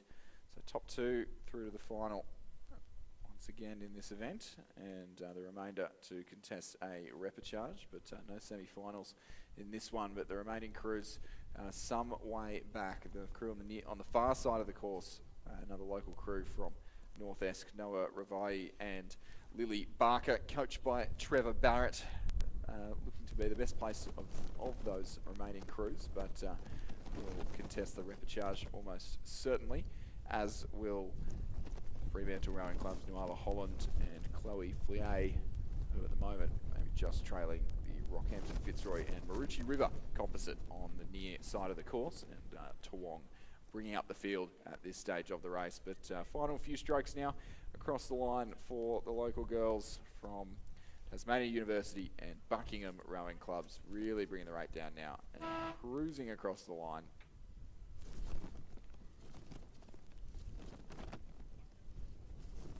Sydney Rowing Club for that second spot through to the A final.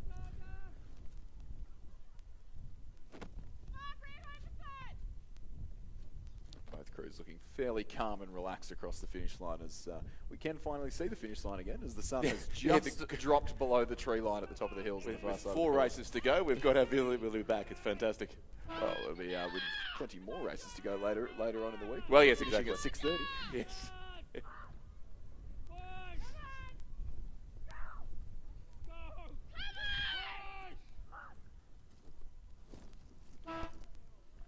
Lane 2 there in 4th place. That's the Rockhampton Fitzroy and Maroochy River crew. If you can believe the Courier Mail, the Rockhampton Fitzroy rowers may have a home Olympic regatta to look forward to in 7 years' time. But we'll wait and see what comes out officially on that story. Yeah. Next, home Fremantle, and then the crew from Toowong. Yeah, expecting some news from the 100-day report tomorrow on the possible Olympic venue. But honestly, Richard, I can see no definite news for a long time yet. Yes, but I think doesn't seem like anyone's really made their mind up at this stage. Exactly. I think we're still of the same mind that the Rockhampton push needs a lot of work to get across the line. So we'll see what happens there. But race 107's on the course, and the 21 women's double sculls second heat. Tasmania University and the West Australian Rowing Club. How's that for a cross-country combination in lane 2? Fremantle and Swan River, which makes far more sense, racing in lane 3. Adelaide Uni in 4. Adelaide and Scotch College Adelaide in lane 5, Melbourne Uni in lane 6, Surfers Paradise and Buckingham in lane 7, and the Australian National University racing in lane 8.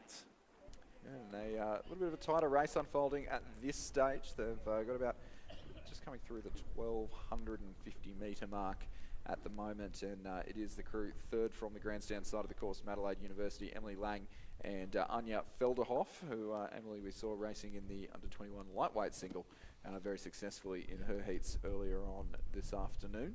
The sculler who ventured over to women's youth singles at the head of the Charles at the end of last year, rowing for Loretto Marriotteville. And their double just maybe only narrowly leading now over the Australian National University on the bottom of your picture, closest to the drone. Furthest away from us here in the boat park, that's Brooklyn Leslie and Talia Turnbull, coached by Nigel Harding. And those two currently are leading 2 crews, but certainly no guarantee, as the Surfers Paradise and Buckingham composite, another far-fetched composite that may struggle to get in regular training miles. Poppy Kennett from Buckingham and Courtney Davis from Surfers Paradise nipping at the heels of our leading 2, and just bow ball to stern on the Australian National University crew just to their left, so they'll be very conscious of how close the Canberrans are. They'll be able to hear them, maybe just feel the water a little bit, as they just gain a little bit of overlap in the closing strokes. Not the closing strokes just yet, but in the last few strokes they gain a little bit of overlap, and I'd say the crew closest to us here in the boat park as well, the Adelaide University crew that we mentioned earlier, just being reeled in as they take a couple dirty strokes now in the last 500 metres of this race, and Australian National University, Turnbull and Leslie maybe just hit the lead now. And I think the Surfers Paradise composite there are going to be able to smell blood, because these two crews locked in a little bit of a battle, and the Adelaide University crew look to just be faltering a little, and the finish line won't come soon enough for them. And if they can sense the opportunity, the Surfers Paradise Buckingham crew could snatch a place here. Yep, just a length away from those leading two crews, still locked very tightly together. And then just behind that battle on what is our side of the course, but the farthest from the drone, it is that West Australian composite crew from Mantle and Swan River, Emma Pittman and Emma O'Neill. And just behind them too was Melbourne University, Ella Kilpakoski and Layla Hucker. So Layla Hucker actually formerly from the North-Est Rowing Club, but has moved to Melbourne, I think this season, to row for Melbourne Uni as well, so effectively back on her home water here as well. But just outside the battle for the top three spots here, with just two to go through, and still looks to be Adelaide Uni and ANU at this stage of proceedings. ANU just getting in front just over the last 200 metres or so. Adelaide Uni final, top two through to the final. Courtney Davis from Surfers Paradise Rowing Club seizing a little bit of opportunity here and looking like they're going to steal a qualification spot from Adelaide University's Emily Lang and Anya Felderhoff, who maybe just struggled, a little bit of a gust of wind we could see from the drone there, but it's going to be ANU, Turnbull and Leslie who take the win. Second, and that second qualifying spot, it'll go to the buck charge tomorrow.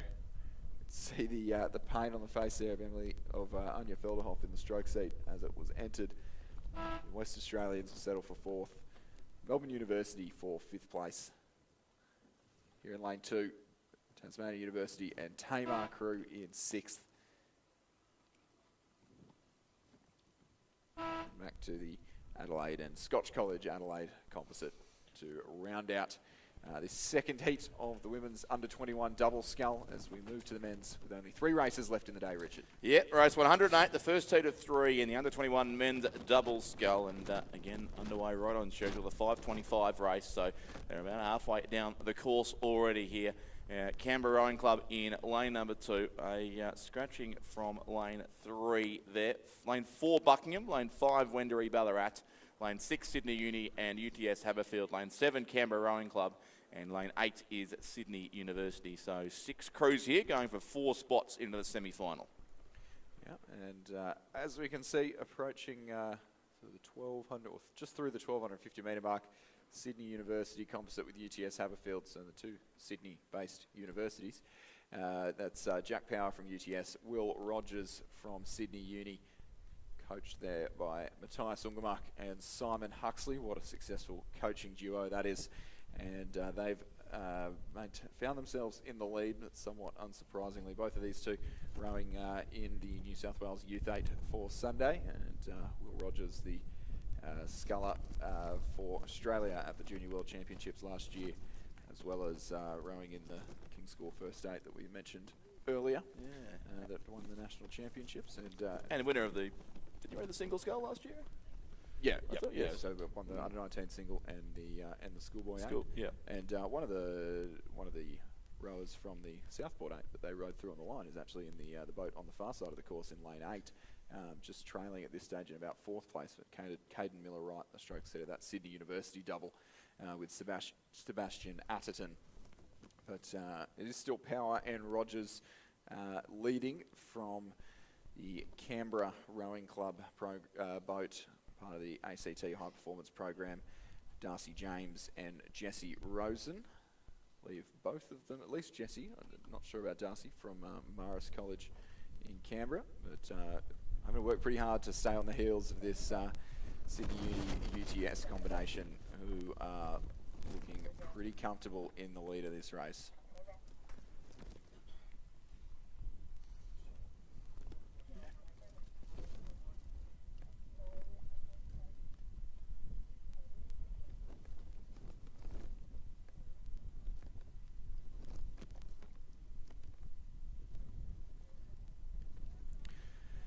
It's looking like it's going to be another race where we've got two qualifying through to the final, and our top two really separating themselves away from the field and not having to work too hard to avoid being rode through by that third place. So the UTS Sydney Uni crew starting to bring the rate down a little bit now. Canberra Rowing Club closing in on them, but certainly won't be too much of a threat in the closing stages of this race. 2 or 3 more big strokes to go, and it'll be Jack Power, Will Rogers in this first heat of the under-21 men's double scull.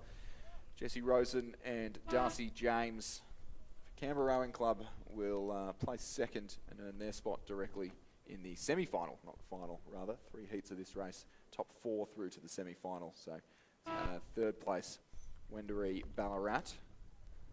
It's Angus Murfitt and Joshua Matheson.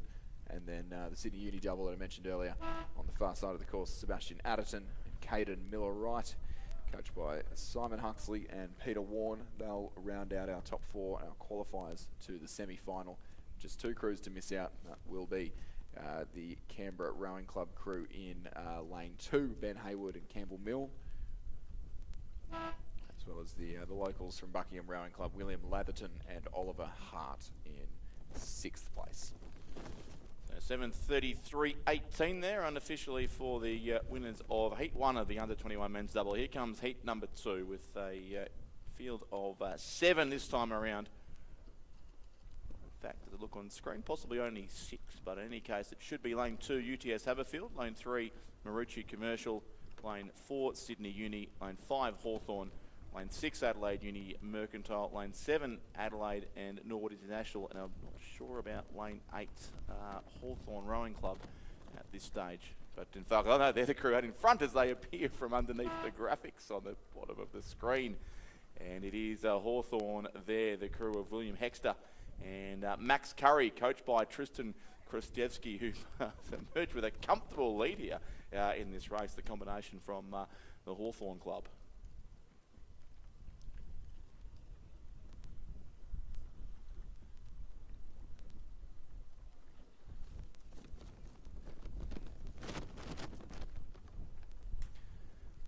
Max Curry in the stroke seat of that double will appear in the Victorian Youth 8. I was just chatting to James Rook in the lunch break, who's coaching that crew, who was saying he's just going to get a bit of noise into the boys, and which I'm sure he won't struggle with at all. Sounds like a phrase I could exactly see him producing. Yeah, and so this Hawthorn double being led well into the victory.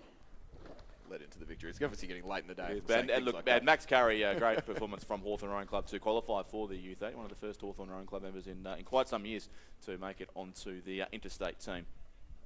Yep. And University Mercantile composite there, just a couple of lanes over in Station 6. That's Archie Critchell from Mercantile, who might also be in the Youth 8. Yes, and also a former member of the Hawthorn Rowing Club too, yep. So he's only moved to Mercantile, I think, in the past season or so, Archie Critchell. But another fairly well-credentialed scull there, who used to train on the upper reaches of the Yarra and has now moved down to Boathouse Drive.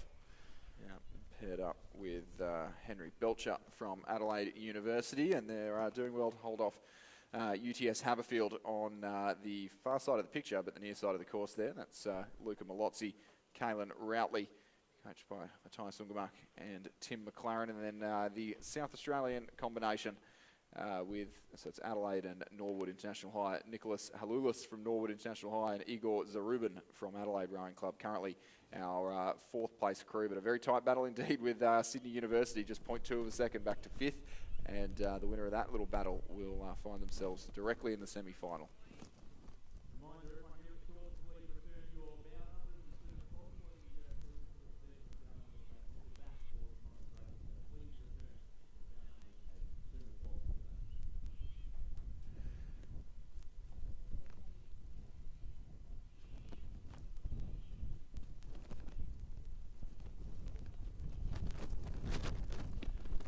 Crew from Hawthorn there, and the horizontal stripes coming down the far lane here at Lake Barrington, but they are certainly well clear in this second heat of the under-21 men's double scull, and it does look like it'll be a something of a Victorian Quinella here with the Victorian South Australian combination there, lane 6 in second place. Then a couple of lanes across to Sydney Uni, who'd be third, William Fuller and Alexander Tetley.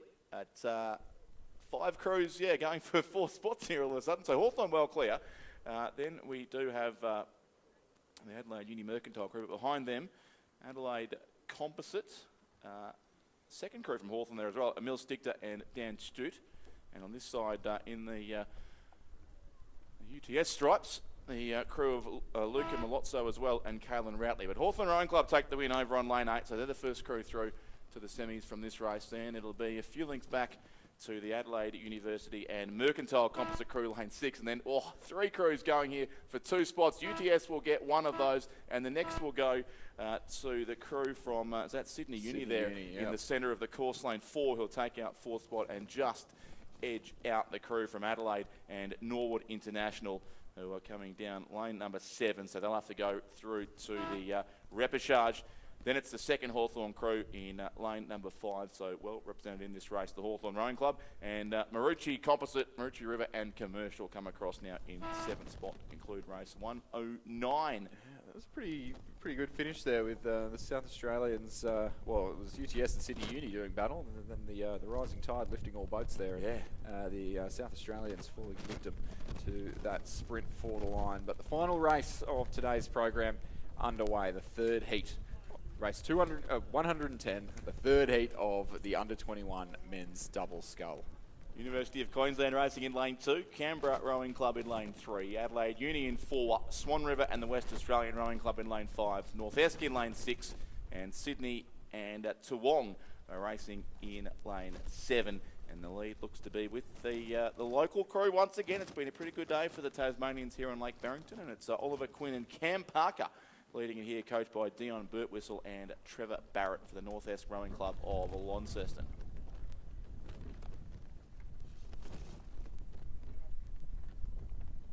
Yep, and doesn't look like we'll have maybe quite as an exciting finish, but still a long way to row here. North Esk leading Adelaide Uni in the Empacker shell there, as you can see, sort of third from the bottom of the picture. That's the Adelaide University crew of Jasper Boyce, Alexander Williams. Pretty tight for third and fourth between Swan River and West Australian Rowing Club Composite, featuring Thomas Bias and Luke Porteous. And University of Queensland there, that's Conrad Scott and Fred Atkins.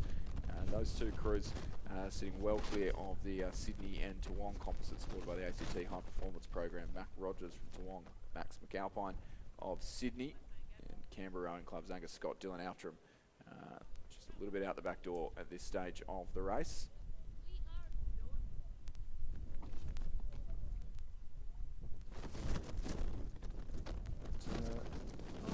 Not going all the way of the locals. The North Esk Rowing Club there, Oliver Quinn, Cam Parker, leading by about half a length, but the combination from Adelaide University there, 2 lanes across to their right, starting to make some inroads in the third 500 metres, and with just 500 metres left to row here, we could get a good finish for everyone watching at home for the final race of today's program. The North Esk leading by just 1.8 seconds over Adelaide University, with 500 metres left to row in the final heat, heat number 3 of the under-21 men's double scull. So could have a great race unfolding to close out the day's racing here on day 1 of a record Australian Rowing Championships.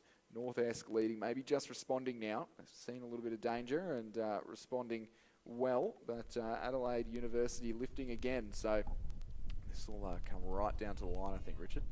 Yeah, no, definitely. Again, not too much between, certainly, or 3rd, 4th and 5th is where the interesting battle lies here. The top 2 well clear that North Esk combinations, and the white colours closest to the drone have just over a length lead now from the Adelaide University combination of Boyce and Williams. So it's Quinn and Parker who lead this for North Esk, but then as they approach us here out the window now with an armada of umpires boats coming down the course afterwards. The last race of the day, always a great sight here, as the course will be cleared of our official boats, although still open for training for the next hour and 20 minutes or so for those who wish to get back out on the water. But a very tight battle here still for the lead now too, as North Esk really being challenged by this Adelaide University crew over in lane number 4, but still it is the locals clear by just under a length, I reckon, and then a really good race behind them for 3rd, 4th, 5th and 6th, where the interest lies in terms of qualifying for the semi-finals here. So it's still North-esque in the closing stages. They've, as I said, seen the danger, responded, and open up about a length of clear water now. Adelaide University just relaxing, knowing that they are comfortably in the qualifying positions for the semi-final. North-esque, an all-the-way win there for Oliver Quinn and Cam Parker. Adelaide University, Jasper Boyce, Alexander Williams, they'll take second and through to the semi-final. The composite crew in between them from the West Australians from Swan River and West Australian Rowing Club, Thomas Bias and Luke Porteous. They'll claim 3rd, and the last qualifying spot would go the way of the University of Queensland, Conrad Scott and Fred Aikens. Very tight for 5th and 6th. The Sydney and Toowong crew maybe just getting up in front of the all Toowong crew, I thought. Photo finish there, I think might have been the Sydney and Toowong crew, but largely it's confused. I think the last race today has confused the photo finish somewhat, but yeah, very tight there for the last spot, but they'll both have to go to the repechage regardless. And North-esque, definitely the winners there of the last race of the day, so a fitting end for our Tasmanian hosts. After a great day here at Lake Barrington. So racing has concluded, Chris, a huge day of racing here, 110 races, starting way back at 8 a.m. this morning, and some great single and double scale races right throughout today. Yeah, it feels like a long time ago already for those of us who have been at the course all day, like yourself and I. But yeah, I think fantastic day of racing despite a little bit of a headwind, and I think if that wind calms down, but certainly once we reach the final rounds of racing on Thursday, Friday, Saturday, we will start to see some pretty close competitions. I think we've gotten a bit of a sniff of it already. Yeah, absolutely. And a more sedate day of racing tomorrow, only 106 races, so we'll finish about 10 minutes earlier, but beginning again at the same time of 8 a.m. and we'll be on air once again from 7:45 tomorrow morning for day 2 of the Australian Rowing Championship for 2025 from Lake Barrington in Tasmania.